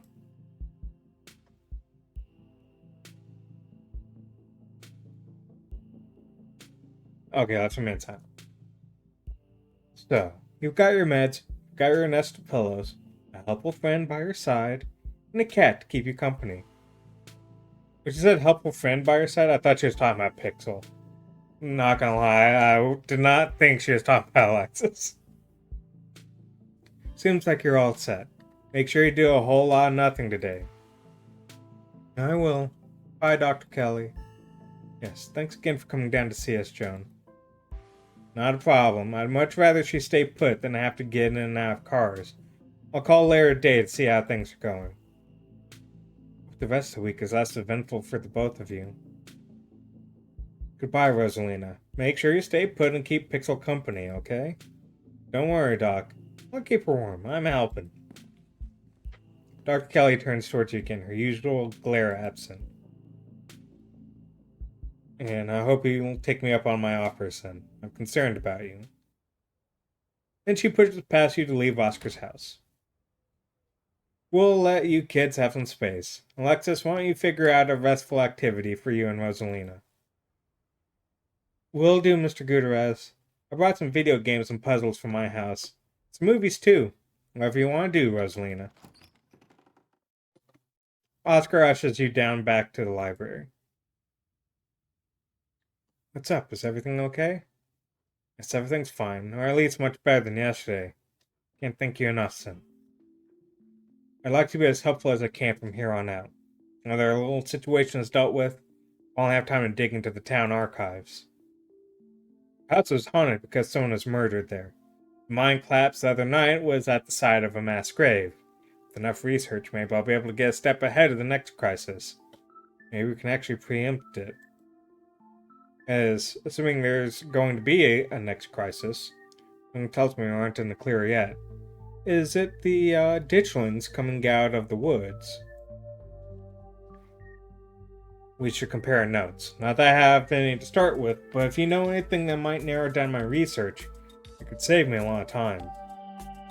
I think we actually know that much more than you do. I've got some hunches. Can't help but feel like there must have been some inciting incident. Since everything started getting weird seemingly overnight. What that incident even was, or where to start looking for it, I have no idea. It's something to keep in mind. Clearly it's Pearland's death. Avery stares at you. I mean, it's obvious, right? Things only started happening once Sin got here. Once Pearland died. Pinika shoots Avery a glance. No, we are not throwing Sin under the bus. What? There's nothing wrong with being a magical catalyst. Sure, there's probably nothing wrong with someone being a magical catalyst. There's definitely something wrong with saying someone's a magical catalyst. If people get the wrong idea, we're only a couple of steps away from the whole town deciding to shaw him. Nobody's going to drag Sin into a witch hunt on my watch. I'd like to think we've outgrown the days of running people out of town on rails. I'd rather play it safe. Don't worry. It's not like I'm going to run around town telling everyone that Sin magicked a bunch of terrible disasters into existence. But there's a catalyst for all this. Why wouldn't it be a Lost Scarlet family? Why wouldn't it be a Lost Scarlet finally coming to Scarlet Hollow? If I may, Sin getting into town isn't the only major event that happened lately. Perlan died over a week ago. His creatures in the woods were already reproducing by the time he arrived. Exactly, it's because Perlan died. Not to mention, I started seeing things from the house before Perlan passed. I think. I never thought to make note of exactly when the spirit made itself known. There's a root cause for all this. Hopefully there's a way to put the genie back in its bottle.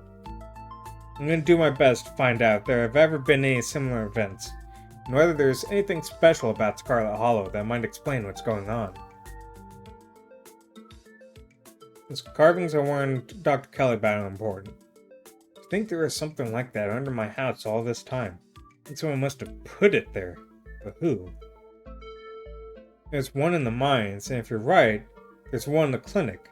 Maybe what I should be focusing on right now. Many of those things are there. If we're lucky, maybe just those 3. I'd rather not count on it. Good thing Sin has an open appointment with the doc. You could look around for clues while you're there. Probably a good idea to see her anyways, for your health.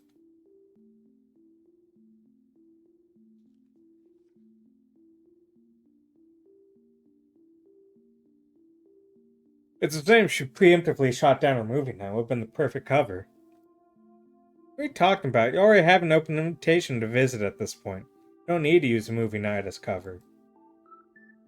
It's an open invitation for a physical. I don't think Dr. Kelly's going to be too appreciative of that turning into an investigation. We should be more cautious about what we do next. We don't want anyone to get attacked or possessed by any ghosts, even if it is to help a friend. I don't know if we have time to play it safe.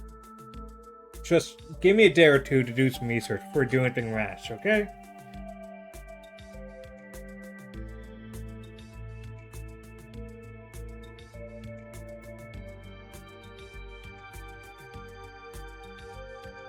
Yeah, the carving on here, maybe studying it can give us some new leads. Not a chance. Another ghost's probably gone for good. That thing is evil, and if there is even the slightest chance it's going back down there to trigger something, it's not worth disturbing. At least not until we know more. My daughter's safety comes first right now. If I only have her house back, I'm not taking any risks until we know what we're dealing with. No arguments here. Could be the work of some cult. I mentioned something like this at the library the other day. There was a cult in Scarlet Hollow. I feel like I would know about it. Knowing local cults that could be responsible? Let's not get all satanic panic just yet. I know it's not looking unlikely at this point. Having lived in this town all my life, I feel like I would know if there was some cult that ran in the place. Let's just see, it just seems like the kind of thing that wouldn't be easy to keep secret in a place as small as Scarlet Hollow. I'd love to be part of some weird religious cult, just to see what kind of stuff to get up to. Alas, either I've never been invited or there are none to be found in the holler. I don't even know of any public record, even in the 70s when cults were a dime a dozen and the hippies were flocking to the hills. Make sure Pixel stays inside. The ditchlings are those things from the woods, right? With those faces. Yeah, the English doughboys. I kinda like them. It's like a hidden object came out there today with all the weird little faces peering out of the bushes. Like them? We talking about the same creatures that have been laying eggs in local wildlife? I don't want to get friendly with them or anything. I just think they're kinda interesting. To each their own. Will do. Can't imagine how devastated Rosaline would be if something were to happen to him, especially after everything she's been through. Yeah, we need to find Stella and fast. I agree. We need her brazen energy if we're gonna do any serious sleuthing. See you around, Oscar. Let us know what you find. I will. Good to know that you have an open invitation to clinic today. Finding Stella should be our priority, but it won't hurt to check in on Reese later. It won't hurt for you guys to get a checkup either. Let's check out the diner. Good idea. Folks tend to congregate there. Maybe we'll run into someone who's seen Stella. Here's hoping Winnie doesn't try to rope me into clocking in early. Oh, it's a lot of miners, yep. The diner is busier than you've ever seen it. Small booths packed with miners. So I guess this is where the miners are setting up shop. Winnie asked for the morning off. I didn't think you'd be showing up with friends. Sorry, Aunt Winnie. Stella's gone missing. I've been helping these two track her down. You haven't seen her, have you? Don't you apologize, and I can't say I have. Been a little preoccupied. This is great for business. These folks can have as much free coffee as they can drink if they keep piling in like this. Do you need any help? No, Sal and I can handle this. One of your friends going missing is more important than any busy shift. Miles didn't even notice you entered the diner. Instead of speaking in hushed voices, argue with each other loudly enough for you to easily overhear. Guess the shifts are pretty brutal. And I'd like more vacation days. I'd love to be able to see my family around the holidays. And better health benefits would be amazing. But if she decides to fire all of us? Would you be worried about you-know-who being here? Nah, I wouldn't bother. I got a call from Smith. Apparently he was poking around the mines earlier today. Sounds like he's genuinely got her back. I don't know. What if it's a trick? What if Miss Scarlet hears about us talking and fires me? You're only a year or so into the work, and trust me, the longer it goes on, the more it sucks the life out of you. At first, you're just unhappy, but I figure you can weather until you find something better, a paycheck's a paycheck. Next thing you know, you lost years of your life to a company that doesn't give a solitary shit about you. It uses up every free second it can to suck out of its workers, and pays us just enough to survive. But not so much that we can ever save enough to get the hell out. But we could get fired for this. I really need the paycheck. I can't get fired. And the company housing, that makes a big difference for me. Right, the company housing. How generous of Tabitha to put you up in a company-owned shack that ain't had maintenance done in decades. Taking a big chunk out of your paycheck that sure as shit ain't going towards property tax and upkeep alone. The company housing, that means almost nobody in this whole damn town owns the place they live. We have numbers on our side, Harrison. After what happened up there the other night, damn near everyone is joining the picket line. Can't afford to lose all of us. We have the power here, so long as we're united. Have any of you seen Stella? The miners turned towards the doorway, all eyes staring at you like a deer in headlights. The YouTuber? No, we ain't seen her. As you can see, we've got a lot going on today. Appreciate it if you didn't butt in. Richardson's voice drops to a barely audible mumble. Hope she's okay.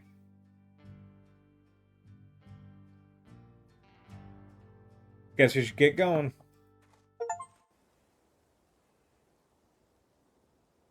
Still no sign of Stella. Before you can suggest your next move, you start to feel woozy. Spots form at the edges of your vision. Your legs suddenly feel unstable. Your body is sending you clear signals of exhaustion. It pains you to imagine how difficult the effects of Charlie's deal would be to manage for someone less fit than yourself, even if your powerful body is struggling just to walk from place to place. Manage to shake it off where Kanika and Avery notice, but still, won't be long for your aching muscles to need to rest. Plan your next move carefully. Let's go check out the church. Church? Why? I see what you're thinking. Stella was confronted with evidence of the afterlife, so she might be trying to get into all that religious stuff. It's worth checking out. I think we'd be barking up the wrong tree, but I guess you're right. There's no point in not being thorough. No mind stocking up on some holy water while we're there. Seems like a good idea to cover all our bases at this point. I don't think Baptists do the whole holy water thing. I'm sure Pastor Daniel would pretend to bless some water if it meant keeping us around a little longer. That's good enough for me. Let's not linger, though. Don't want him thinking we're possible converts.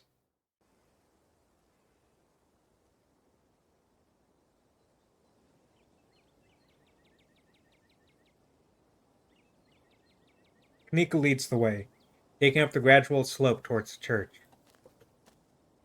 You know, I've lived here for a few years now. I've never actually been to the church. It's probably for a good reason. Where is that weirdo?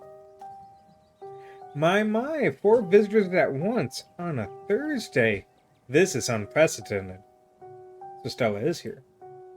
There are only 3 of us. No, are we followed by Ditchling? Are we followed by Wayne? What's up, old people? Oh no, it's Zane. Oh, it's just Zane. What are you doing here? All the glimpses of death I had in the past 2 days have forced me into the midst of an existential crisis, my dudes.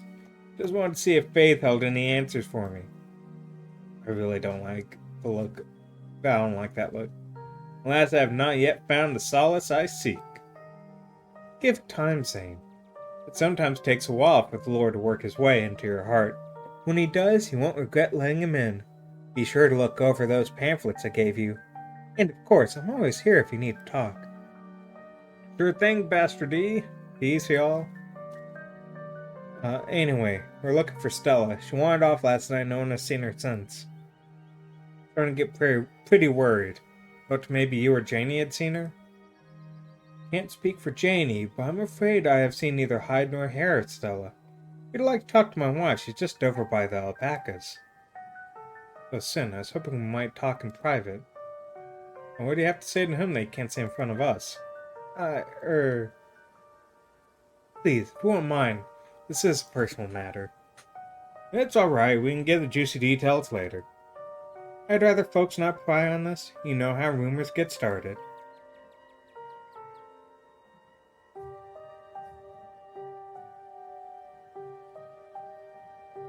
I'll talk to him. If you're sure, I guess we'll leave it to you while we're checking with Janie. We'll be right over there by the fence that's conveniently in your line of sight, okay? See you in a minute. Friends head off towards Janie and the alpacas. I don't want to see the alpacas. Leaving you alone with the nervous pastor. So glad you came. Never met anyone else who could hear them. You have no idea how long I thought I must have been some kind of insanity.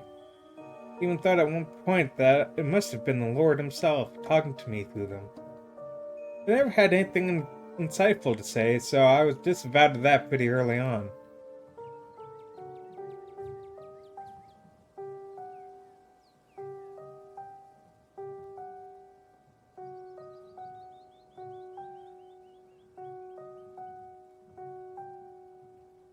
Have you met Frau, Gretchen, Pickle? Of course I have. But I learned early on in life not to let it on that I have this gift. At least while other humans are around. But I haven't spoken with any of them. I get the feeling Frau wouldn't talk to me even if she knew I could understand her. Tried to befriend the alpacas when no one is around. Emphasis on tried. They're surprisingly cliquey. Besides that, I try to maintain a low profile, only chatting with wildlife when I'm sure no one is looking.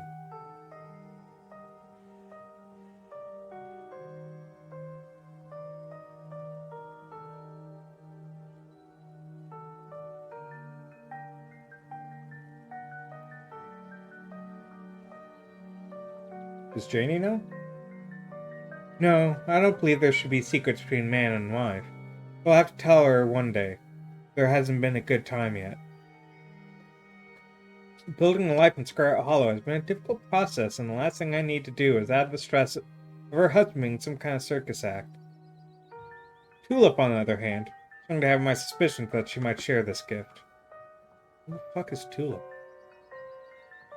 There have been some particularly nasty rats in the church lately. Oh yeah, they're kids. And she said some things that have led me to believe she might be able to understand them. He's interrupted by the sounds of a snapping twig and a high-pitched giggle, partially muffled by the underbrush at the edge of the property.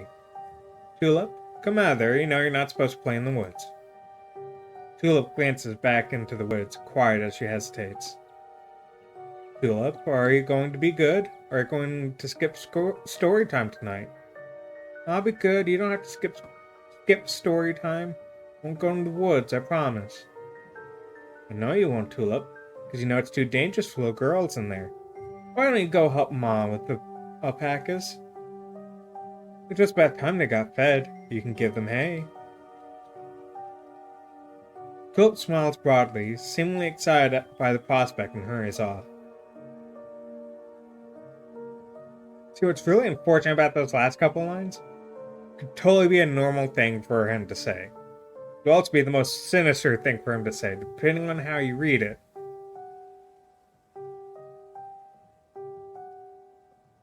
Granted, this is the face of someone sinister.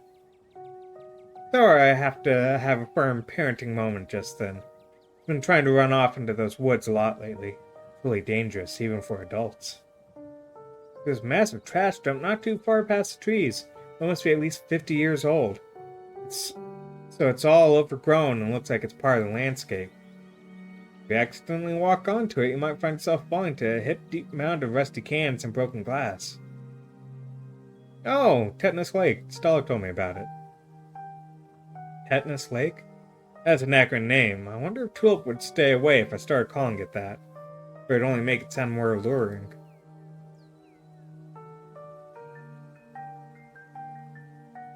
What were you saying about church rats?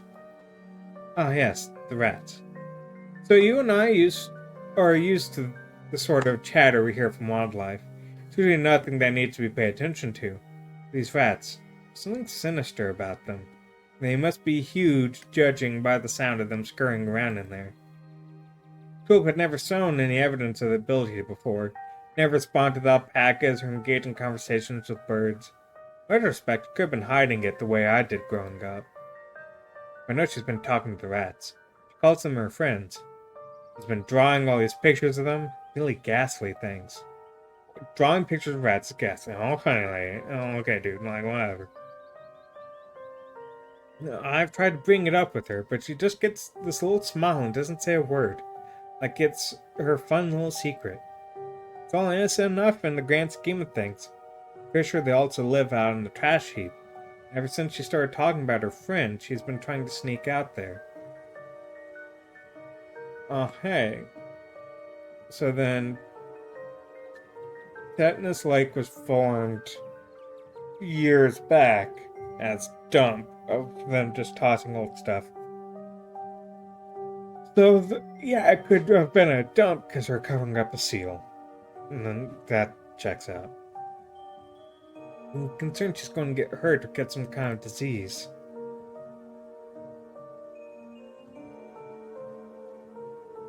Has Janie heard them? She's not in the church very often. She's usually in town doing her jobs until late. We spend our evenings in the house. It's me and Tulip all day long. Janie knows Tulip has made some strange little friends. She thinks it's an imagination game. Hoping I'd sort out the rat issue before she could get suspicious. With her persistence, I may have to hire an exterminator if I can get the money for one. Hope it doesn't have to come to that. What are they saying? They like to try and goad me into crying or becoming depressed. They watch me through unseen holes and make fun of me and try to figure out how to press my buttons. It's annoying, but easy enough to block out, especially when I'm praying.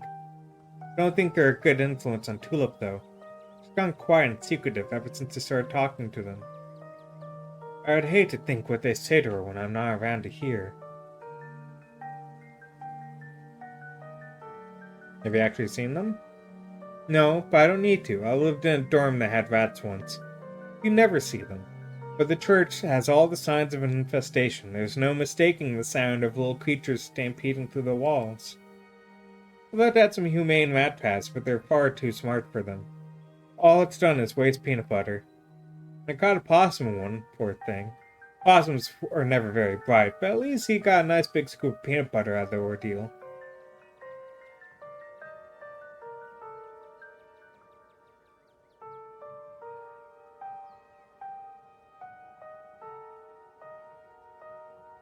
Tried befriending them? Maybe Tulip's onto something. Can't say I'm interested. Don't seem like they'd be very good friends. And I don't usually use strong language like this, but I hate rats. Those tails, eh.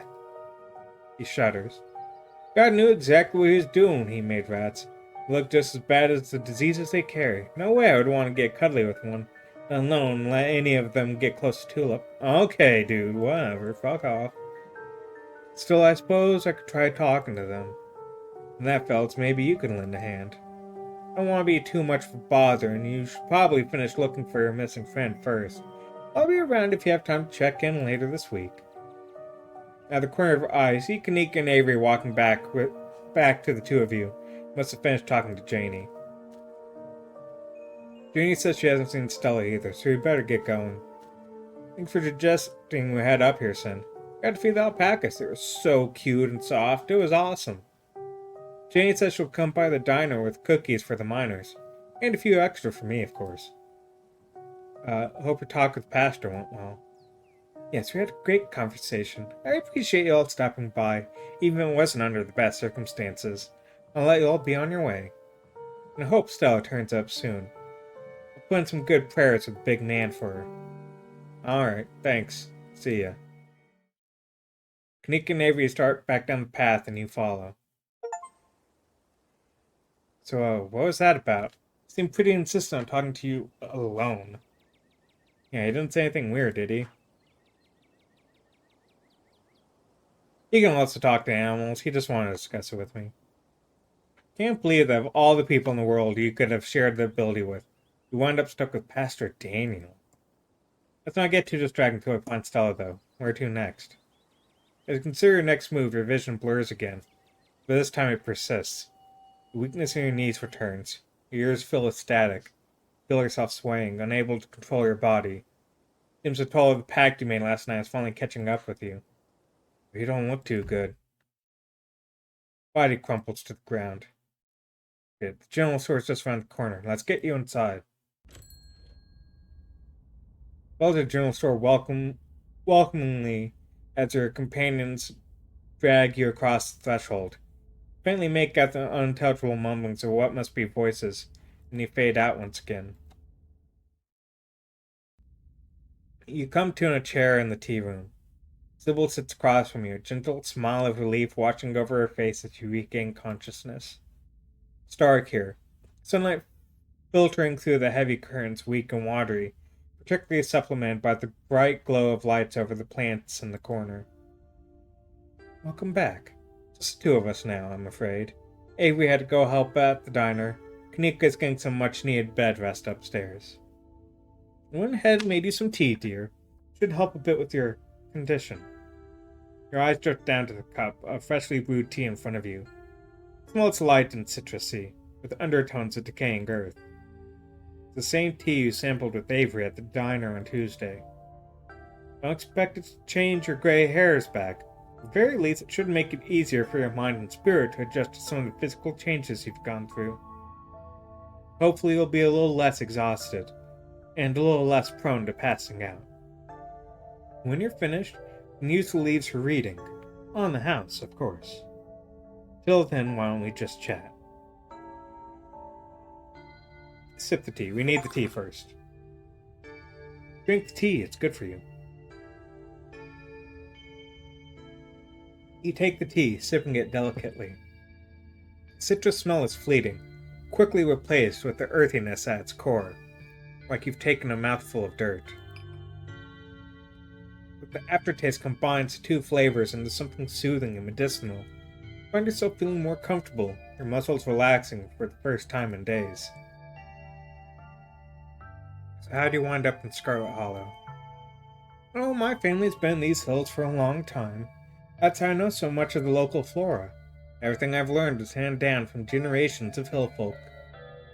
There hasn't always been a reliable doctor up here, especially not one most folks could afford.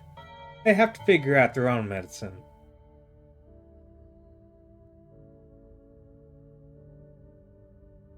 Yeah, you said you were going to tell me about my mom's unsavory youth? I most certainly did, though I might have been exaggerating a bit for dramatic effect. I'm prone to do that. In a town this size, you get to know everybody, no matter what the age difference might be. Vivian was a little younger than me. meant I always had a certain older sister instinct about her. Her family wasn't good to her. Perlan was a lot like her great-grandmother, Edwardine, which is to say she was not a very kind woman. Similar to Tabitha, but with more social grace and considerably more hatred for her fellow man. But her mother wasn't a shrinking violet either. She was just as stubborn as any other Scarlet, so her family choosing her as a punching bag made her into quite the rebel. Why were Perlan and my mom raised by Edwardine?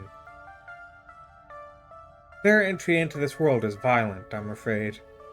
Their mother was young, too young to be pregnant, especially with twins. She didn't survive the labor. What do you know about my grandma? I'm afraid there isn't much I can tell you. I think there were two in that generation. The eldest died when the girls were still children. Edwardine never spoke about them, nor did your mother. I feel like I know a lot about the women in our family. What about the men? Do they even exist? I suppose they just haven't been very noteworthy since Edwardine took over the mines.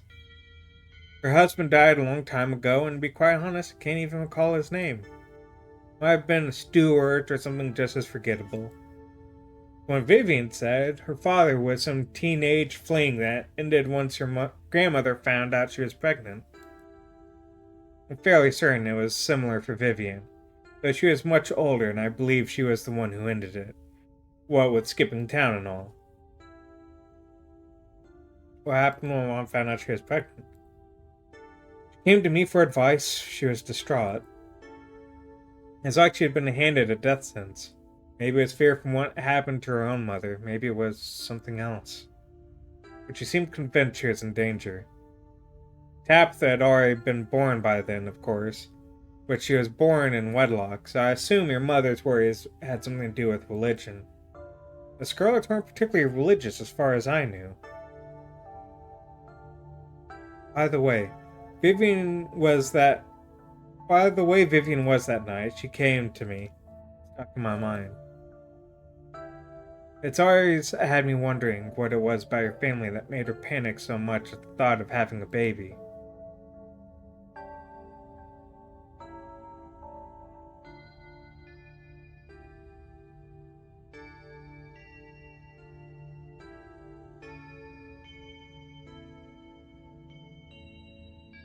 What's with all the mystery and ritual? You have something to tell me, just come out and say it. I need your tea leaves first.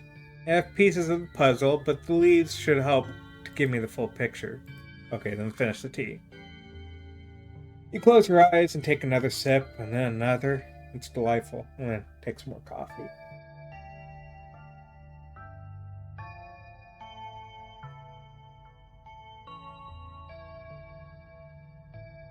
The tea is gone before you know it. Small cup empty, save for what's left of rehydrated leaves coating the bottom. Sybil wasn't lying when she said it would help your condition. You still feel aged and worn, but you're a little less tired and a little mentally sharper than you were a few minutes ago. Oh, good. Glad you found the tea palatable enough to drink. Should do you some good. It's one of my more medicinal blends. Now on to business. Sybil takes the cup from you, staring thoughtfully down at the sludge. Oh dear, this doesn't bode well. You've got just about every warning that can fit in the bottom of a cup. Cross, kettle, hourglass.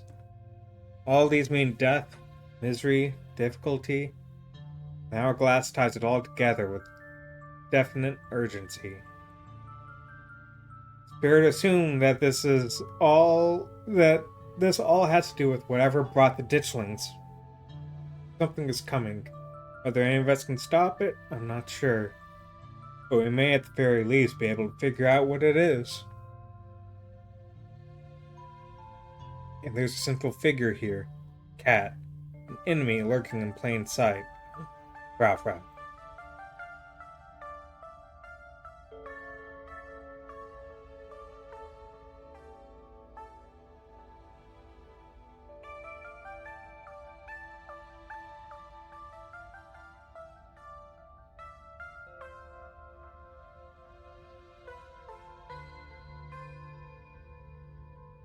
Okay, I want to say the Dustin one just because it's funny.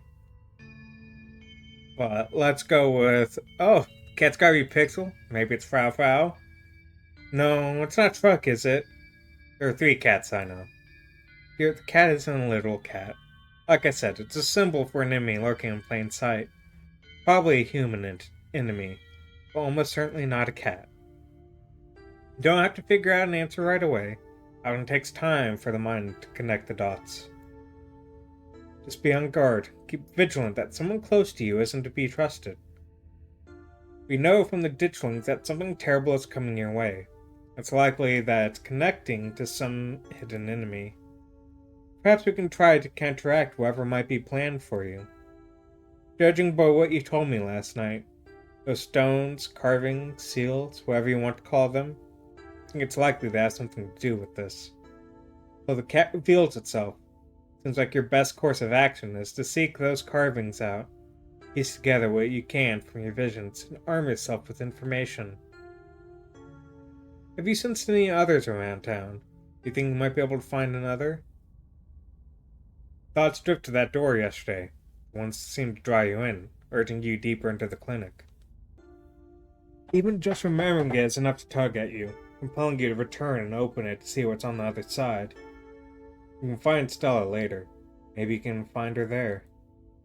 What's important now is finally seeing what's hidden in the clinic.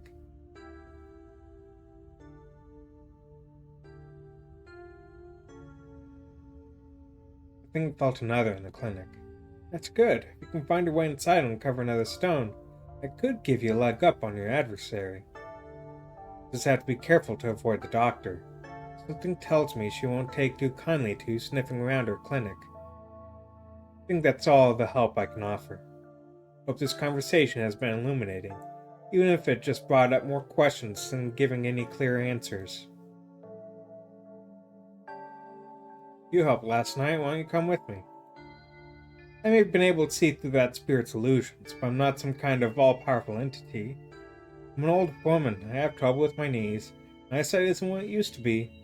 In a situation, I'd be more of a liability than a helpful companion. Imagine if I'd been in those mines with you. Some use I'd be, struggling to climb over rocks and ladders, throwing my back out from all the crouching.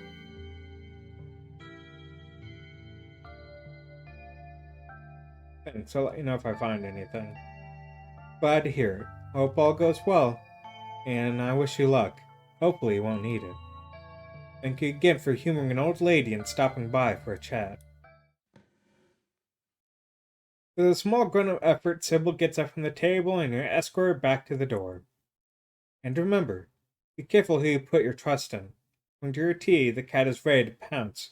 Merely being ready for it might not be enough. Sybil closes the door to the tea room. The bell of its door strangely flat in the stale air of the nearly empty general store. Check in on Kanika.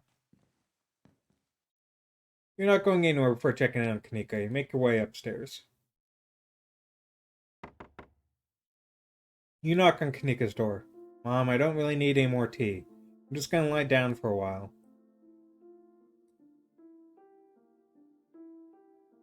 I'm not your mom. Oh, Sin, what's up?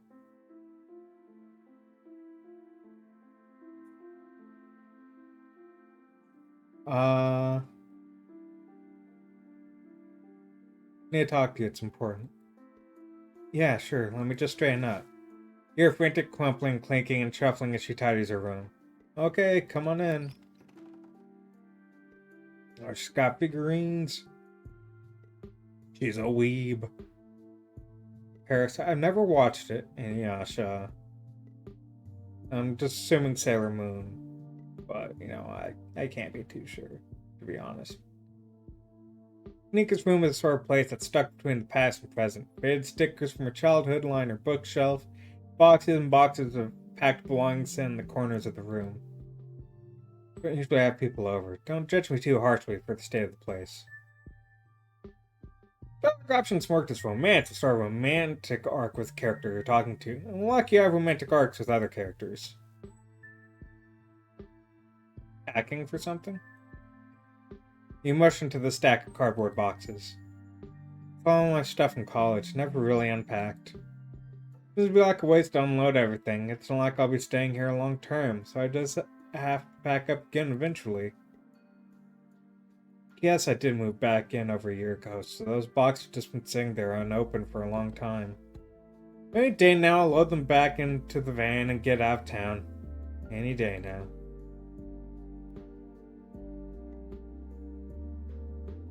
Still have to find Stella. Where would we go? Got an appointment at the clinic to go up to and check in on Reese 2, see what's behind the door.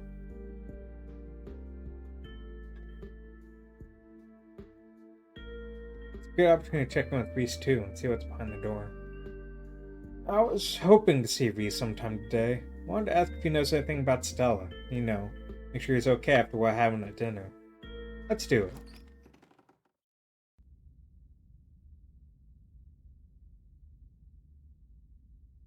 Two of you make your way back down into the hallway. Before you make it to the stairs, the light turns on, startling both of you. They're going to get some rest, Kanika. Should really get back to bed. This cold freeze will only get worse. Still have a lot of energy. I don't feel like sitting around. I don't think I need to. Of course you do. I know you best. You just haven't been yourself these past few days. All this running around has been a detriment to your health. Well, tonight I want to see you healthy. You hold this family together. You shouldn't get between a mother and her daughter. Sybil knows what's best here. Kanika is more than capable of speaking for herself. She's clearly been pushed to her limits. Can't keep up with you. You need to let her rest. You remain silent. Kanika sighs. I'm sorry, Mom. I've been neglecting the general store. I let Miles run off the other day. That was so irresponsible of me. That's all right, Kanika. He could have gotten hurt, but he didn't, and it seems like he learned a valuable lesson from the experience. Now let's get you to bed. You just need another day to recover. Then you can get back to all of this town mystery business. Sin, you'll be fine without her until tomorrow. Mom is right, Sin. You go on without me. See you later, okay? Before you can utter another word, Kanika returns to her room. Sybil eyes carefully watch you as you leave and make your way back to the main street alone. Way to seem, really evil, Sybil. You sure you aren't the Munchausen's by proxy lady now? You make your way back up the familiar hill past the rows of ragged houses that make up Scarlet Hollow's residential area. It isn't long before you find yourself outside of Dr. Kelly's clinic. Secrets enticing you to find a way in. Even at the bottom of the hill, you can already feel the presence. It's like a magnet has been fixed to your ribcage, gently tugging you forward, guiding you towards wherever emits this compulsive frequency. It's time for your checkup.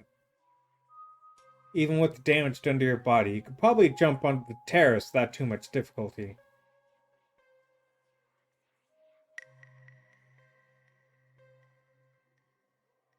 Knock on Reese's basement window. Cautiously approach the house, kneeling next to the low basement window of Reese's room.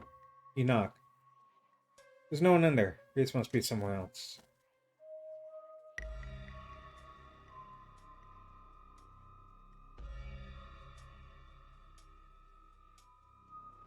Let's go see what's up on the terrace. Make your way up the hill and survey the terrace. Even with the wear and tear of age on your body, making the leap shouldn't be a problem. Take a step back and jump. You land and try the door. It's unlocked. Upstairs at the clinic feels like a decommissioned museum. Old furniture is covered in plain white sheets, and a thick layer of dust coats the floor. The place hasn't seen any use in years. You're in the clinic, free to explore as you please. Rather, you're free to explore as you please. You can feel the odd sensation again, the nagging pull of whoever it was that wanted you to find it. When caught by its gravity, an overwhelming curiosity guiding you around a corner and toward a dark doorway under the stairs. It's been left ajar, as if inviting you to enter. Turn on the lights. Yeah, that's fine. Lights blink on. You're in the morgue. Sin? He squints, seemingly unsure whether you're the same person he met yesterday. What are you doing in the morgue? Hi. Have you seen Stella around? She's been missing since last night. Haven't. Did you think you'd find her in the morgue? The words seem distant to you. The tugging strong down here.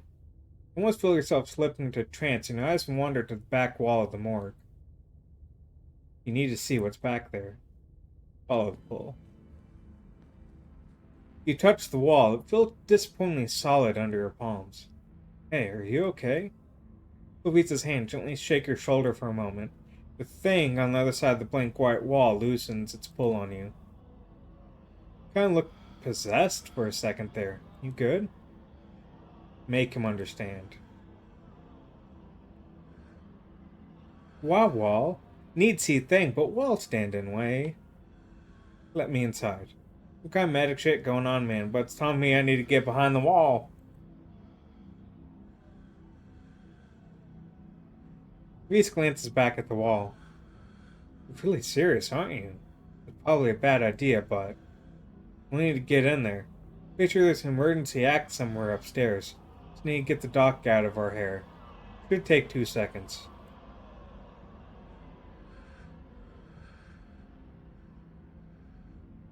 Get the doc out of her hair?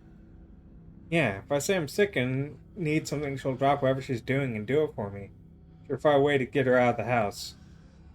Most of the time it's true anyway.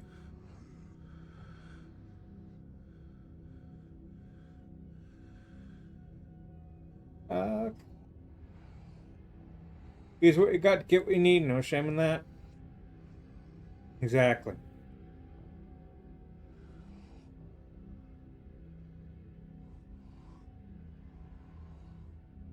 Why use axe when I have arms? Why not just break wall with fist?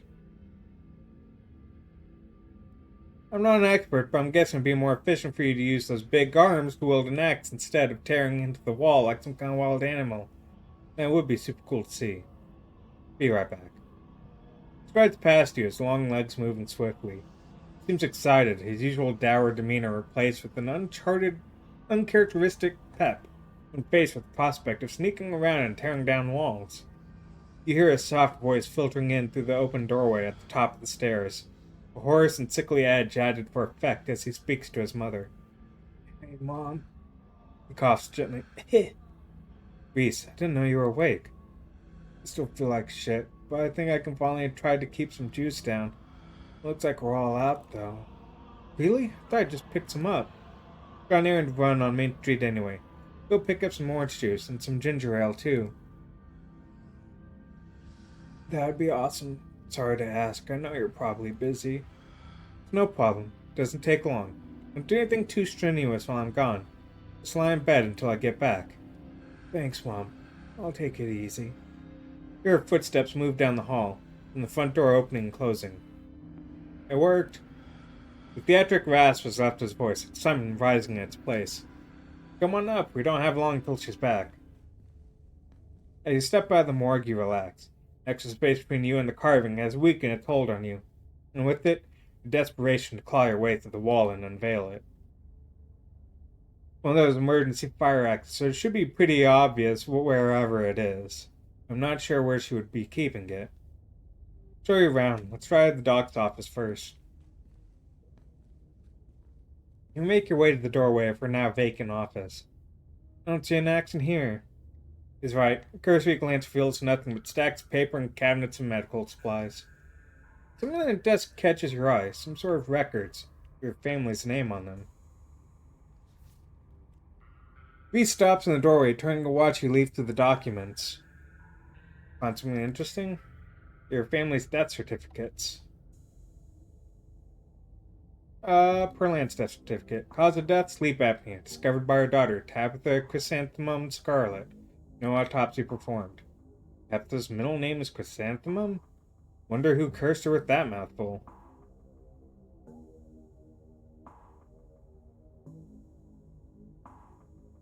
I feel like that's forbidden knowledge. Edward Deans. Born April 9, 1913. Died February 12, 2003. Age 89. Cause of death, heart failure. Signed by her granddaughter, Pearland Scarlet. Pretty normal, almost made it to 90, died of a normal old person illness. Enoch's death certificate. Born September 9, 1887, died August 20th, 1957, age 69. Nice. Cause of death, fall from cliff. This one has coroner's report attached. Organ sustained impact injuries, lacerations to the neck and body consistent with fall from great height. Oh, an actual autopsy report. It looks ancient. We flip through a few of the other Scarlets whose names aren't quite as familiar. Theodore Scarlett, born May 24th, 1890, died 1918, age 28. Cause of death, crushed in a mine collapse, body not recovered, signed by his brother, Enoch Scarlett. Joseph Scarlett, born April 1914, died June 7th, 1944. Louis Scarlett, born August 1920, died June 6, 1944. Both killed at Normandy in the line of duty. These must have been Edward Dean's brothers. Certificate of fetal death, infant boy Andrew Charles Scarlett. Delivered April 3rd, 1945, stillbirth, mother Edward Dean Scarlett. Cause of death, complications during birth, no doctor present, home burial. Alexandra Scarlett, born December 12th, 1947, died August 20th, 1957. Age 9, missing, presumed dead. Signed by mother Edward Dean Scarlett. Alexandra, the owner of the doll, so she went missing. Mary Bell Scarlett, born September 3rd, 1946, died October 30th, 1963, age 17. Cause of death, complications during childbirth, signed by her mother, Edward Dean Scarlett. Oh, that's a lot of kids to outlive. Lisa's eyes flick to the doorway, and a second later you hear the sound of the front door handle being turned. His hand is on her shoulder before you even register what's happening. Pushed back out of view of the front door. Shit, I'm not supposed to be in here. We gotta hide. He hurries to the closet door, motioning you inside. Slip past him and squish yourself into what little space is available in the nearly full closet. Reese is close on her heels.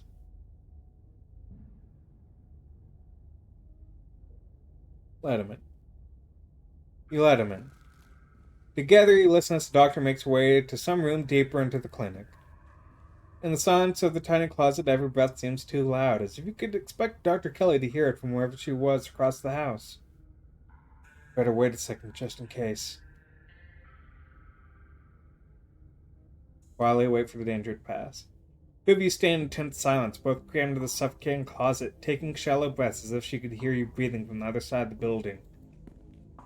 The footsteps soon return. Dr. Kelly makes her way back towards her hiding place, creaking floorboards, broadcasting her location all the way to the hallway just outside her hiding spot. Footsteps return. They grow louder, approaching the open office door, and then they stop. Much to her relief, she opens another door, leaving the main clinic. Clear. Probably got a minute or two until she comes back, so let's make it count. Medical supply room is probably our best bet. For any other room in the clinic is likely to have fire acts. Probably the room full of chemicals.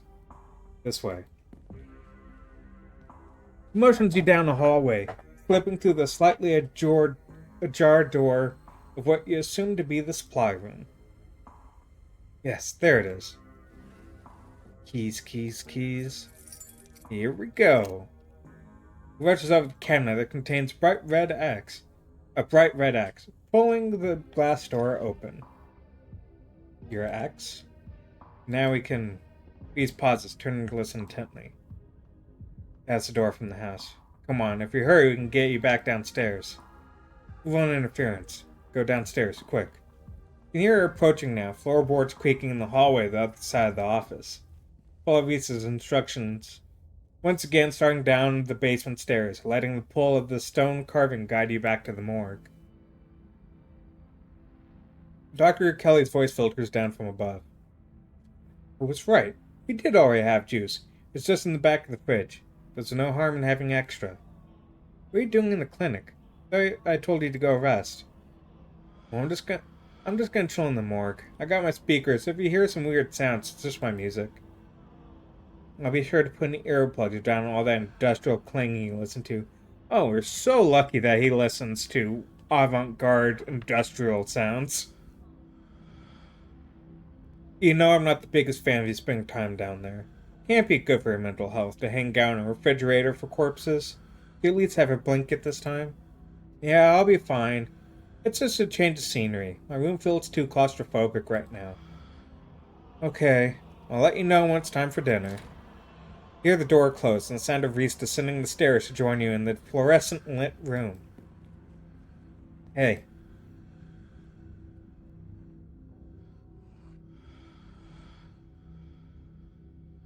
You listen to music that sounds like a wall being broken down?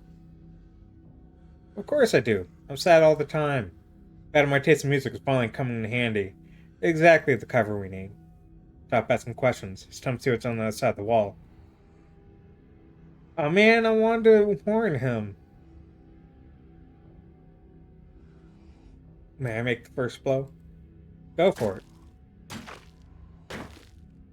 I mean, it is his house. I should at least ask if I can, go first. You approach the far end of the morgue, acts practically singing through the air as you strike the wall. It's like cutting through butter. You're right. You could have torn through with your bare hands. You stagger back from the massive hole in the wall and admire your effort. Holy shit. This... I could have done a much better job with that. Like, I barely tore through that wall. The splintered edge frames dark passage, seemingly cut deep into the side of the cliff. Cold seeping from a forgotten place in the already frigid morgue. Reese coughs as he takes a better look at what lies beyond the wound in the wall. There's a whole hallway back there. Thick, still air leaks from the hole, filling the morgue with an earthly mildew smell, like the room is slowly filling with dirt. The stink of the grave-like room beyond comes in even stronger compulsion. You step forward, and you climb into the hole. This is wild. I had no idea any of this was here. Entire hospital wing, rotting away for decades behind some flimsy drywall. Going to another ghost, and I'm gonna have to give it more years of my life. The voice sounds distant.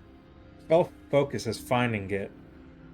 Your feet move without prompting, and you stumble down the hallway towards the far wall, barely registering the antique clutter as you stagger past it. Oh, are you okay? You don't respond.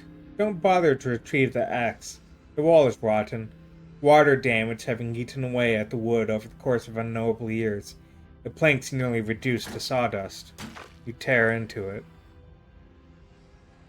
And there it is. Enoch, I thought you weren't going to come.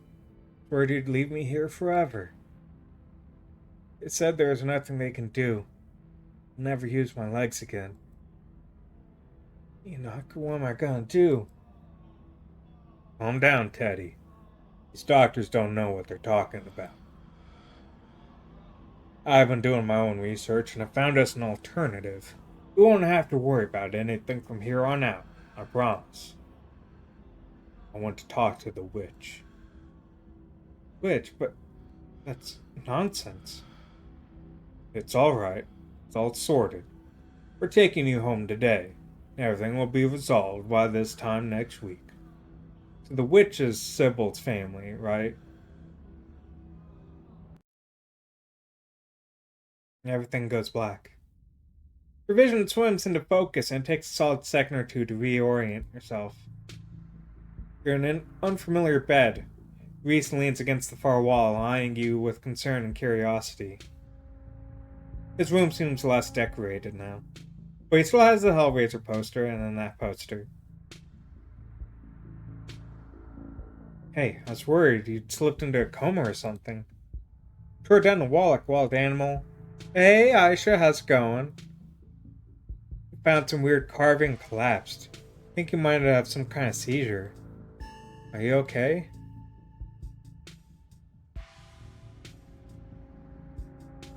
How'd I get here? Because you definitely told the doctor, didn't you? You're not strong. I'm doing okay. We're, I want to say probably halfway through episode 4. I'm curious where it's gonna go.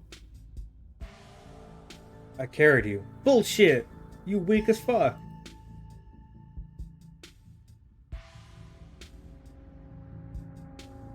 You carried me. Through a hole in the wall and up and down a bunch of stairs. Yeah, I would normally have ended this by now, but I don't want to end in the middle of Act 4, so I'm just going until I finish it. And Ember ended up canceling. Something came up. She's okay, though. We'll just be scheduled for another time. What? It wasn't super far or anything. I just picked you up and carried you. I might be sick a lot, but that doesn't mean I'm made of paper. I mean, you are made of paper. Look at you. Still do things normal people can do.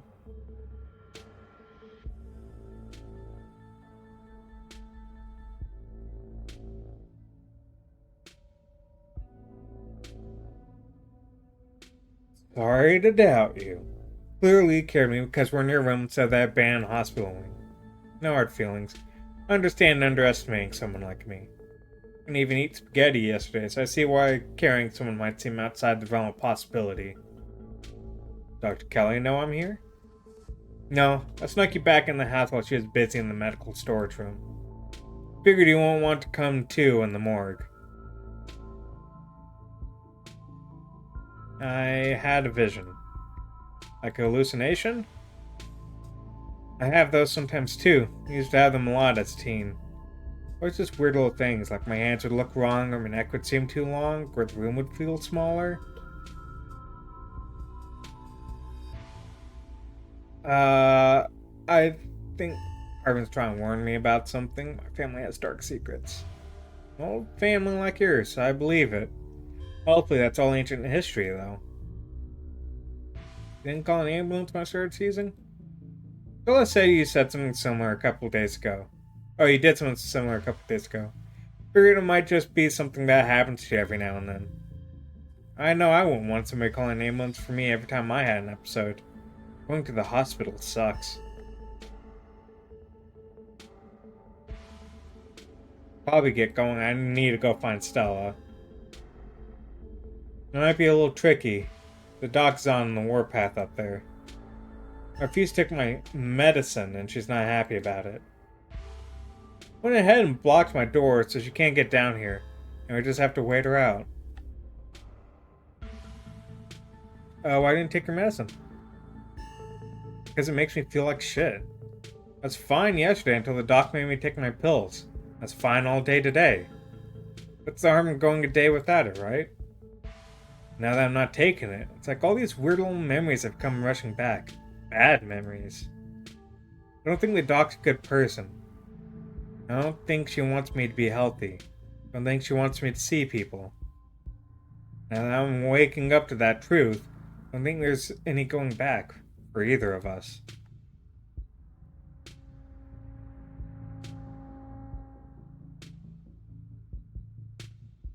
Now we're supposed to pass the time until it's safe to leave. A distraction seems like a good idea. As you can probably tell, I'm getting a little jittery. Doesn't feel awful, to be honest. What if your mom doesn't fall asleep? You shouldn't call her my mom. As far as I'm concerned, she forfeited that title. I don't even think I should call her doctor. Just some woman now. Can't wait for her to be in the rearview mirror for the rest of my life. If she doesn't fall asleep by 10, I can figure something else out. These windows are supposedly shatterproof, which she always said was for burglars. Now I assume it was yet another way to keep me boxed in. But we can try to break them anyway.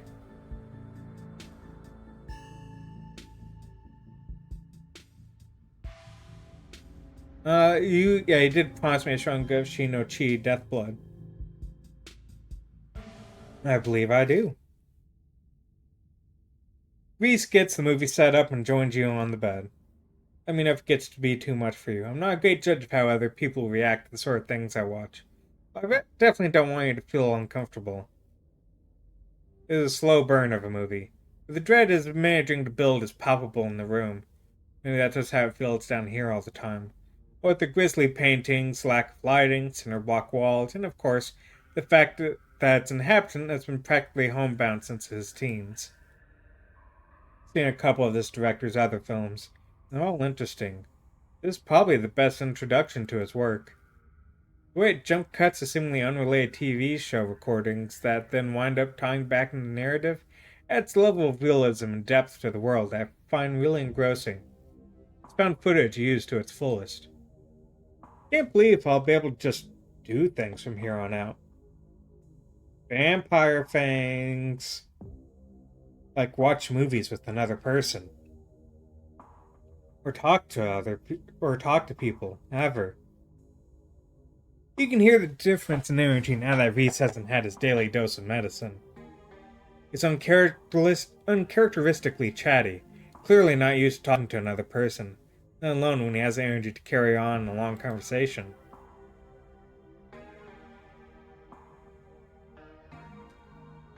First we need to get out of the basement. That's true. Shouldn't be counting my chickens. We still have to get past the woman upstairs. He tenses, his back straightening, his muscles clenching as he's reminded of the obstacle.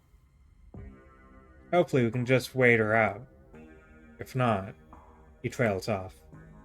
But his features soften as he once again immerses himself in the film. A man on screen yells portents of doom into the camera, trailing off into a wordless scream. Plot is really heating up. I love that there are all these distinct sort of vignettes, little pockets of horror that affect a small number of people. Only once you start to see how they fit together can you realize some fundamental horror about the universe. You're a vampire. And then it sees you back. Incredible. Cosmic horror in the truest sense. Reese is becoming very animated. Probably safe to assume that he's dealing with a lot of extra adrenaline right now, but with his entire reality turning out to be a lie. He's also talking over the movie.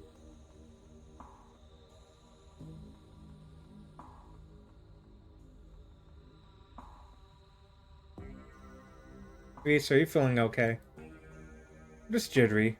I had a really weird day. I think being down here is making me anxious. I'm all hopped up on adrenaline. Maybe waiting at the dock is a bad idea. The longer we wait, the more likely it is she'll figure out that we're onto her, and it would be too easy for her to lock me up again. Be thorough about it this time. There's a knock on the window. Hey, Wayne, what's up? Listen, don't get any closer to that thing. It's time to go home. That voice. I know that voice. Is that who's been following you around? Without another word, Wayne starts pounding on the supposedly shatterproof window. Enemies upstairs, enemies outside. We're surrounded. You know, I get out of this house. Won't be safe. You won't be safe.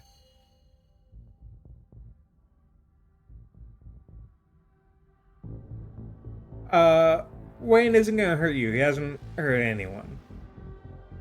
Yes, he will. He's furious with me. Can't you hear it? I'm not weak anymore. I can fight back. I don't have to cower in fear from other people who would want to hurt me. I can protect both of us then. The window shatters. As Reese tears at his clothes, paint bubbles out from the canvases, his ghoulish figures peeling themselves out of their two-dimensional worlds, invading yours, crawling up the walls. Grab my hand, I'll pull you out. Leave us alone! In a surge of violence, the change that has been brewing inside Reese finally comes. As it manifests, the broken basement window is sealed off, and Wayne along with it. Run for the stairs. You've seen enough to know you need to leave. You run up the stairs. The door is blocked by a chair. And then it's blocked by something else too. Tear through them. I'm strong. Toss a chair out of the way and tear through the paintings covering the door. They stretch and rip, yellow and red globs of paint coating your hands in place of viscera. Finally, the wood slippery in your painted grip, you fling the door open. Rush to the front door. Beat him. You rush to the front door. But the things from the paintings, his smears, are faster. They flow out from every crack in the wood, flattening themselves against the door frame. You pull, but it shields shut, as if they'd learned from the first attempt. And then you hear the thunder of massive footsteps coming up from the basement stair. You turn to witness Reese. Can't let anyone leave right now. You might find a way out. But it's okay. I'll make it so she won't be able to hurt anyone anymore. Go back downstairs. We'll be safe there. You size Reese up. You're going to need some heavier firepower than your fist to deal with him.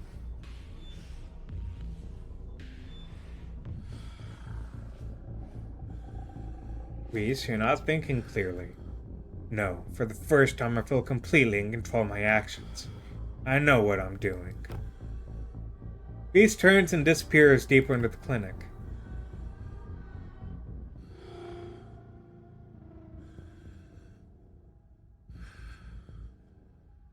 Call Tabby. You dial her cousin's number. Logic, I'm calling Tabby because Tabby knew to call Sybil, so Tabby will know who to call in this instance.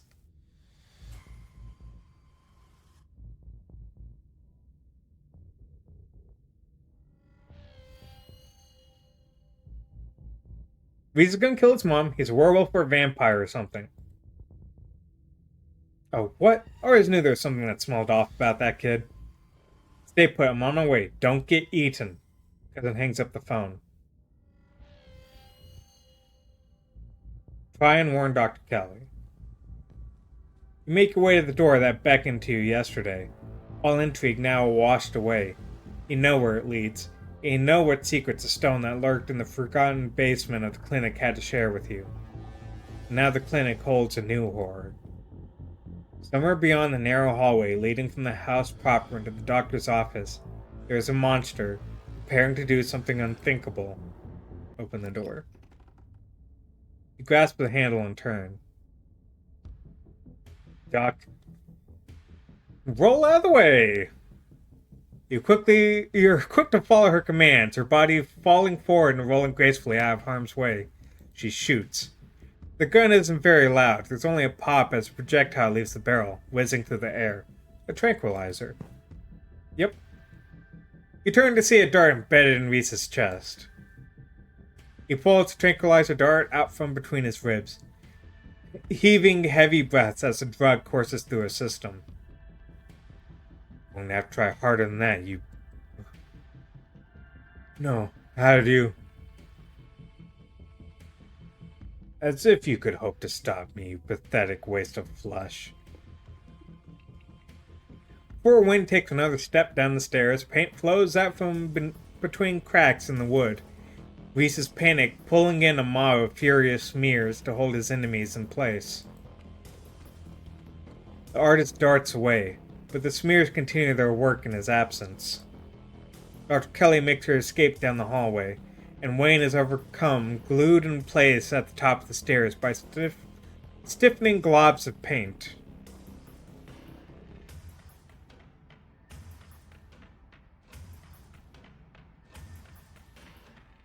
Or grab the axe or run after Dr. Kelly.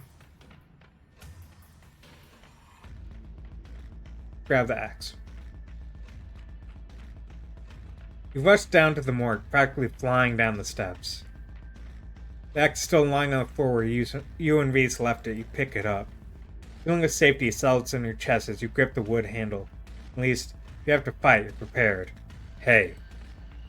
Dr. Kelly's voice crackles out of some unseen speaker. You, Sin. Stuck in the safe room. I can't help you from here. We can help the both of us.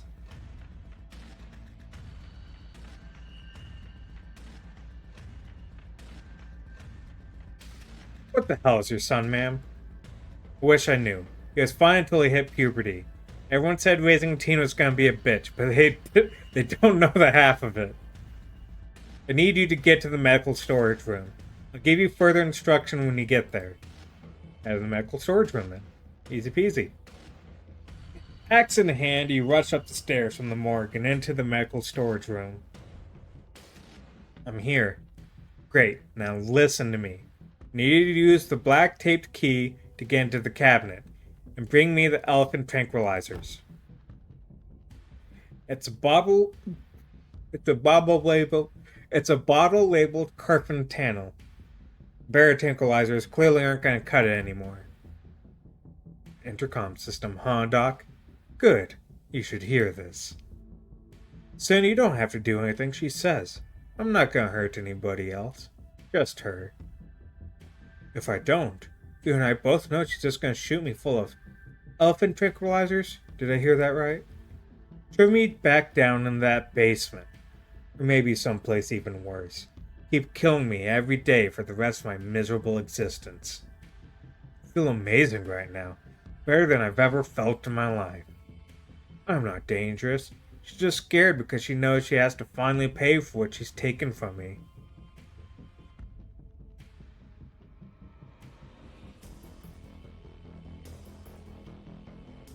I'm not gonna let you kill someone, Reese. Why not? She wasn't afraid I might die. Does she know those tranquilizers aren't going to kill me? Does she know those tranquilizers aren't going to kill me? Does she care? Trust me, Reese. I've always been careful with your medication. I want you to live and love you. Go yourself whatever lies you have to, Mom. If you wanted a good relationship, you had your chance, and you decided to convince me I was dying instead of just letting me exist. Don't try to spin it like some kind of crime of passion now that the consequences are staring you in the face. Enough.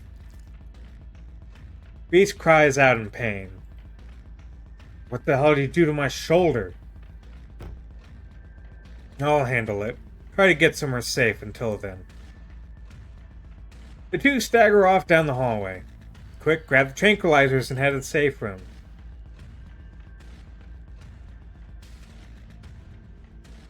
Grab the tranquilizers. Do what she says. Tranquilizers are easy to find, marked with a small square of black tape to match the key. She's certainly not an organized woman. Ahead for the safe room. You make your way out of the medical storage room and back to the hallway where Dr. Kelly disappeared. As you approach, Dr. Kelly heaves open the door, slowly breaking apart the massive paint sealing it shut. Hurry, I don't think I can keep it open for long. You slip past her into the safe room. She shuts the door quickly, then one of the little smears manages to slip past her. She stomps on it. Painted viscera splatters across the cement floor. Sounds like Reese and your friend are still fighting. Probably have a few minutes before he gets here.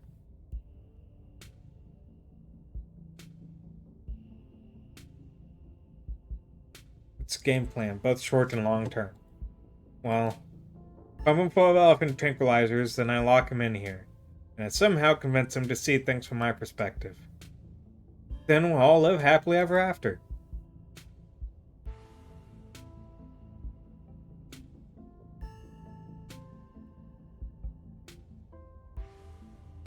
There has to be some other way. It's just gonna make him feel trapped. Sure is. Especially since I'll have to isolate him even more now that he knows what's going on. He's going to hate me. You gotta work with what you've been given. I've been given is an ethical dilemma. Either let my son kill me, bring him to go out and kill others, or imprison him for the rest of his life and force feed him poison to keep him controllable. Or the third option, kill him. I've decided which outcome I can live with. What is this room? Old x-ray room. Lead walls. After I realized this whole situation was a possibility, I had the door reinforced with special remote-controlled locks. Glad it could finally come in handy. Talk about Reese. Yeah, I bet you have some questions. Go ahead. I have nothing left to hide. When did you find out? A little after I hit puberty. He had all the usual changes and a few extra. Thickened nails, sharp teeth, elfish ears. Figured he might have some kind of genetic disorder. Had him checked out at a few specialists. There was nothing obviously wrong with him. Then we had an argument, and he changed, right in front of me. It's nothing like what he is now. Just a couple inches and some facial abnormalities, enough to be noticeable. I was scared. Dustin is chilling with his mom still. That's going any do. I was scared. He could see that, and he stopped. I thought it was a one-off or maybe a hallucination. But the second time, it wasn't as subtle, and it didn't go away as easy. That's why I knew for sure there was something beyond my realm of expertise. How was the Lego exhibit? How did he not know what he was? I've been medicating him since he was 12. We've only had 3 incidents like this before, maybe 4, depending on what counts. This is the worst one by far. He doesn't seem to understand at first that he looks different, and I just make sure to stay on top of his dosages, so he rarely ever does. But I've been preparing for this inevitability. He's an adult now. There's only so much I can do to control him. Was his dad similar? Strange little smile creeps on Dr. Kelly's face. I wish I knew. These just kinda happened. I wasn't seeing anyone. I just woke up pregnant one day. You know how impossible that sounds. I'm a doctor, for Christ's sake. Keep having these weird dreams, almost like sleep paralysis episodes. Romantic sleep paralysis episodes. They were actually kind of sweet. They were just dreams. Then, all of a sudden, my period stopped. I got morning sickness. Roughly 9 months later. Ooh, Margaritaville. I watched the Eddie Burback and had something collab on going to all the Margaritavilles, so it sounds like you went to the better ones since they're the Florida-based ones. Nice. What is he? First, I thought he was some kind of werewolf. But if he is, he doesn't follow any kind of full moon rules or anything. Silver doesn't do shit to him. See what he looks like. It's just weird. Almost wish I could examine him while he's fully transformed. I'm fascinated to know what happens to him as body does it. He seems pretty hell-bent on ripping my throat out, so guess I'll just have to remain a mystery. Think the Miami one's the worst one? At least down there. Your relationship seems difficult, you know that? For like mom and son? You know, doctor mom, son who was a demon, half human, half sleep demon. Yeah, you could say that. He was such a cute kid. I found out I was pregnant and I was terrified. Didn't know if I'd be ready. It made me love being a mom. It's not like it's gonna be sunshine and roses forever. No matter what, kids grow up and they change. Sometimes for the worse. There's part of being a mom too. Doing what you can to make sure the child you brought into the world isn't gonna be around eating people. How do you know he's dangerous? Well, he wants to murder me, so that's clue number 1. Fair. It's not like he's usually a violent kid. He's mostly just sad. But every now and then we butt heads, and that's usually when this side of him comes out. Imagine if this happens anytime he gets frustrated with anyone. And he just gets road rage one day. Turns into a 12-foot tall monster with a million teeth and rips somebody apart in the middle of a major metropolitan area. Yeah, he's dangerous.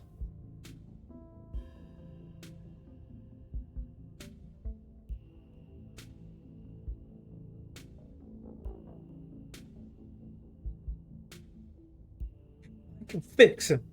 I think it might be a self-fulfilling prophecy. Oh, don't preach to me. Is he a sweet kid most of the time? Absolutely. Ted Bundy was sweet to the people he picked up off the road. Didn't mean he didn't go ahead and slaughter them anyway. I know what my son is capable of, so it's my job to make sure he doesn't hurt anybody. Leave it at that. Any other secrets you're keeping? You have it all. You have no idea how relieved I am to finally say all this shit out loud. Sit in silence and wait for Reese. You and Kelly sit in silence and wait for his son to make his way to you. The sound of distant breaking glass cuts through silence to the clinics outside the safe room. Shit, this might be game time. Dr. Kelly opens the door. Two of you stare out into the hallway. Oh, there's the Smears. There he is, the happy boy.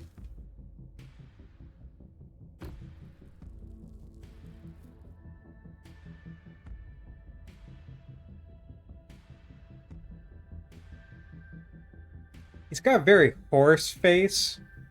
Another reason not to like horses. Is this what you're so afraid of? Hand over the tranquilizers. Is our shot? We did give her the tranquilizers before.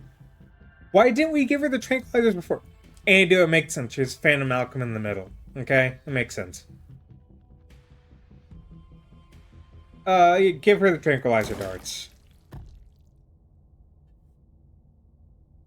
Okay, well, we didn't kill him. Tabby killed him. Before Dr. Kelly can fire, a different shot rings out. Reese's body is thrown to the wall, shotgun in hand. Cousin mounts a corner and trains her weapon on his writhing body. Tabitha, what are you doing here? Stop it. Let me sedate him. We can deal with this non-lethally. Are you insane? That thing was trying to kill you. Help Dr. Kelly sedate Reese. Leap forward, placing her body between Tabitha and the whimpering Reese. His face already trying to stitch itself back together as he writhes on the ground. So what the hell do you think you're doing? Don't kill him. He's still a person. Person my ass. Did you see his face? Both of you shut up and help me drag him in the safe room now? You turn to see Dr. Kelly, already pulling her son toward the open doorway. Tabitha swings a gun onto her back, hopefully jumping in to help Dr. Kelly. Sorry. I now understand swinging the gun on her back, like, swing it around the, around to her back. I was thinking she's, like, aiming it now at the back of the doctor. It's not long before his regenerating body is sealed away behind the door. Not exactly how I thought that would play out, but at least none of us are dead. If you've done any permanent damage to him, you're going to be the one paying for the medical supplies, Miss Scarlet. You aren't seriously going to keep that thing alive, are you? It's clearly dangerous. What makes you think you can keep it locked up? It is my son, Miss Scarlet. Despite appearances, he is still human. Prefer you refer to him as such. I've managed to keep him safely locked away and harmless for years. Sure, it'll be a little more difficult now that he knows about his condition, but the room is lined with lead. He's not going anywhere. He's human? Are you sure about that? We're talking about the same guy. Trust me, done genetic tests. He is human. Somehow. It's my job as his mother to protect him and protect people from him. It's not a burden I take lightly. You don't have to worry about him getting out anytime soon.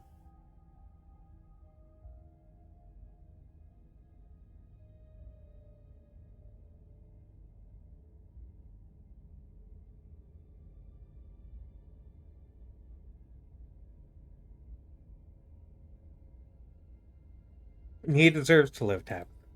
Again, are we talking about the same guy? The one with all those teeth? About 12 feet tall? I'll figure something out. Neither of you needs to be involved in this, so please, just leave. I have a lot of cleaning to do. You and your cousin leave the clinic. Dr. Kelly slamming the shotgun-blasted door behind you. Oh, so that's how Tabitha got it. She just blasted the door open.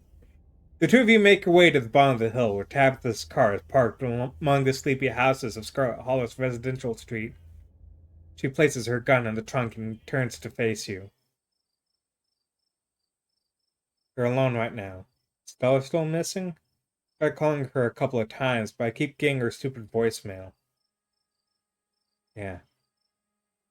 Shit. Let me think. It's a long shot, but there's a place that might be worth checking out. We're going on a hike. After a bit of a trek, you and Tabitha stop by the edge of two-lane road near the town limits, where her parents died in a car crash. There, sitting on a log, staring mournfully out at the asphalt, is Stella. You watch her from the underbrush. Great. She's alive. Let's go. And let's go talk to her. You can go talk to her. Be weird if I went up with you. We're not even friends. I wouldn't know what to say.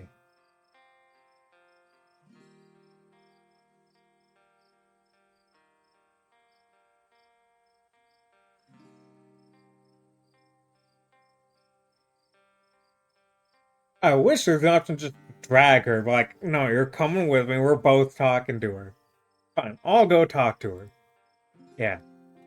Because I feel like if I told her you need to go talk to her, she'd be like, no, and then that would just send us back down the hill. You sit on the log beside Stella. And that ghost really did a number on you.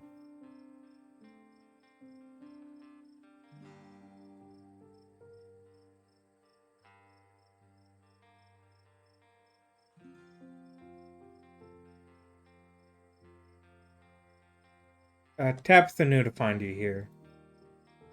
She, left when she knew you were okay. And she just left, huh? That's Tabby for you. Everything's fine, though. I'll be ready to go home soon.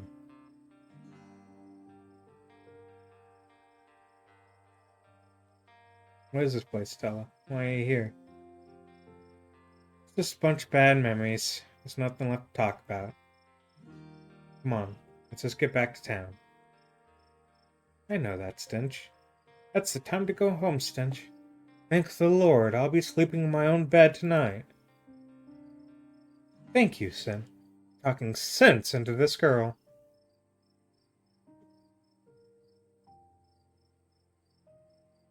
She doesn't need to hear about this tonight. Keep the events that transpired at the clink to herself, at least for now. Let her get some sleep. We'll talk to her in the morning. Stella scoops Gretchen up in her arms, and the three of you walk back to town in silence. Guess I'll see you tomorrow. She gives you a tired wave before retreating into her house. It's time for you to get home. He appears as if out of nowhere, clothes streaked with what at first looks like blood and gore. Quickly realize it's paint, evidence of his altercation with Reese. I'll walk you.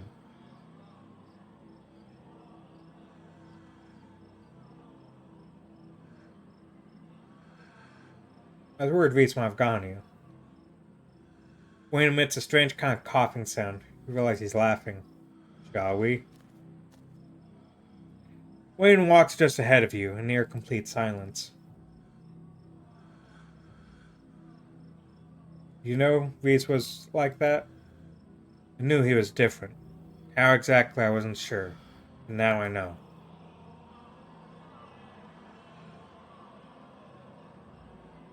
Why are you following me around? Not Stella or Kanika or Sybil. Why not Tabitha? Because you're special.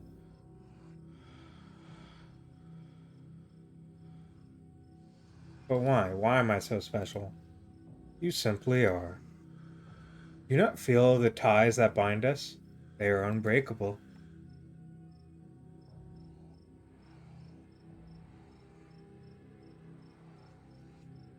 I thought you might have done something bad to Stella. I didn't have to. She didn't have it in her to stand by your side. Remember that. She won't be there if you need her.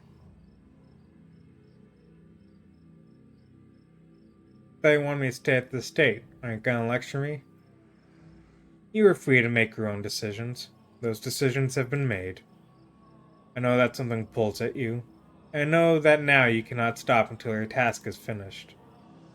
I'll keep you safe while you do what you must. You don't need to keep coming up with new topics of conversation to fill the silence. You're tired. It's been a long night. You should rest. Wayne remained silent for the rest of the journey, back to the estate. I'm sure we'll see each other tomorrow. You should try to spend some time in that old building before you head to town. Tabitha won't be around, too busy at the mines. Forbidden places won't be forbidden without her there to stop you. You might be surprised what you find. Till then, sleep well. He disappears into the underbrush.